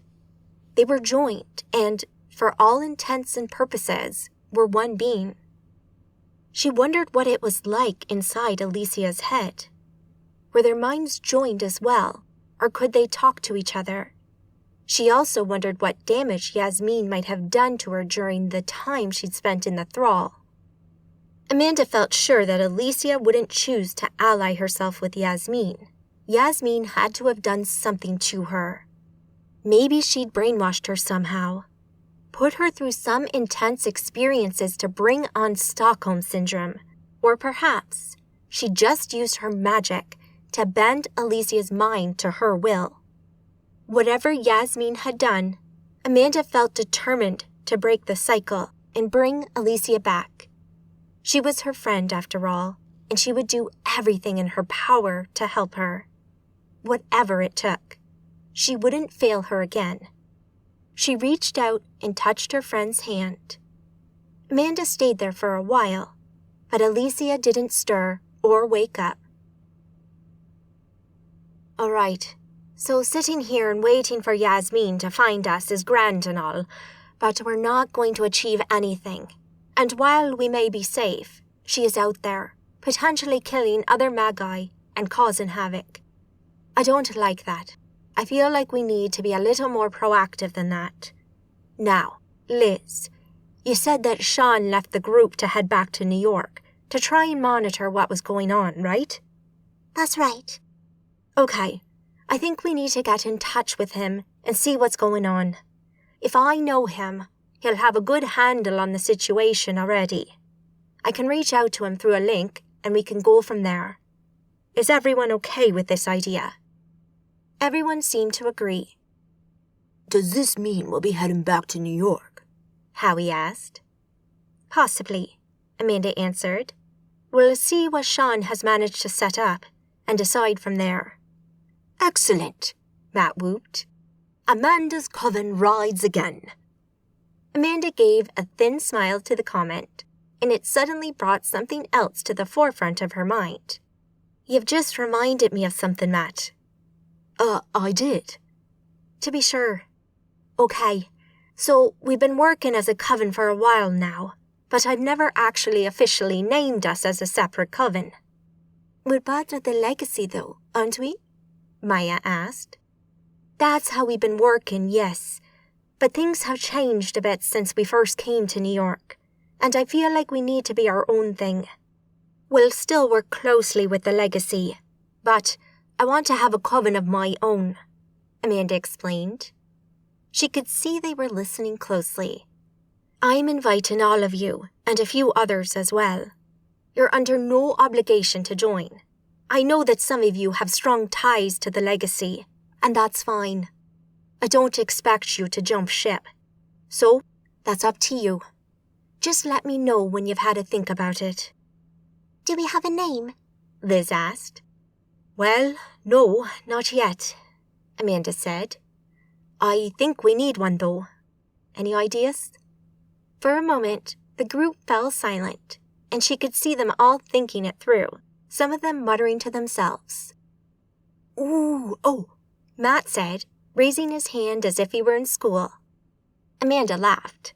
You don't need to raise your hand, Matt. What do you have? How about the sigil? He said it with a voice full of hope and sat there looking at her expectantly. Amanda thought it through. It wasn't on her list of ideas, but she had to admit that it sounded better than anything she'd thought up. Before she could give her opinion, though, Liz spoke up. I like that. I do too, Amanda agreed. It has a certain feel to it that I like. Any other ideas or any objections to the sigil? I can't think of any other coven with that name off the top of my head. No, I like it, Maya said. Sounds good to me, Maria added. Good thinking, man. Howie complimented Matt. Cheers, dude. It just came to me, popped into my head. All right, then we're officially the sigil, Amanda announced, smiling to herself. She knew she'd be happy with the name. So, if there's nothing else, I'll see if I can reach Sean. She waited for a moment to see if anyone had anything else to say, but when nothing was forthcoming, she concentrated and sent a pulse of Essentia out to Sean. She only needed to wait a couple of moments when suddenly the link opened, and she could hear Sean in her mind as clear as day. She opened the link up to the others as well. Amanda, is that you? He asked. Hi, Sean. Yes, it's me. Alive and well, thank you. Incredible. Did someone manage to bring you back? Not quite, no. I brought myself back in the end. Of course you did. Okay, well, I'd love to hear that story sometime. With pleasure. So, is everyone else there with you? Yes, I've got Liz, Gentle Water, Maria, Maya, Balor, Matt, Howie, Mercy, Sabine, and Tabitha all here. I was hoping that you might have some news for us. Well, I guess I do, but nothing much on Yasmin, other than where she's attacked so far. Why don't you come over and join me? Happy to. Where are you? I've set up in the pit club. My place was too small and, well, no one wanted to stay in the sewers. So, the pit it is. Yasmin knows of the pit. She does, but she doesn't know we're here. She killed the Magi who were here before, so I doubt she'd think to return to look for us.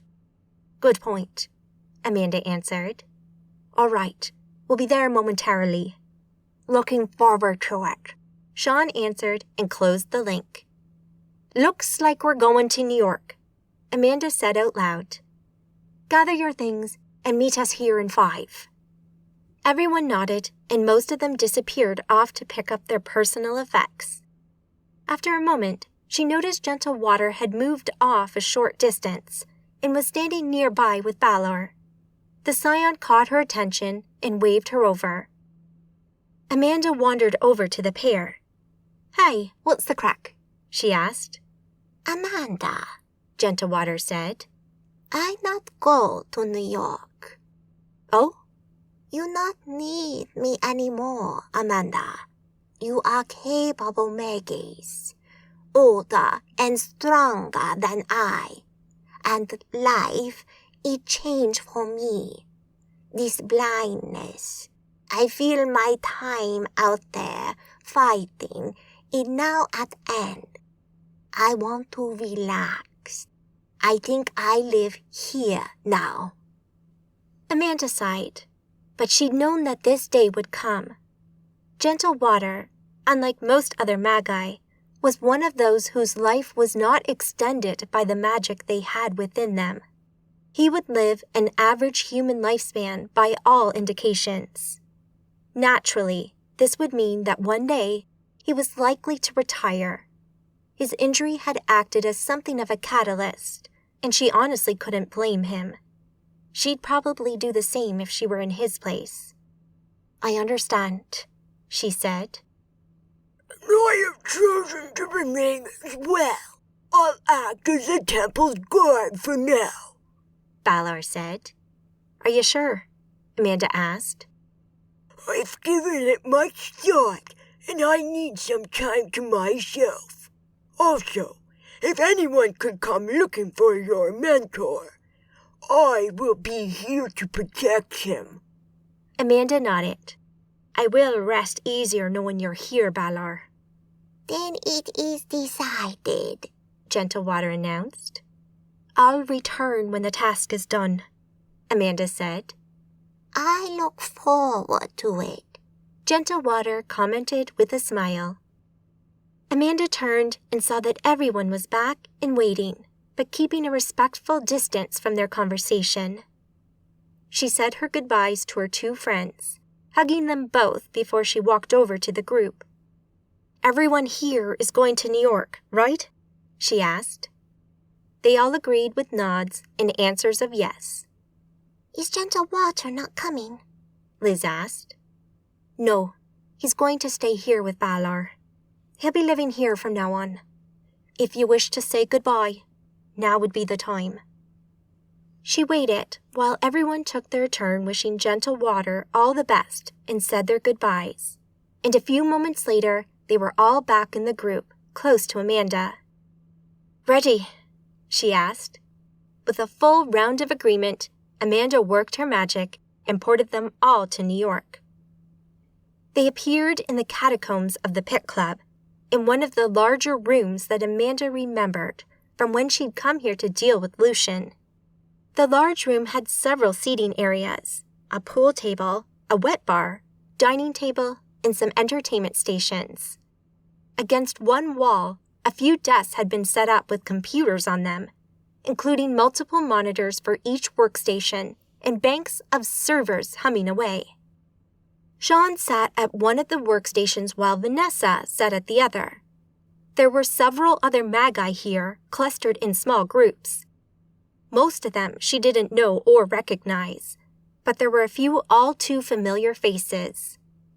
Trevelyan, Stephen Bathory, and Kai of the Magi Council were all here, as was Celeste and Victoria.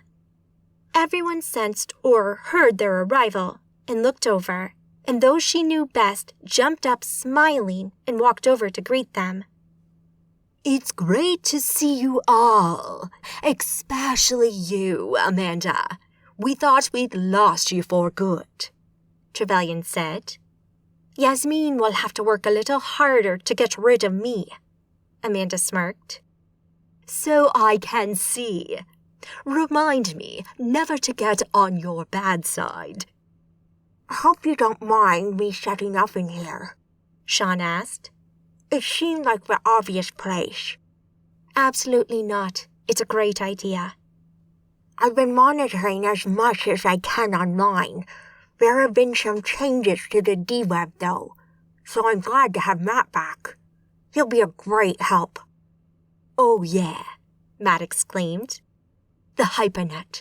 I'd forgotten in all the excitement at the temple. He looked over at Amanda with a huge cheesy grin, silently asking the question. Of course, go. I'm not your mother. Sean needs you.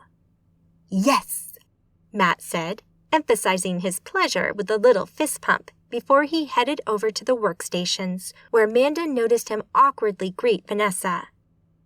I'm glad to see you're all alive, Amanda said, turning back to Trevelyan, Stephen, Kai, and Victoria. Liz said that Yasmin attacked Ultima Thule. She did. I think she was actually there to try and topple the council. Liz being there with you and the others was just a nice bonus. How many died? Amanda asked. A few, but it could have been worse.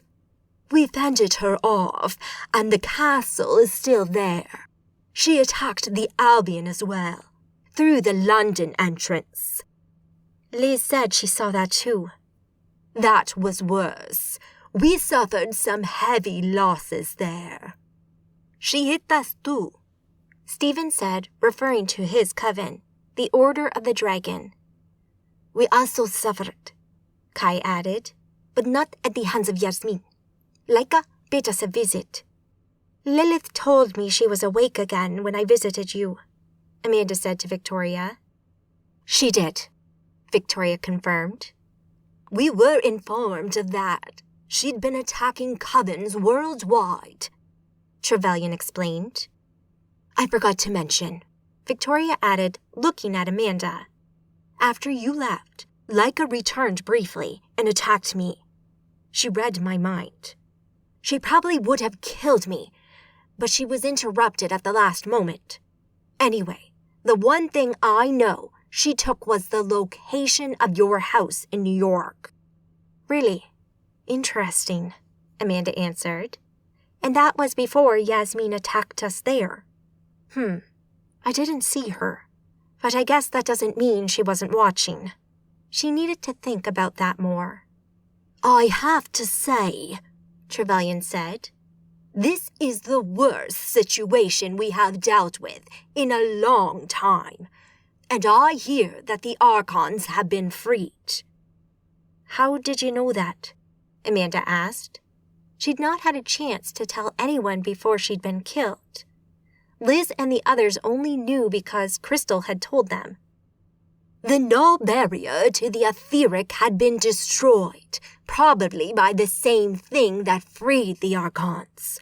So, we've been able to start talking to some spirits. They were quite clear on this fact. The barrier's gone. Incredible. Well, it's true. Yasmin killed one of them. Samael, I believe. The act of killing him broke the magic that was keeping them imprisoned. I have no idea where they are now. So far, they have remained quiet, but we're watching for them. Right now, the main issue is Yasmin.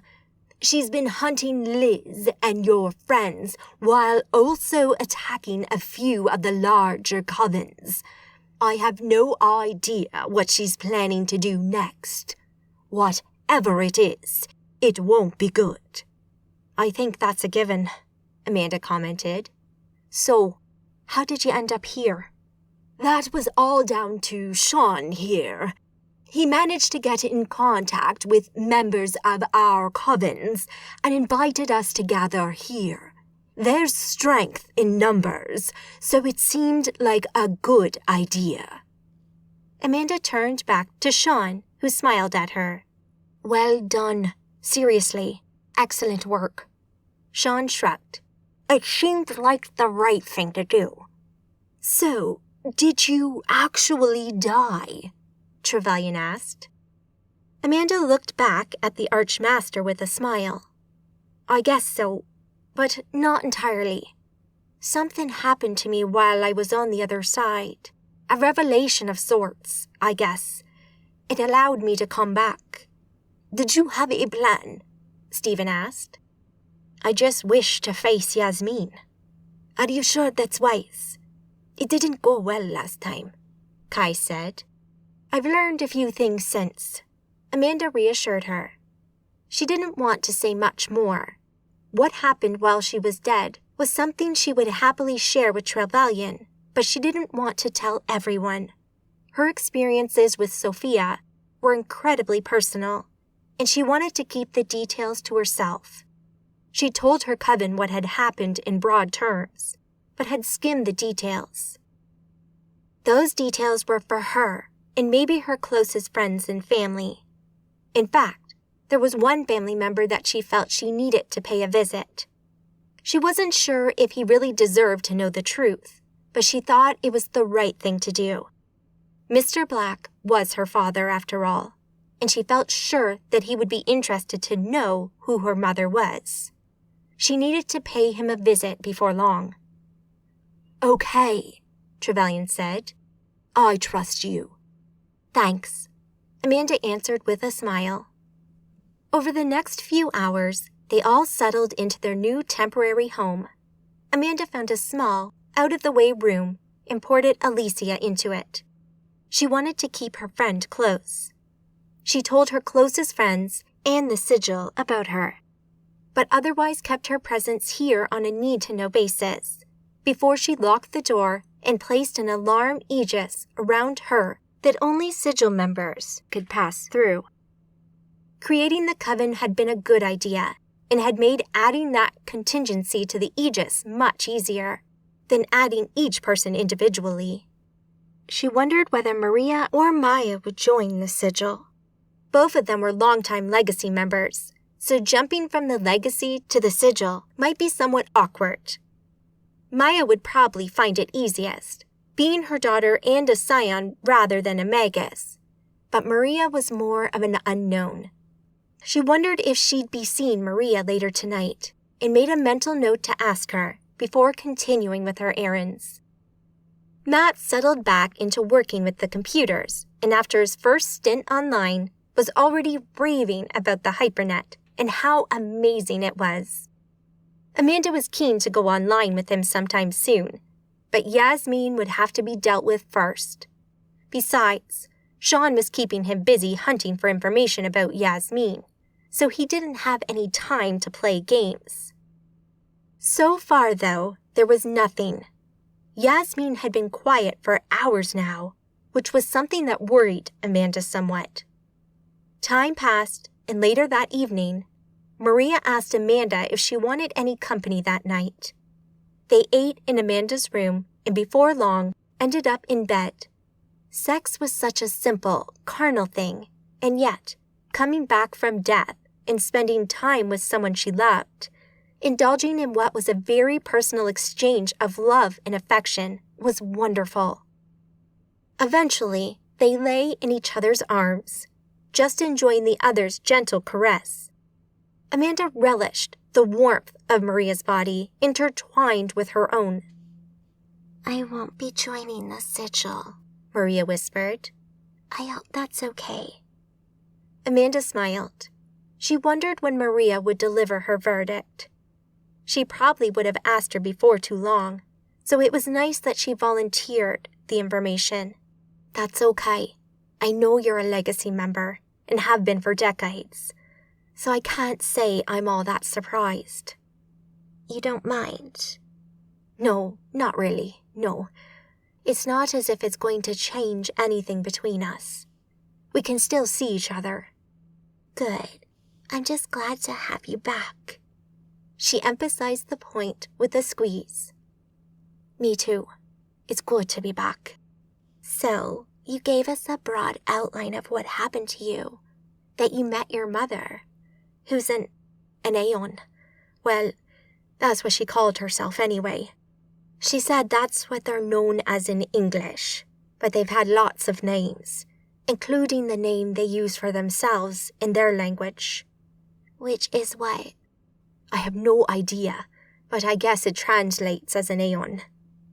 "I guess," Maria laughed. "So, tell me what happened. I mean, if you're happy to tell me, I'd love to know. Sure, but it's not something I tell many people. It's all quite personal. I won't tell a soul. This is between you and me, Maria promised. Amanda smiled and then told Maria everything that had happened to her. Keeping it all bottled up probably wasn't good for her. Once she started, she found it just all spilt out of her. Everything that had happened to her during her time within the Aeon, from her first meeting with Georgina through to the final conversation before she woke up back in her body. Maria asked her questions throughout, requesting clarification on things or giving her opinion on other parts. Having her there to talk to about it was good for her. It made her think about things a little more, as well as helping to get the whole event straight in her head, until finally, Amanda reached the end. In the end, it felt kind of great to tell someone. And that's it. And that's when you saw me at the Red Temple, she said. So, Sophia is in there with you now? I can feel her presence, the channel that I can use to speak to her. I don't know if it's something that will last once Yasmin has been dealt with. Well, it's certainly an incredible experience you've had. I hope you can somehow use the information she gave you in her continued help to end Yasmin's reign of terror. Amanda stared off into the middle distance, thinking about the confrontation that was yet to come and nodded. She didn't know if she was stronger or more powerful after her experience, but something about what had happened to her made her self-confidence burn bright. She would confront Yasmin soon enough. She just hoped that Sophia's help would be sufficient to do what needed to be done. I hope so too, Amanda said. The Pit Nightclub, Manhattan, New York. It's good to see you again, Amanda said to Celeste in the main kitchen of the Pit Club as she prepared her breakfast of toast with marmalade and a glass of orange juice. From what Sean tells me, I'm lucky to see you again. I guess so. It's been a crazy few days, to say the least. Glad you made it here, though. Did Sean find you? It was Vanessa who turned up at my doorstep, but yes, they found me. Thought I'd be safest down here with the Magi. With Yasmin on the rampage, hunting for anyone associated with me, she's probably right. I guess. Well, if it gets me into the fight, I'm there. It's been a while since I was able to really let loose. Chapter 17. Family Ties, Syndicate Island. The surge of Essentia faded as she looked around at the tropical environment of the secretive island where the Syndicate operated. She'd only been here once before and wasn't that familiar with the place. She wasn't even sure if Echo and Mr. Black were still here, but she needed to see them. She needed to tell him some of what she had learned. It was only fair. She remembered him telling her about his time with Sophia. He had also heard about Sophia giving birth on Tarat from an account of the event which Matt had posted online. He didn't know much beyond that, though, only that it sounded like she was a Magus, but that was all. She now knew much more about Sophia and felt she kind of owed it to him to tell him. She wondered how he was, following Yasmin's attack. Would he even be alive? Could she help somehow if he was? She needed to see him, that much was clear to her. She stood outside a large building in the blistering tropical heat, in a large, open flat area with pathways bisecting small sections of grass that had the occasional palm tree jutting from them. There was no one about, and the building looked empty. Had the last members of the syndicate left? She wouldn't blame them if they had. Their years of planning for the attack on the Archons had been foiled. Their leader had gone missing, and there'd probably been a few somewhat terrifying moments in between. Not least of which was the devastating fight that had happened here very recently. Amanda walked towards the complex. The building was modern, made from gleaming steel and lots of glass, assembled into sweeping lines and curves. It looked like quite an appealing place to work once upon a time. As she neared the building, Amanda sensed a growing rush of essentia up ahead, and echoes snapped into existence before her, her fists clenched, and a look of defiance on her face. "What are you doing here?" Echo asked, fiery emotion in her voice.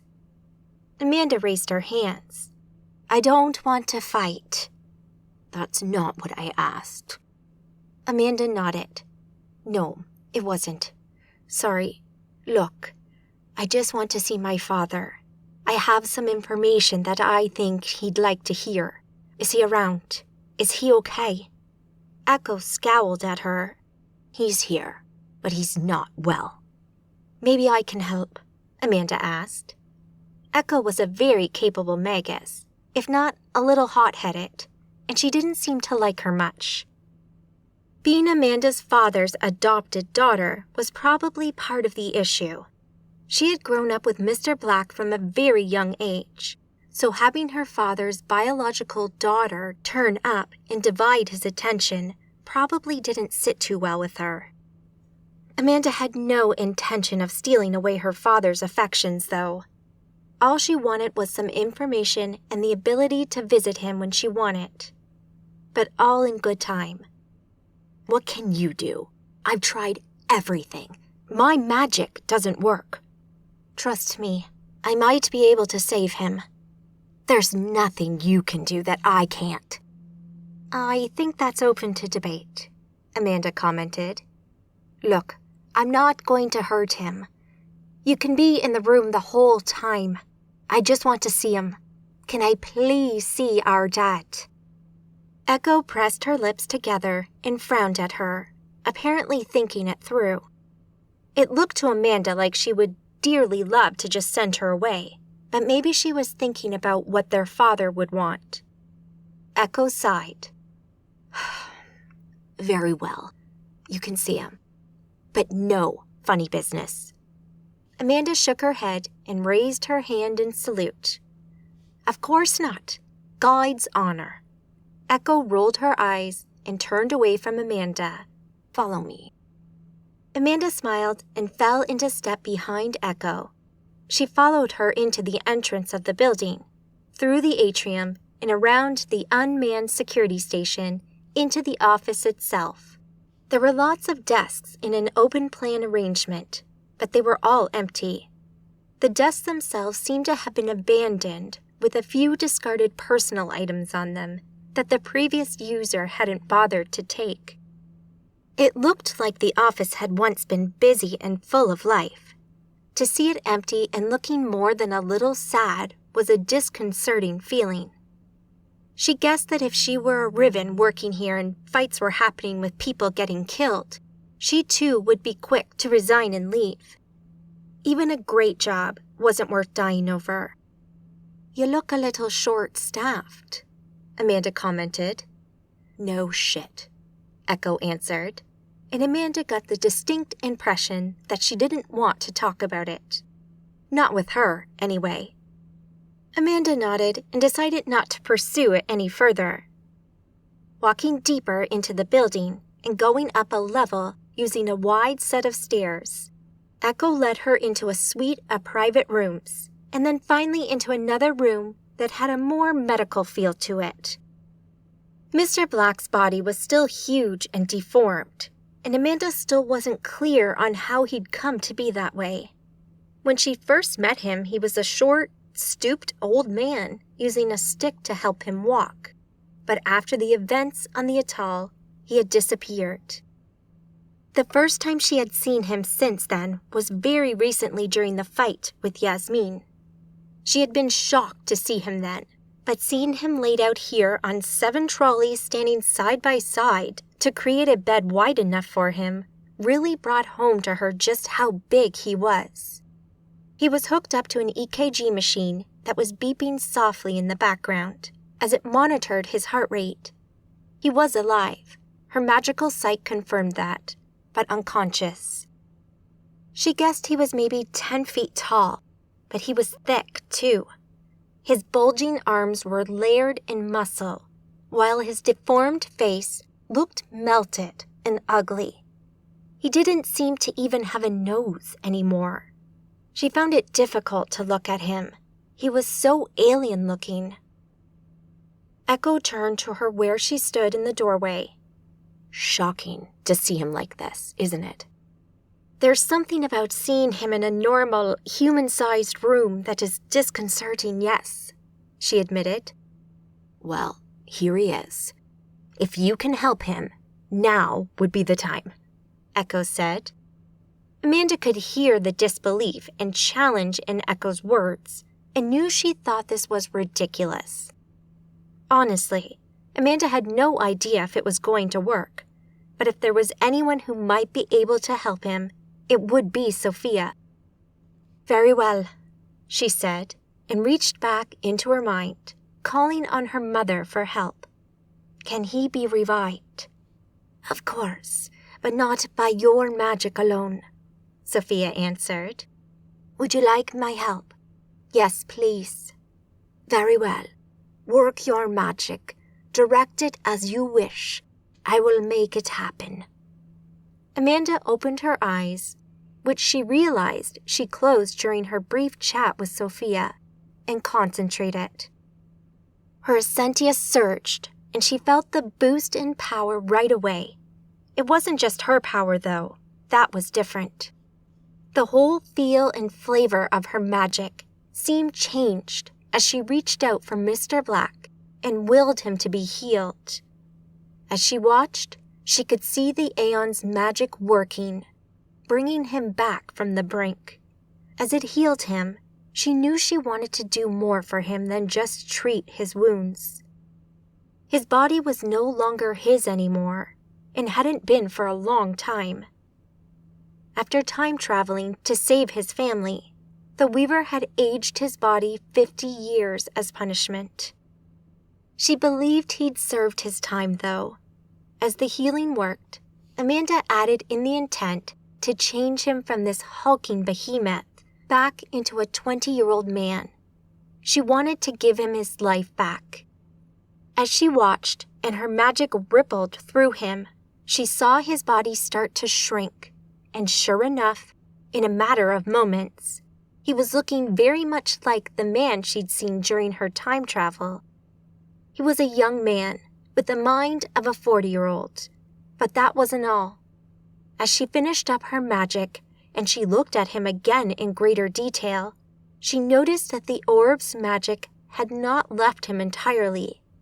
His body, even after she had returned it to that of a young man, was different. His body was strong and powerful, and she could sense that there was something magical within him. He was healed now, though, so she withdrew, pulling her magic back.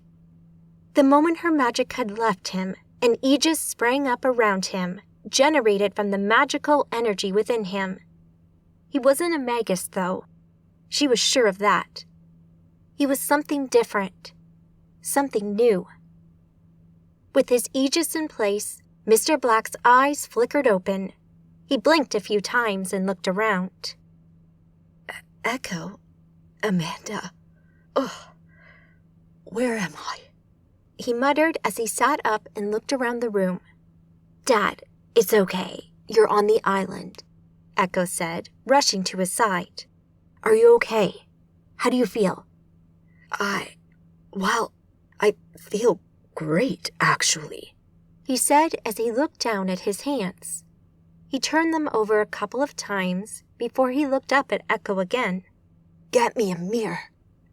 Echo conjured one into her hand. He took it and looked at his reflection. Oh my God, I'm young again. You're welcome, Amanda said. He turned to look at her. You did this. Sort of, she said, smiling. Yes, she did, Echo confirmed. Thank you, Amanda. Thank you so much. This is incredible. How did you? Mr. Black asked. What about the Weaver? Amanda smiled. The Weaver and me were tight now. He won't mind." "This is incredible. I don't know how to thank you," he said, looking back in the mirror, his eyes wide and twinkling with happiness. Seeing his obvious joy at his young appearance pleased Amanda to no end. "Your appreciation and thanks are more than enough," she said. "Did you come here just to do this?" he asked. "That was part of the reason for my visit," Amanda answered. "And the other part?" "Well," she said, taking a breath, "I came to tell you that I met my mother recently." "Your mother? You mean Sophia? She's alive?" "I guess you could say that." "All right. Great. Are you going to elaborate?" "I can, but it's kind of trippy," she said. "Isn't everything where the Magi are concerned?" "Yes, indeed. Even more so with me, it seems. Okay, well, my mother isn't a Magus. In fact, she isn't even human. She comes from a race of beings called Aeons that live between universes. She has visited Earth a few times over the millennia, and on one of those visits, she took the human form that you met that night before your time travel. So, you were right. You did get her pregnant, and I am your daughter." He gave Amanda a strange look for a moment, and then inclined his head slightly. "So, are you human?" "Part. I'm also part Aeon," she answered. It was strange to say it out loud, and honestly, she didn't know exactly what it meant to be part Aeon. Sophia hadn't been terribly clear on that point. But maybe she'd find out one day. "Wow," Mr. Black said. "Yeah, that was my first reaction too. For now, I can channel Sophia's power, and it was her power which allowed me to help you and return you to your younger self." "And I'm very grateful for it," he said. "Thank Sophia for me too." "I will," she said. "So, what are you going to do now?" Shuffling to the side of the huge bed he'd been sitting in the middle of, he looked up at her. "Honestly, I don't know. I'll figure something out." "I'm sure you will," she said with a smile. "Look, I'm kind of dealing with something myself right now, so I have to be going. But can I come and see you again sometime?" He dropped down off the bed and stood before her. "Of course, anytime." "Thank you," Amanda said, sensing a new side to him and a slightly brighter, maybe more optimistic tone to his voice. "Can I link with you?" "Absolutely," he answered. She reached out and offered the mental link to him, which he accepted, causing the link between them to flare into life. "Thanks. I'll get going." "Dominic," he said. "Sorry." "My name. It's Dominic. Dominic Black." "Ah, okay. Thank you," she said with a smile. She'd always thought that calling him Mr. Black was a fairly odd thing to do, but she'd never really thought about it too much. It seemed that he was someone who liked his privacy and cultivated a mysterious identity around himself, and his name was part of that. It was nice to know that he did actually have a name, though. "Anytime." Within moments, she walked out of the building, a feeling of happiness and satisfaction filling her up, knowing she'd help him and by doing so, strengthen their relationship. She did still wonder what he might do going forward, though. It seemed to her that the syndicate, his organization, had finally fallen apart after everything it had been through. He was still a wealthy man, though, so he could do pretty much anything he wanted. She'd follow up on him soon and see what he was getting up to. In the meantime, she had a nomad to deal with. Working her magic, she ported herself back to New York and appeared in the main room to see Sean sitting before his bank of workstations with Trevelyan, Stephen, Maria, Maya, and several others stood behind him. Most of the people there sensed her arrival and looked around. "Mandy, come here," Maria said, waving her over. Yasmin's made her move, Liz added. What's she doing? Amanda asked. She's attacked the Vatican, Liz explained. I've had messages from several informants who've confirmed sightings of members of the Black Knights and Yasmin herself, Sean said. She's gone after the Inquisition, Amanda muttered under her breath. They don't stand a chance. Good, Liz said, a note of spite in her voice. Perhaps, nodded Amanda, but there's a lot of innocent people there, too, and I don't want them to suffer. I'm going. Who's with me? The Vatican, Rome, Italy. Assunta swung her blade and finally brought it down into the hell-spawn's shoulder with a flare of blessed energy from the Lord that burnt the vampire, causing it to scream in agony. Die, demon, Assunta said as she ripped the blade from the beast. Augusta was behind her and engaged in a similar fight.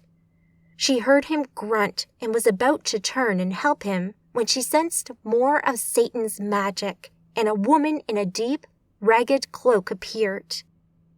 She had a somewhat inhuman appearance to her with out-of-proportion features and 2 parallel vertical scars that ran down through where her wide eyes were.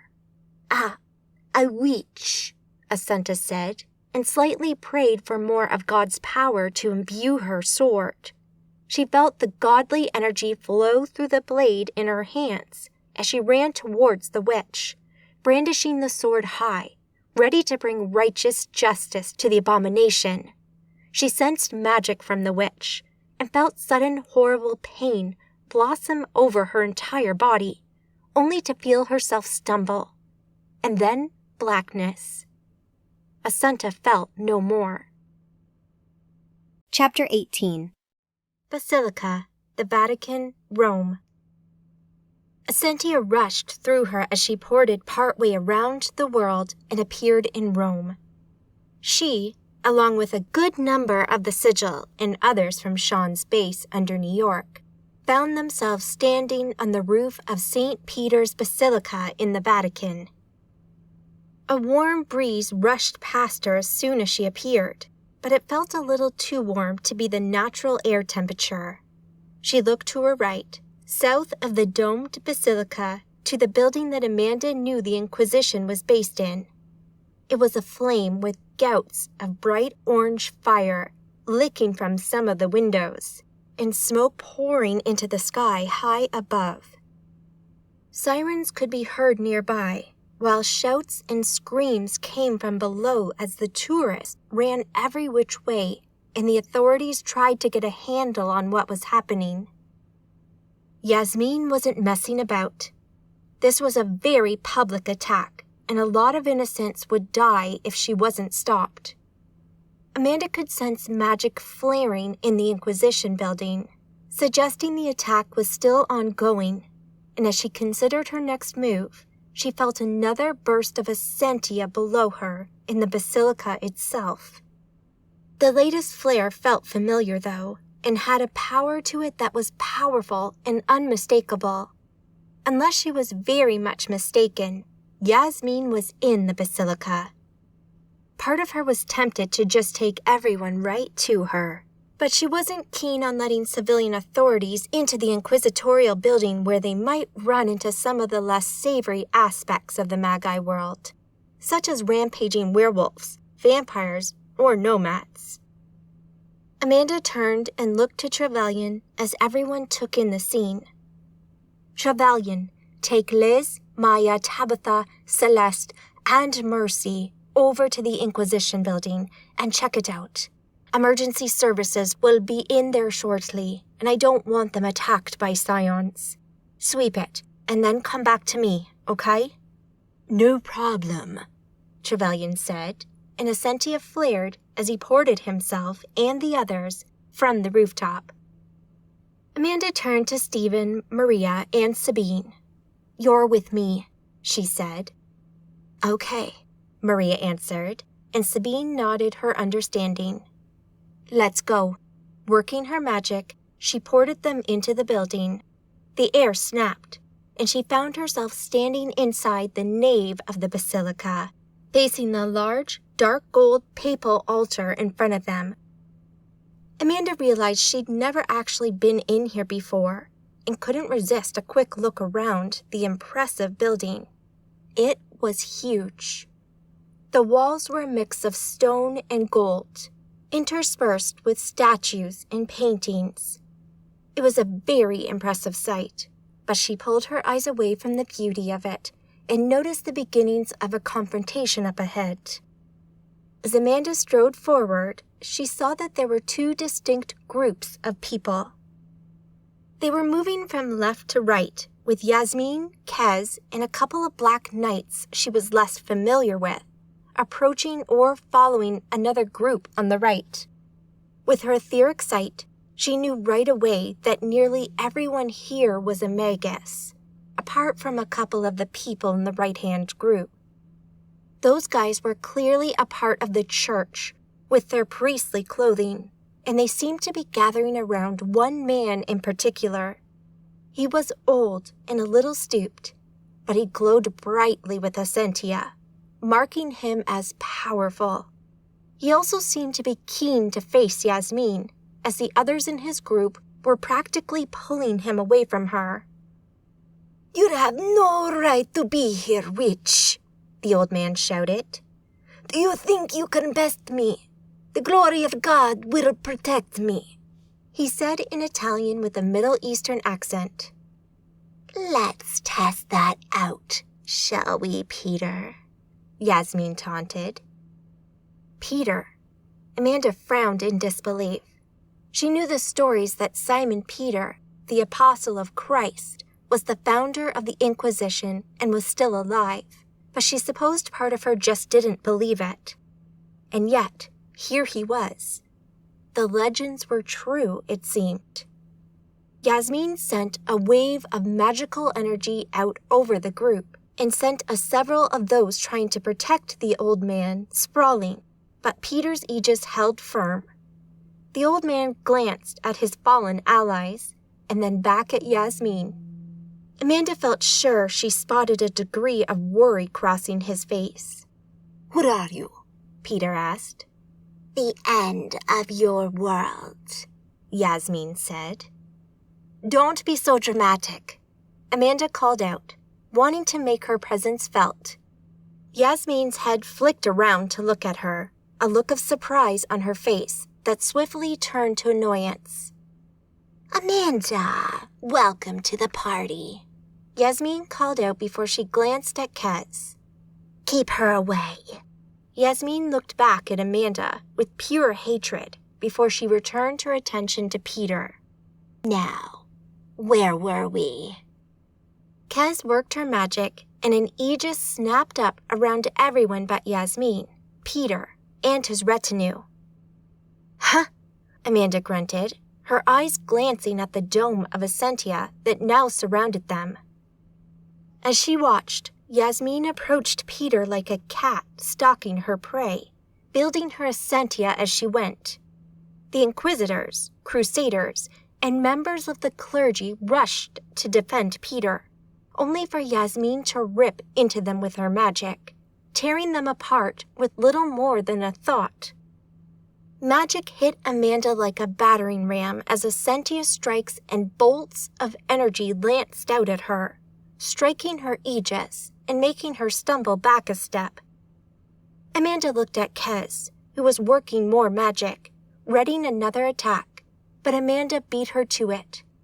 With her mind already enchanted with multitasking, she sent a series of Essentia strikes at Kez, lashing out at her with a magical energy barrage and trying her best to smash through the nomad's aegis. Essentia surged around Liz. A flash of lightning exploded from her hand and smashed into a Crusader knight, crashing him into the wall and killing him. She walked over and picked up his dropped blade that was glowing with Essentia and felt its weight. How we doing, guys? Liz asked through the link she had with the others in the building, This place is a mess, Mercy answered. Yasmin's coven sure did a number on it, Tabitha added. Liz had to agree. There were dead bodies everywhere, mainly Inquisitors, Crusaders, and the admin staff of the organization. There were so many dead. Liz wondered if this was the death knell of the Inquisition. She wasn't sure how they'd be able to recover from this. Just clear it of anything incriminating. We don't want the Ribbon authorities finding any werewolf corpses in here, Trevelyan said. Sure thing, Liz answered. The others also answered in the affirmative. She moved on up the next set of stairs into a more ornately decorated floor of the building that was just as gutted as the rest. As she walked onto the landing, she found she had to pick her way over the dead bodies. There were just so many, and yet Liz felt little in the way of remorse for them. The Inquisition had been the cause of so much pain for her that seeing it so thoroughly ruined came as something of a relief. To her right, Liz spotted a man crouched on the floor. He wasn't a Magus or Scion, and he didn't have anything magical on him. He was a Ribbon, and as Liz approached, she heard him sobbing. "Hi," she called out. "Hi, you." The man looked up, fear in his eyes, which changed to a look of confusion as he glanced at the sword she carried. "Am I dead?" "No." Liz said. "Go down the stairs. No one will hurt you now. You should be able to get out of the building." "What are you?" Liz offered him a thin smile. "Just a good Samaritan," she answered. She'd been half helping and half fighting people as she'd moved through the building. Her hate was only for the Inquisitors, who she thought of as a cancer within the Catholic Church that needed lancing. The Ribbon staff and Vatican personnel were innocents, and she was determined to help them escape. The Inquisitors and Crusaders, however, were fair game. "Bless you, my child," the man said, before he followed her directions and moved down the stairs and out of sight. Moving on, a figure stepped out of a door up ahead and quickly spotted her. He was a good 10 meters away, but she knew from just looking at him that it was a Scion, probably a vampire from the looks of it. Liz called on her magic and hit the thing with a triple strike of lightning that sent the vampire smashing into the wall, its aegis decimated by her magic. Liz ran at it and swung her blade as the creature pulled itself up. Her sword swung true and hit the thing's neck cleanly, severing its head. It fell to the floor, its anima already leaving its body. Looking around, Liz found herself in a large, handsomely decorated hallway. She moved along it, dodging the fires, using her magic to douse them or bring them more under control as she checked the rooms on either side. They were offices, and she soon found one whose door had a gold plaque on it reading, "Office of the Grand High Inquisitor." Liz walked inside to find it partially aflame, while several dead bodies lay on the floor. She walked over to them, wondering if she might recognize them. Over the years, since becoming a Magus, Liz had been researching the Inquisitors, including the ruling conclave and who its members were, and as she looked down at these bodies, she felt sure she recognized some of them. This was the last room on this floor, and there was little in here but death.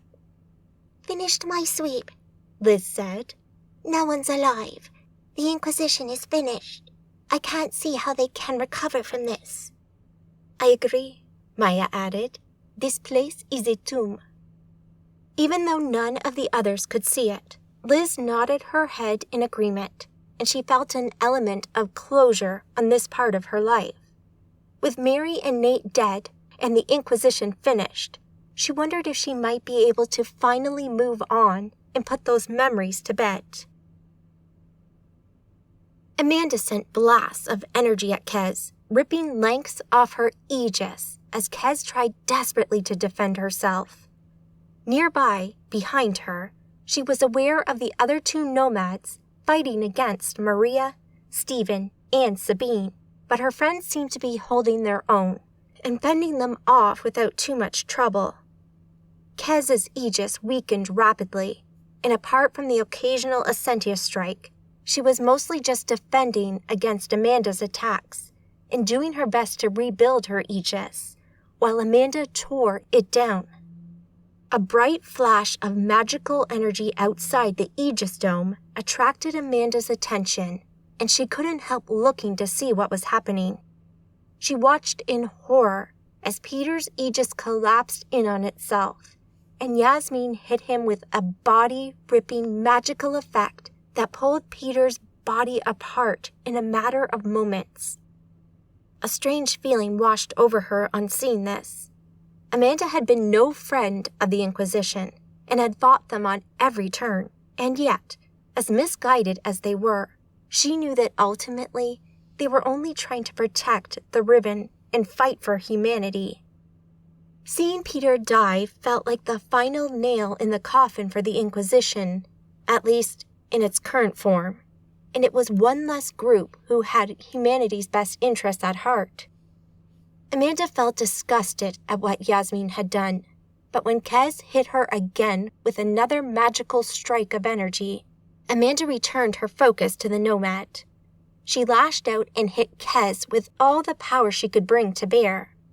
Her attack smashed through the remains of Kez's aegis, blowing it away before Amanda's devastatingly powerful lightning and fire ripped into her and tore a hole right through her. Kez fell and was dead before she hit the floor, while Amanda pummeled the aegis that surrounded them, tearing it down in a matter of moments now that Kez was gone. Amanda focused on Yasmin, who had already turned to face her. "Not going to run away again, are you?" Yasmin smiled.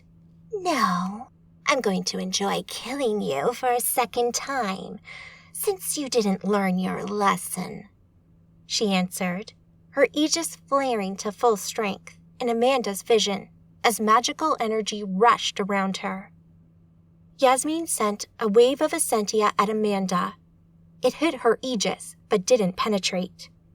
Amanda returned the favor, attempting to break Yasmin's aegis, but again, that orb in her chest flared and bolstered her defenses. A new source of magic blazed nearby, a heartbeat before it hit her. Kinetic energy hammered her to the floor.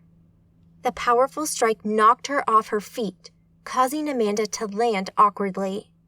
She scrambled into a crouch, looking around her to see a figure that looked like a cross between a woman and one of those creatures from the Alien films. Long, rippling tentacles waved in the air behind her, stretching from her back and moving like dangerous snakes while her cruel face sneered. Amanda knew from her etheric sight that this new attacker was both a scion and a magus, and a powerful one from the intense glow of Essentia she gave off. Only one name came to mind. "Laika, I presume?" Amanda asked. The scion gave Amanda a wicked smile. There was a blur of something dark and fast above her. It slammed into Laika and sent her flying, before stopping a short distance away. Standing up, Amanda recognized the dark robes of Lilith, who stood between her and Laika. Amanda looked over to see Yasmin close by, her eyes flicking between Laika, Lilith, and Amanda. "So glad you came," Laika said. "This ends today," Lilith warned Laika. Laika smiled. "Yes, it does." Amanda wasn't sure what the dynamic was between Yasmin and Laika, and even Lilith. Was Laika on Yasmin's side? Maybe this wasn't a formal alliance between them. "Well, that evens things out again," Amanda commented, returning her attention to Yasmin. "Fair's fair, after all. You get back up. I get back up." She smirked, waving towards Laika and Lilith in turn. Yasmin's face didn't give much away, but magic blossomed again and threw Amanda into the nearby wall.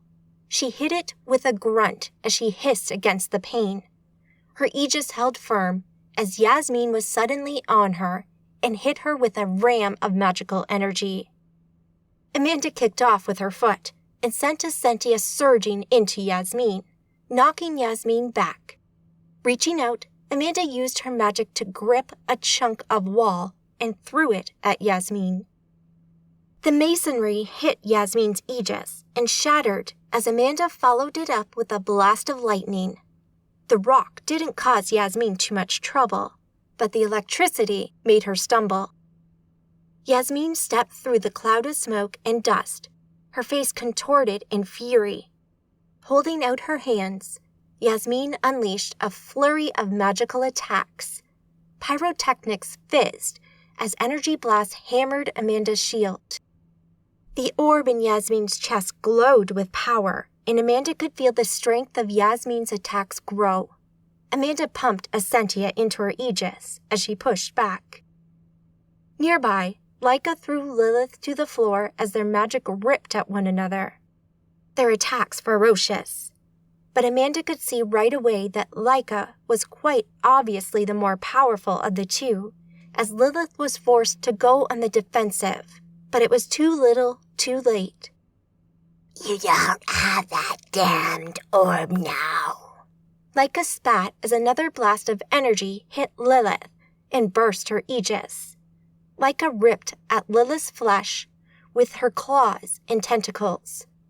Looking back at Yasmin, Amanda gathered her strength and sent out a wave of Essentia and kinetic energy that threw Yasmin back, giving Amanda a break from the constant onslaught.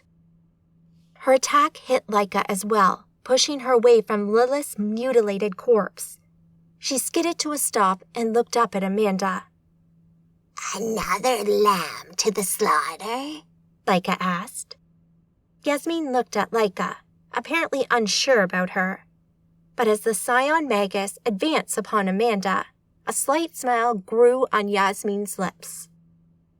You can't beat us both, Yasmin purred. Amanda briefly considered porting away, but quickly discarded the idea. She needed to end Yasmin's rampage, once and for all. She glanced over at Stephen, Maria, and Sabine, who were now fighting 3 nomads, one more than earlier. They seemed to be putting up a good fight despite the additional enemy. Amanda locked eyes with Maria briefly. Maria nodded once, a look of confidence radiating from her. Destructive energy rushed out of both Laika and Yasmin and smashed into Amanda. The force of the attack slammed her back against the wall with enough force to send a spiderweb of cracks out in the rock behind her. Amanda grunted at the pain in her back. Boosting her aegis, it held up against their combined might, but it wouldn't last forever. The pair of them would be too much for her without help. There was nothing else for it. It was now or never. She had to call on Sophia for help. She'd been hoping she could defeat Yasmin on her own, but with Laika backing her up, things were looking bleak. "Sophia," Amanda called, reaching out to her presence in the back of her mind. She immediately felt her mother answer, and a rush of love and power rushed through her.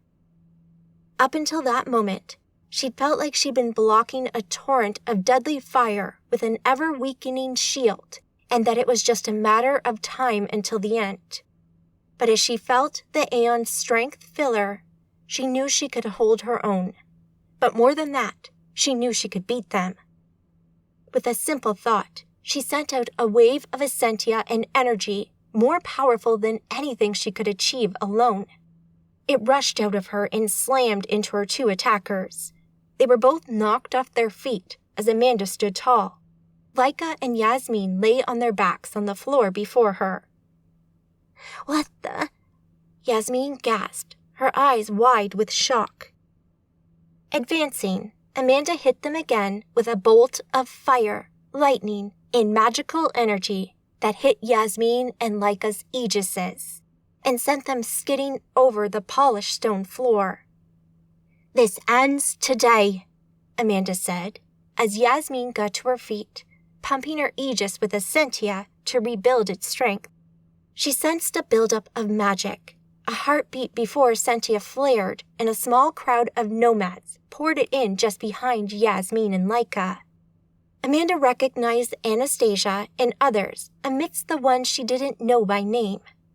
Yasmin glanced back at her coven and then at Amanda. "Yes, it will end today," Yasmin answered in a low voice with a cruel smile. The Vatican, Rome, Italy. Liz stood up, sensing several flares of Essentia around the building, which faded to nothing. She frowned, wondering what it could be. "Did anyone else feel that?" Liz asked. "Couldn't miss it," Trevelyan answered. "We need to get back to the Basilica. I think we're done here."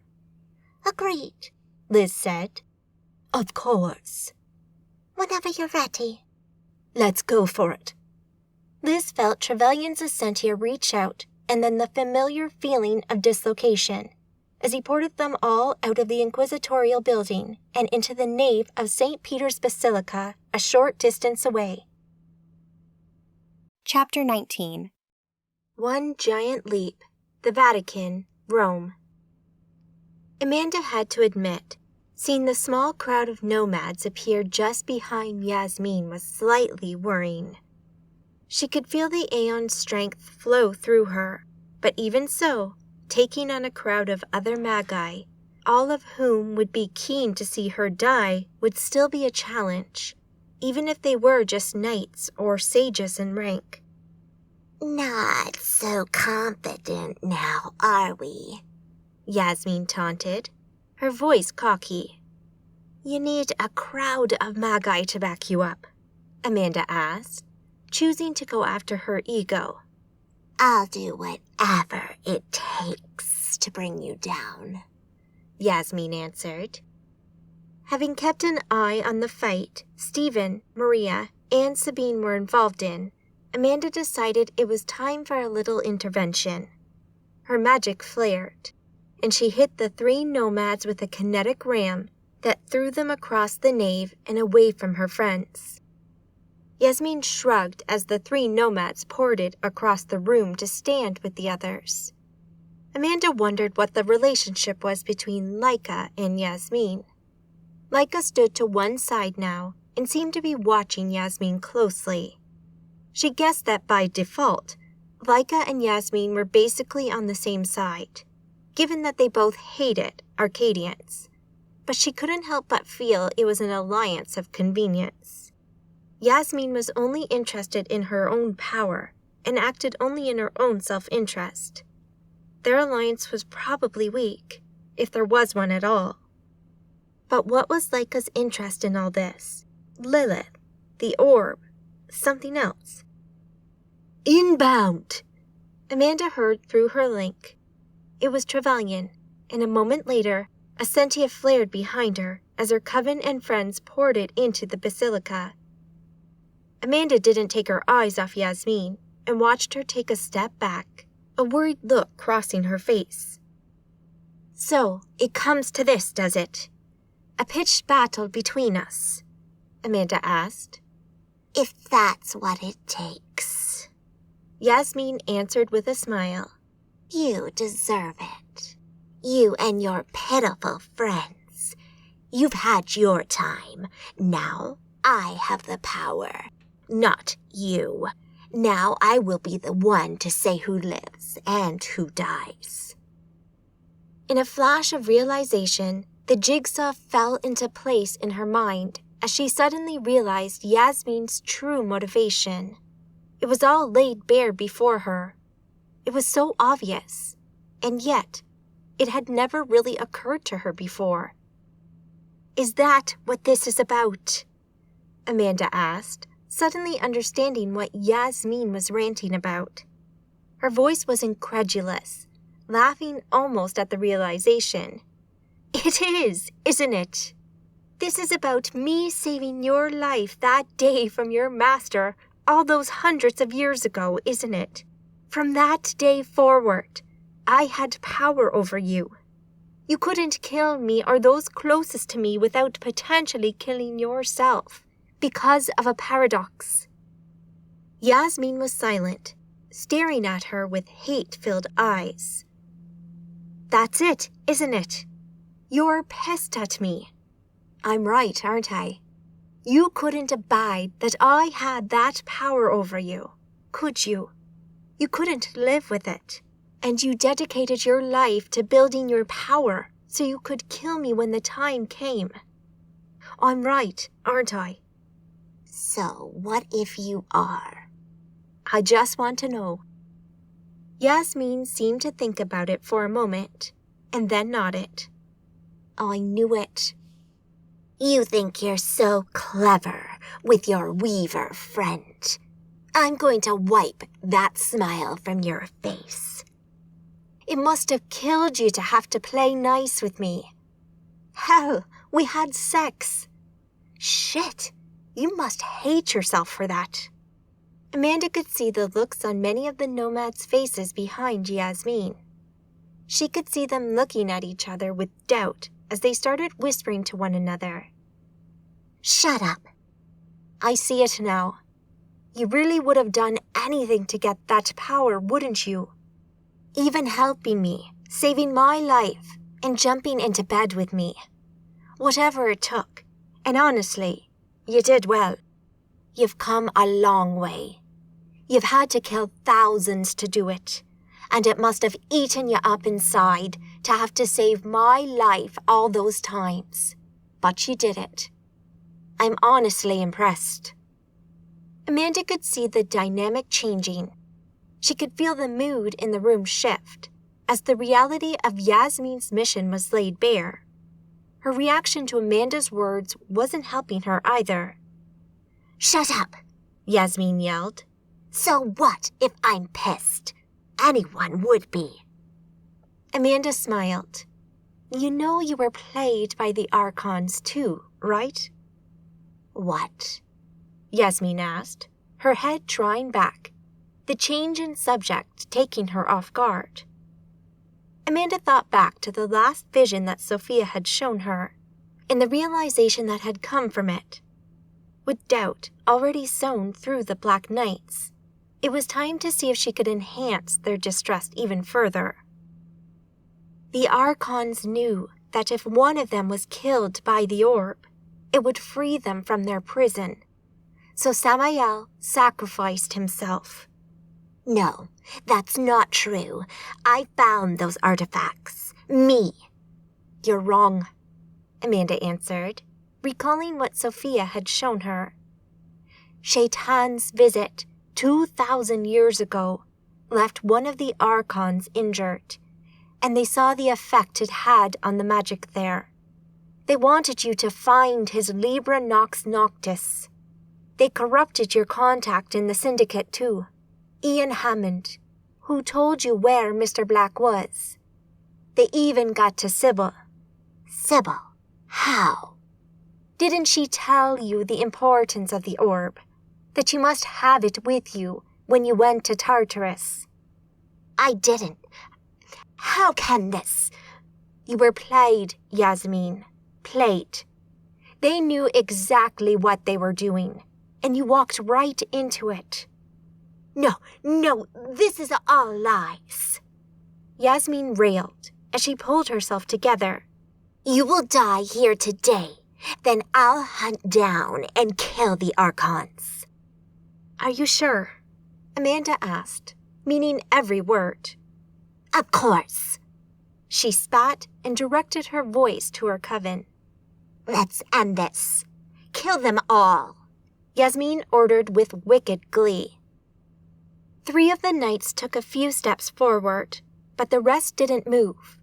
Yasmin waited for a moment, and then looked back towards Anastasia and the others. I said kill them, Yasmin repeated, her voice insistent. Amanda watched as Anastasia smiled at Yasmin and then started to move away from her. followed by all but 3 of Yasmin's coven. What? What are you doing? What's going on? Yasmin ranted. Anastasia shrugged. You're weak, Yasmin, so I made them a better offer. You?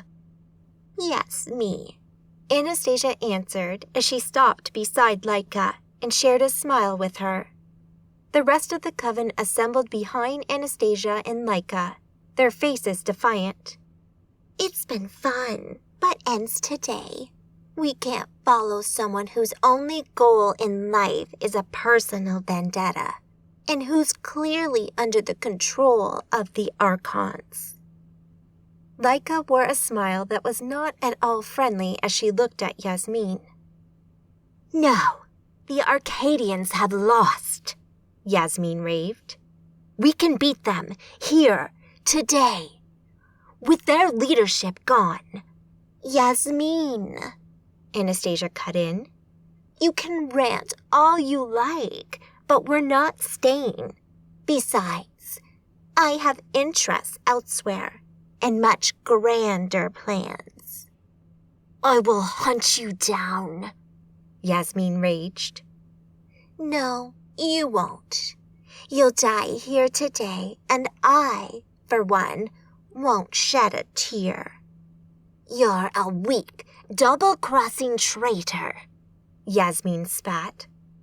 Anastasia shrugged. I'm a nomad. It's kind of in the job description. Is this your doing? Yasmin yelled at Laika. No, Anastasia answered. I did this. I just allowed Laika to stay close to you, to lure Lilith in. In return, Laika stands with me now. Of course, Amanda cut in. Laika was at the fight in New York where you killed me, she said, directing the last part at Yasmin before looking back to Laika. That's where you saw Anastasia. That's where your alliance began. You've been planning this for a while, right? Turning the knights against Yasmin. Anastasia merely shrugged in reply. Yasmin hissed as she looked at Amanda and then Anastasia. Traitor, Yasmin growled. Anastasia smiled. And proud of it. Have fun. Yasmin screamed as a sentia flared from Laika to encompass the nomads who were standing with her. The air cracked like a distant gunshot, and the small crowd was gone. Amanda considered Anastasia's words. Laika had used herself as bait, appearing beside Yasmin to draw Lilith out. As for what Anastasia's plans might be, she had no idea. But Anastasia did spend a lot of time away from Earth, traveling the stars. But why now? What triggered this turn of events? Anastasia seemed convinced that Yasmin would die here today. Did she see this as a self-destructive rampage? Or was there more to it than meets the eye? She had so many unanswered questions as to what Anastasia was planning and how the Archons might be involved. Time would tell, but right now was not the time to dwell on it. She still had Yasmin to deal with. Looking over at the nomad, her whole demeanor had changed. She backed up away from Amanda and her friends, looking legitimately worried.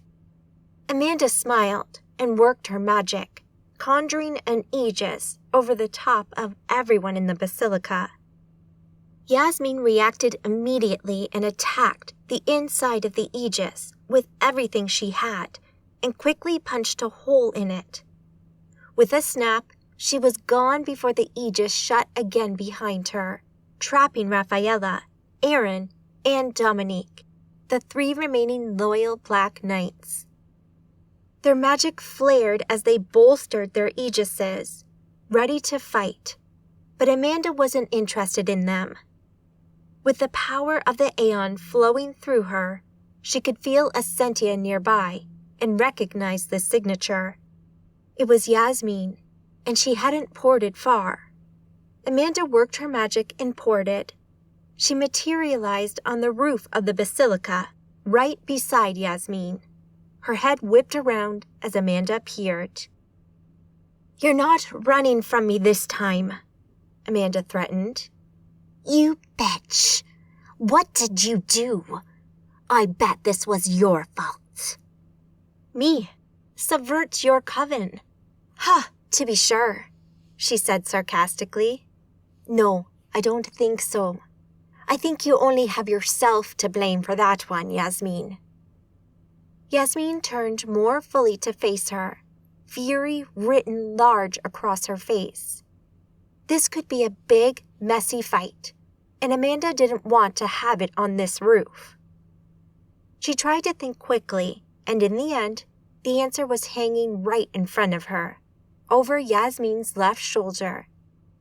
Amanda worked her magic, calling on the Aeon's power to forcibly port herself and Yasmin across thousands of miles of space to the surface of the moon. The air crackled around them as they ported, and they appeared in a gray, dusty landscape with a pitch-black sky littered with stars. As they emerged, she simultaneously created a giant bubble of essentia filled with air around them as she looked around at the landscape of the moon.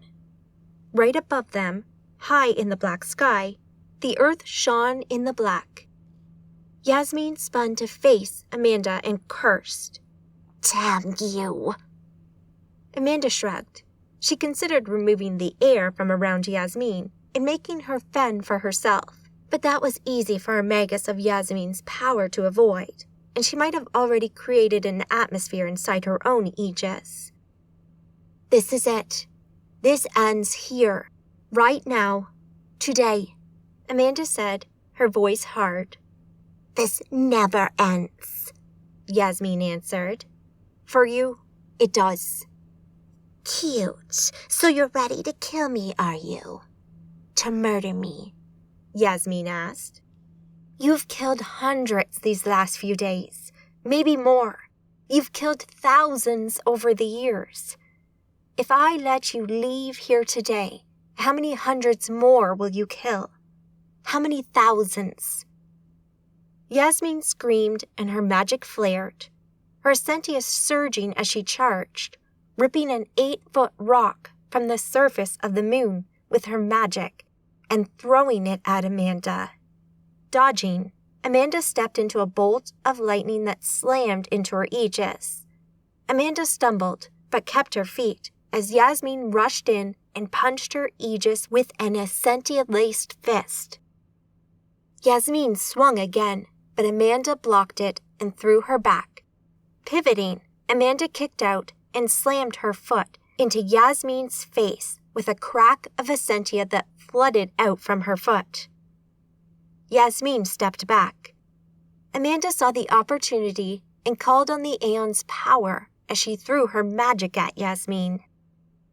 Her essentia flowed, rushing at Yasmin, but the Aeon's power faded, pulling away. "Sophia!" Amanda yelled in her mind. "Sophia, what happened?" I have been noticed. I cannot help you any further. I must withdraw. "But I need you. I need you now." No, you don't, Amanda. "I cannot beat Yasmin without you." Yes, you can. "But, Amanda, I can't. You just remember," Sophia said, but then she was gone. "Sophia! Sophia, I need you!" Essentia hit her hard, slamming into her aegis and sending her tumbling to the ground. She hit the surface of the moon and looked up at Yasmin as she approached. "Today, you die," Yasmin hissed at her through gritted teeth, before a wave of essentia hammered into Amanda's aegis. Lightning and fire hit too, followed by force punches that pummeled her into the ground.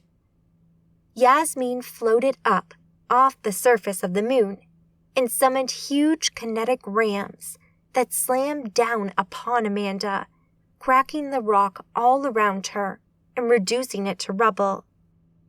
Amanda yelped and hissed against the attack that kept her pinned to the ground. Her aegis protected her for the most part, absorbing many of the attacks, but getting thrown around still hurt. With a cry of defiant anger, Amanda pushed as much Ascentia into her aegis as she could, but Yasmin's attacks were horrendously powerful. Each time she rebuilt her aegis, Yasmin hit it again and again. Covered in moon dust and aching in her bones, Amanda cried out in her mind to her mother, "Sophia, Mother, help me, please, I need you." Yasmin's attacks kept coming as Amanda tried to heal her aegis. The green orb flared in the darkness, beyond the kicked-up dust cloud, fueling Yasmin's magic. The attacks ripped at Amanda's aegis, ripping huge gouges out of it and pushing it to its limits. Amanda dumped as much Ascentia into it as she could, desperately trying to repair it and keep Yasmin's attacks at bay. But Yasmin's furious magic was more powerful and outstripped Amanda's attempts to keep up with it. Amanda screamed for the Aeon's help, only to hear a single word in reply. "Remember." Remember? Remember what? What should I remember? Memories and images flashed in her mind as she remembered her time with Sophia. What did she want her to remember? She remembered seeing the birth of the universe. She remembered seeing the Archons, and she remembered her mother conceiving her. Then she remembered her mother's words. "Remember who you are." That's it. Remember who I am. I know who I am now. I'm part Aeon. I'm Aeon made flesh, and I have the strength to do this. I am an Aeon. I am Amanda. With this realization, with the belief that came from knowing who she was, there came power, knowledge, and she only had to reach for it and use it. It was buried deep inside her, hidden until now. She reached deep into her soul and found that part of herself. She discovered her Aeon self and felt its strength rush through her. Suddenly, her aegis wasn't failing. It was getting stronger. It was healing, even under Yasmin's onslaught. She rose into the air, pushing through Yasmin's attacks and rising towards her. Amanda reached out with her magic and took hold of Yasmin and ripped her from the sky. Yasmin was forced down onto the surface of the moon at the hand of an almighty strike of Ascentia and withering energy, which hit the moon like a meteor. The massive attack created a huge explosion of rock and dust that rushed up and out. Amanda could sense Yasmin deep in the midst of it. Amanda rushed down through the clouds of dust into the new crater she created to find Yasmin lying on her back in the dirt, her aegis in tatters, defenseless. She looked up at Amanda through bloodshot eyes. She was covered in dirt and blood. She was defeated, but Amanda felt no mercy for the nomad. She'd been alive for too long, and too many people had lost their lives because of her. Amanda reached out and reduced her to atoms, pulling her body apart on a molecular level, leaving no trace of her at all. Yasmin was dead. Amanda stood alone on the moon as the Aeon energy faded and her vision tunneled. Her head felt foggy. The landscape tipped, and she collapsed. Moments ago, the Vatican, Rome, Italy. Maria watched Amanda as Yasmin ported out of the aegis. She seemed to concentrate for a second, and then the air snapped, and she was gone too. The 3 remaining nomads looked at them, and then at each other, before they started to work their magic. that Celeste was already in her werewolf form and leaping for them, while magic from most of the Arcadians standing with her streaked over the trio. Their aegises buckled under the onslaught before disintegrating utterly, and Celeste ripped them apart in a gory show of strength and ferocity. Maria sighed and looked at the death that lay all around them. These past few days had been something of a nightmare, and she felt incredibly tired. Trevelyan's magic flared, and the aegis surrounding them was cancelled. Maria looked up, wondering where Amanda had gone. She must have followed Yasmin, she thought. She hoped Amanda was okay. "We need to clean this place up a bit," Trevelyan called out, snapping her out of it. Maria nodded and went to work. Chapter 20. Endings and Beginnings. Between. Amanda rose from the darkness, swimming up through waves of fog as the scene around her brightened. Amanda pushed herself up into a sitting position.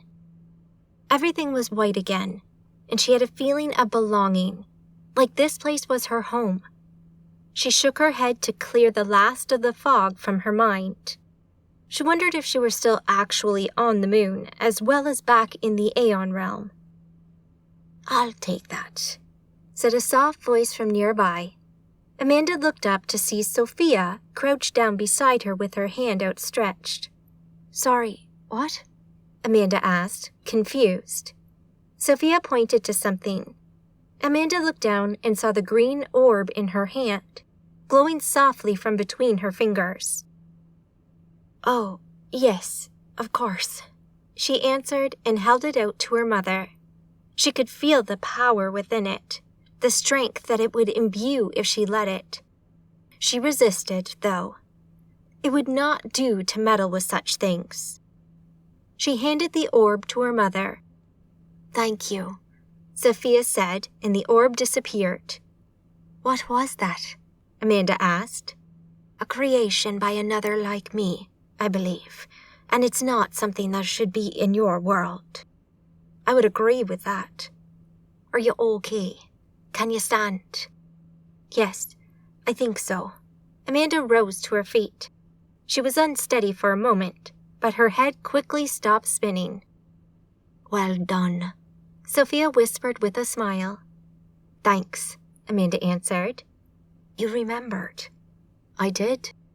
"That strength is always within you, always there, but use it sparingly. It takes a lot out of you and leaves you vulnerable. The power of an Aeon is too much for a human body to withstand for long. Perhaps you will grow into it." "I beat her," Amanda said. "You did," Sophia answered. "But Yasmin is only the beginning. You and Yasmin have changed things. Your world will never be the same again. The Archons are free. The spirit world is open. You have so much more to do, my child." "More to do?" "The Archons, they cannot be allowed to live. They are too powerful, too dangerous. Can you help? Perhaps. I may have helped too much already, and I must withdraw from you and your world for now. I am always watching, however. You are never alone." "You're sending me back," Amanda said. It wasn't a question. "That is your universe, your world. It is where you belong. While you live, the power you hold within you bestows upon you great purpose, if you will help." Amanda looked at her mother. Surely she knew her mind, her thoughts, but she nodded anyway. "I will finish what I started. I will find the Archons, and I will stop them. Then go, return to your world, and protect humanity from those who would do them harm." Love and determination radiated out from her mother as the glow flared and Amanda woke up, lying on the surface of the moon, her head in the dirt with dust in her mouth. She spat the dry, gritty moon dust from her mouth as she sat up and looked around. The aegis was still in place, protecting her and holding life-giving air. She stood to see she was in the center of a huge new crater that had not been here when they'd first arrived. She was looking at the aftermath of her fight with Yasmin, but it looked like a meteor had struck the moon. Amanda looked up. The Earth still hung there, bright and clear in the star-filled sky, a precious marble of life in a vast ocean of lifeless void. She realized she'd been unconscious for several hours and wondered what had happened to her friends. They're probably worried about me. With a simple thought, she worked her magic and ported back to Earth. Following a dull snap of air, she appeared on the rooftop of St. Peter's Basilica. The evening air was filled with red and blue flashing lights from emergency vehicles. She noticed that the building just south of the main church was no longer on fire, but they were still spraying it with water, soaking it through. She sent her senses into the church and looked along the nave to the transepts. Police were everywhere, but her friends were gone. They were probably already back in New York. She worked her magic, and the air snapped once more. Amanda appeared, standing in the main meeting area of the Pit Club, her coven and friends sitting nearby, deep in discussion. "What's the crack?" Amanda asked as they turned to look in her direction, sensing her appearance. Cries of welcome and joy went up as they ran over to her. Liz, Maria, and Maya reached her first, all three of them sprinting to her and embracing her warmly. Where were you? "We thought we'd lost you." "What happens?" they quizzed her. Did you find Yasmin? Liz asked. Amanda gave a slight smile that didn't touch her eyes. "Yasmin is no more," she said. You killed her. "What happened?" "I chased her, ported us both to the moon, out of the way of anyone else, and did what needed to be done." Whoops and cries of joy went up from most of the group. Some of them punched the air, others hugged each other, but whatever the celebration, the happiness and relief were palpable. Liz hugged her again, followed by Maya, and then Maria, who pulled back slightly after a moment. She must have seen the slight lack of confidence in her actions and on her face. "You did the right thing," Maria said. "This is a happy day. Her death was long overdue, and people will be thanking you for this for years to come." There was no reasoning with that woman, Liz added, having heard Maria. "I know," Amanda agreed. "Out of all the people I've ever met, she arguably deserved death more than any other, and yet, killing is never something I want to do, and this felt more like an execution than anything else." "You did the right thing. You've saved lives," Trevelyan comforted her. "I know, you're right," she said, letting a smile start to play over her lips. She took a deep breath and let out a long sigh, doing her best to allow the concern she had over her actions fall away. She knew there was no other way forward. "Well, that explains one thing," Sean said from nearby, looking at his phone. "What's that?" Mercy asked. "A new crater has appeared on the moon. It's on the news." Amanda laughed. "Well, I like to make my mark."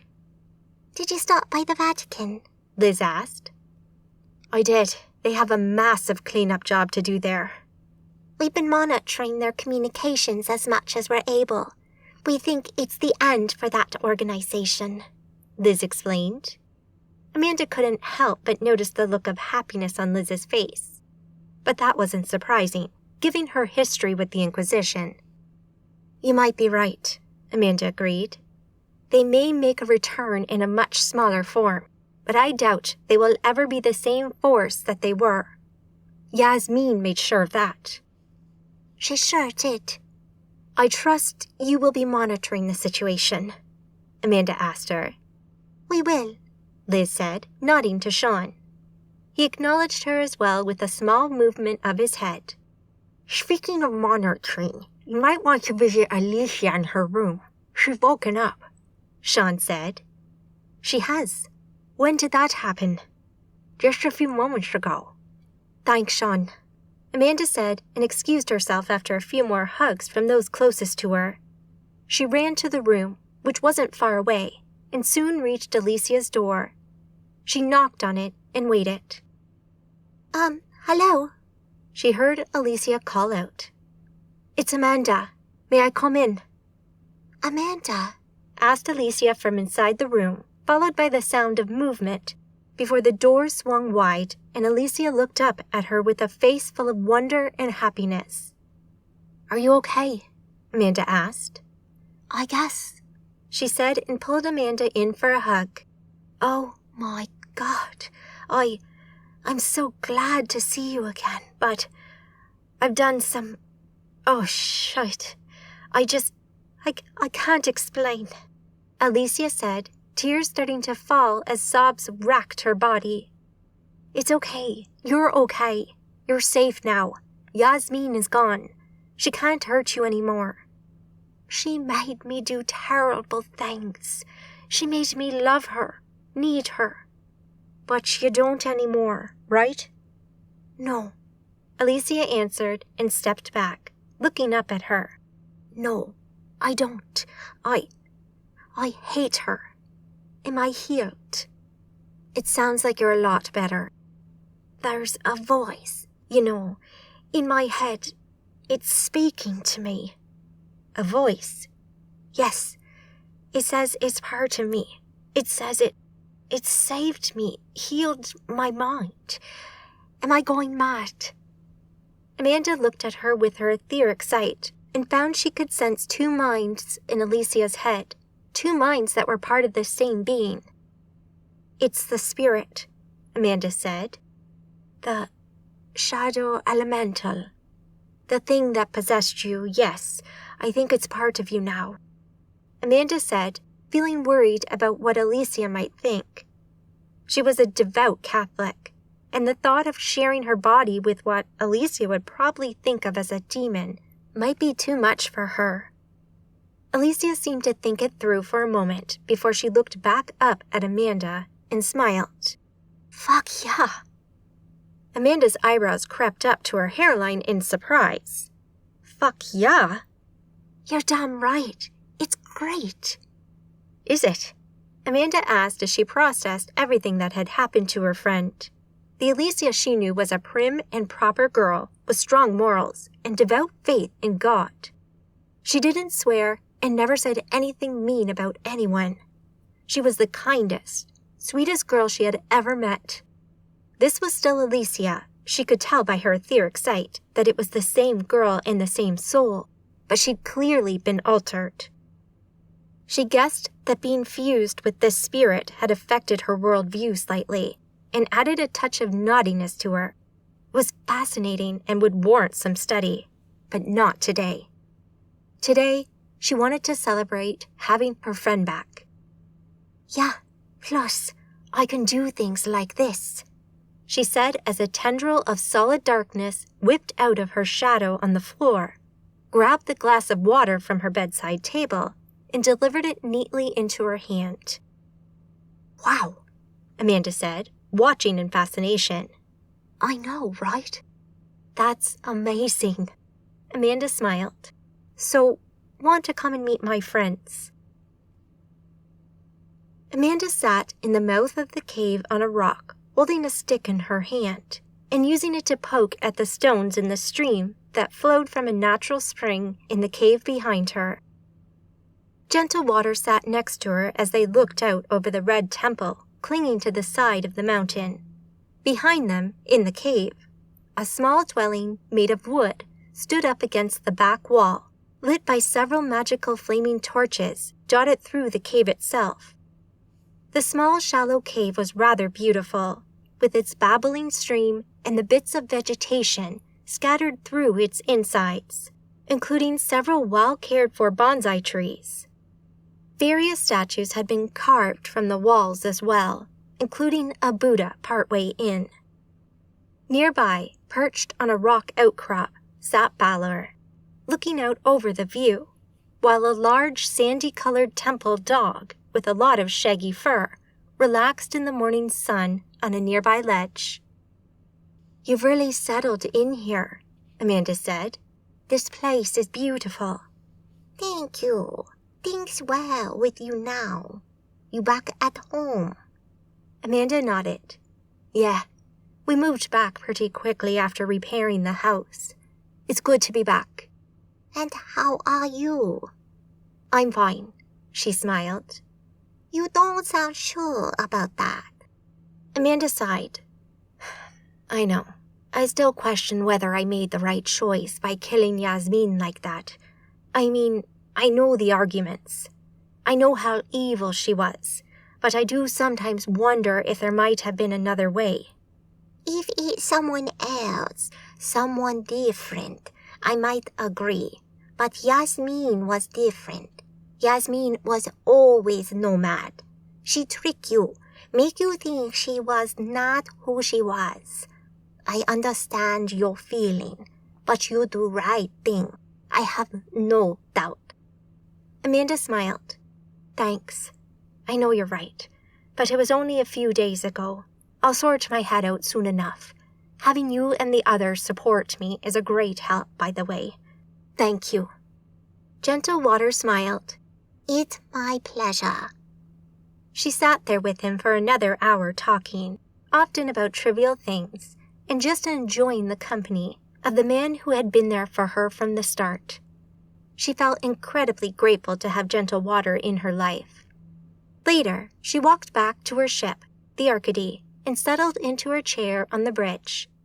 She was alone, and she was enjoying some time away from the chaos before she got back into it. The Archons were still out there, somewhere. They were laying low for now, but she knew they would show themselves one day soon. She was already making plans with her coven and the Magi Council to find them. She'd visited Enceladus a few times as they rebuilt the castle. She would soon start hunting for the Archons, tracking them down, and dealing with them. Sean had already begun to gather clues as to their whereabouts. He had some pretty solid leads, which she would be following up in the days to come. But for now, she wanted to have a few days to herself. She needed a break. With a thought, the ship lifted off and rose through the atmosphere and out into space. She directed it towards the moon and flew close, looking down at the crater she had helped create. Gentle Water, Liz, Maria, they were all right about Yasmin. She was irredeemable. There was nothing about that woman that deserved sympathy, and she deserved everything that had happened to her. She'd done the right thing. She felt sure of that now, even if it had been more of an execution than anything else. Yasmin's death had saved countless lives. The world and the Magi community were better off without her. As she looked out the viewpoint at the surface of the moon, the last thoughts of concern about her actions fell away, and she felt like she'd finally come to terms with it. What was done was done. Smiling, she turned the ship around and raced back to Earth. It was time to go home. Chapter 21. The message. Orcus, dwarf planet, Sol system. Nessa stood in her office, looking at the images pinned to the wall. Images of the red-headed Magus from New York. Amanda. Every time she saw this Earther, her hate for her boiled up anew. One day soon she would complete this mission, and then she could finally take her revenge. It had been a long time coming, but she would kill that Magus in the name of Grokar, her void dragon who Amanda had killed all those hundreds of years ago. But all in good time. Her mission for the Crux was not yet over, but she had an inkling that it wouldn't be long now. If the rumors were true, the barrier to the etheric was gone, and the Archons were free. But she had yet to get confirmation. Each day she reached out, trying to contact the Archon, Samael, but so far there had been nothing. No answer. She wasn't sure what was going on. Closing her eyes, she reached out again and tried to contact Samael, but still, after much effort, there was nothing. no reply. You won't get a reply, said a dusky feminine voice in the room. Nessa jumped in shock, her aegis snapping into place as she recoiled and boosted her defenses while readying her magic. No one had ever appeared in her base before. Looking up, she spotted a woman stood nearby. She wore a simple robe, its hood back over her shoulders, revealing a pale, beautiful, but dangerous-looking face, framed with dark hair. Her ruby lips, full and pouting, curled up into a smile as her dark eyes regarded Nessa. Her robe was open at the front, revealing her nakedness beneath. "Who are you?" Nessa asked. I am Lilitu. I believe you know me. Her voice was silky and sultry, and melted into Nessa's brain like butter. She knew who this was, and she could feel her intense power. This was one of the archons that Samael had spoken of. "I do," Nessa replied breathlessly. "I've been trying to reach Samael. I was hoping for a message from him." Sadly, Samael is no longer with us, Lilitu answered. You may deal with me. "So you're free?" The archon smiled slowly. We are. "Then I should contact the Crux," Nessa said. She didn't mean for it to come out as a question, as she knew the answer, but it did anyway. You should. The time has come. Summon the Crux. Nessa smiled. It was time to contact the Aerie and her fellow Void Riders. The dragons of the Crux would fly once again. Chapter 22. The witch is dead. Sheol. Yasmin stood in a dark, gritty shadow of the world she had known. The color was leached from the landscape, leaving it dull and gray with the buildings in ruins. She knew right away what this meant, and she could quite clearly remember what had happened to her on the moon. She was dead, and this was Sheol, the realm of the dead. She tried to work her magic, but nothing happened. She wasn't a magus anymore, not here, anyway. Her magic was gone. She wasn't sure what awaited her here. Would she move on, move into the light, and disappear forever? Or would the archons find her here and consume her soul? There were so many questions. She sighed. So this was her life now as a shade, a ghost, separated from the land of the living. Putting one foot in front of the other, she set off down the dark street, walking deeper into the realm of the dead, leaving her old life behind. The end. This has been Magi Rebirth, Book 7 of the Magi Saga series. Performed by Vicky Ring. Copyright 2018 by Andrew Dobell. Audio copyright 2018 by Andrew Dobell. You can find more books by Andrew Dobell by visiting andrewdobellauthor.com.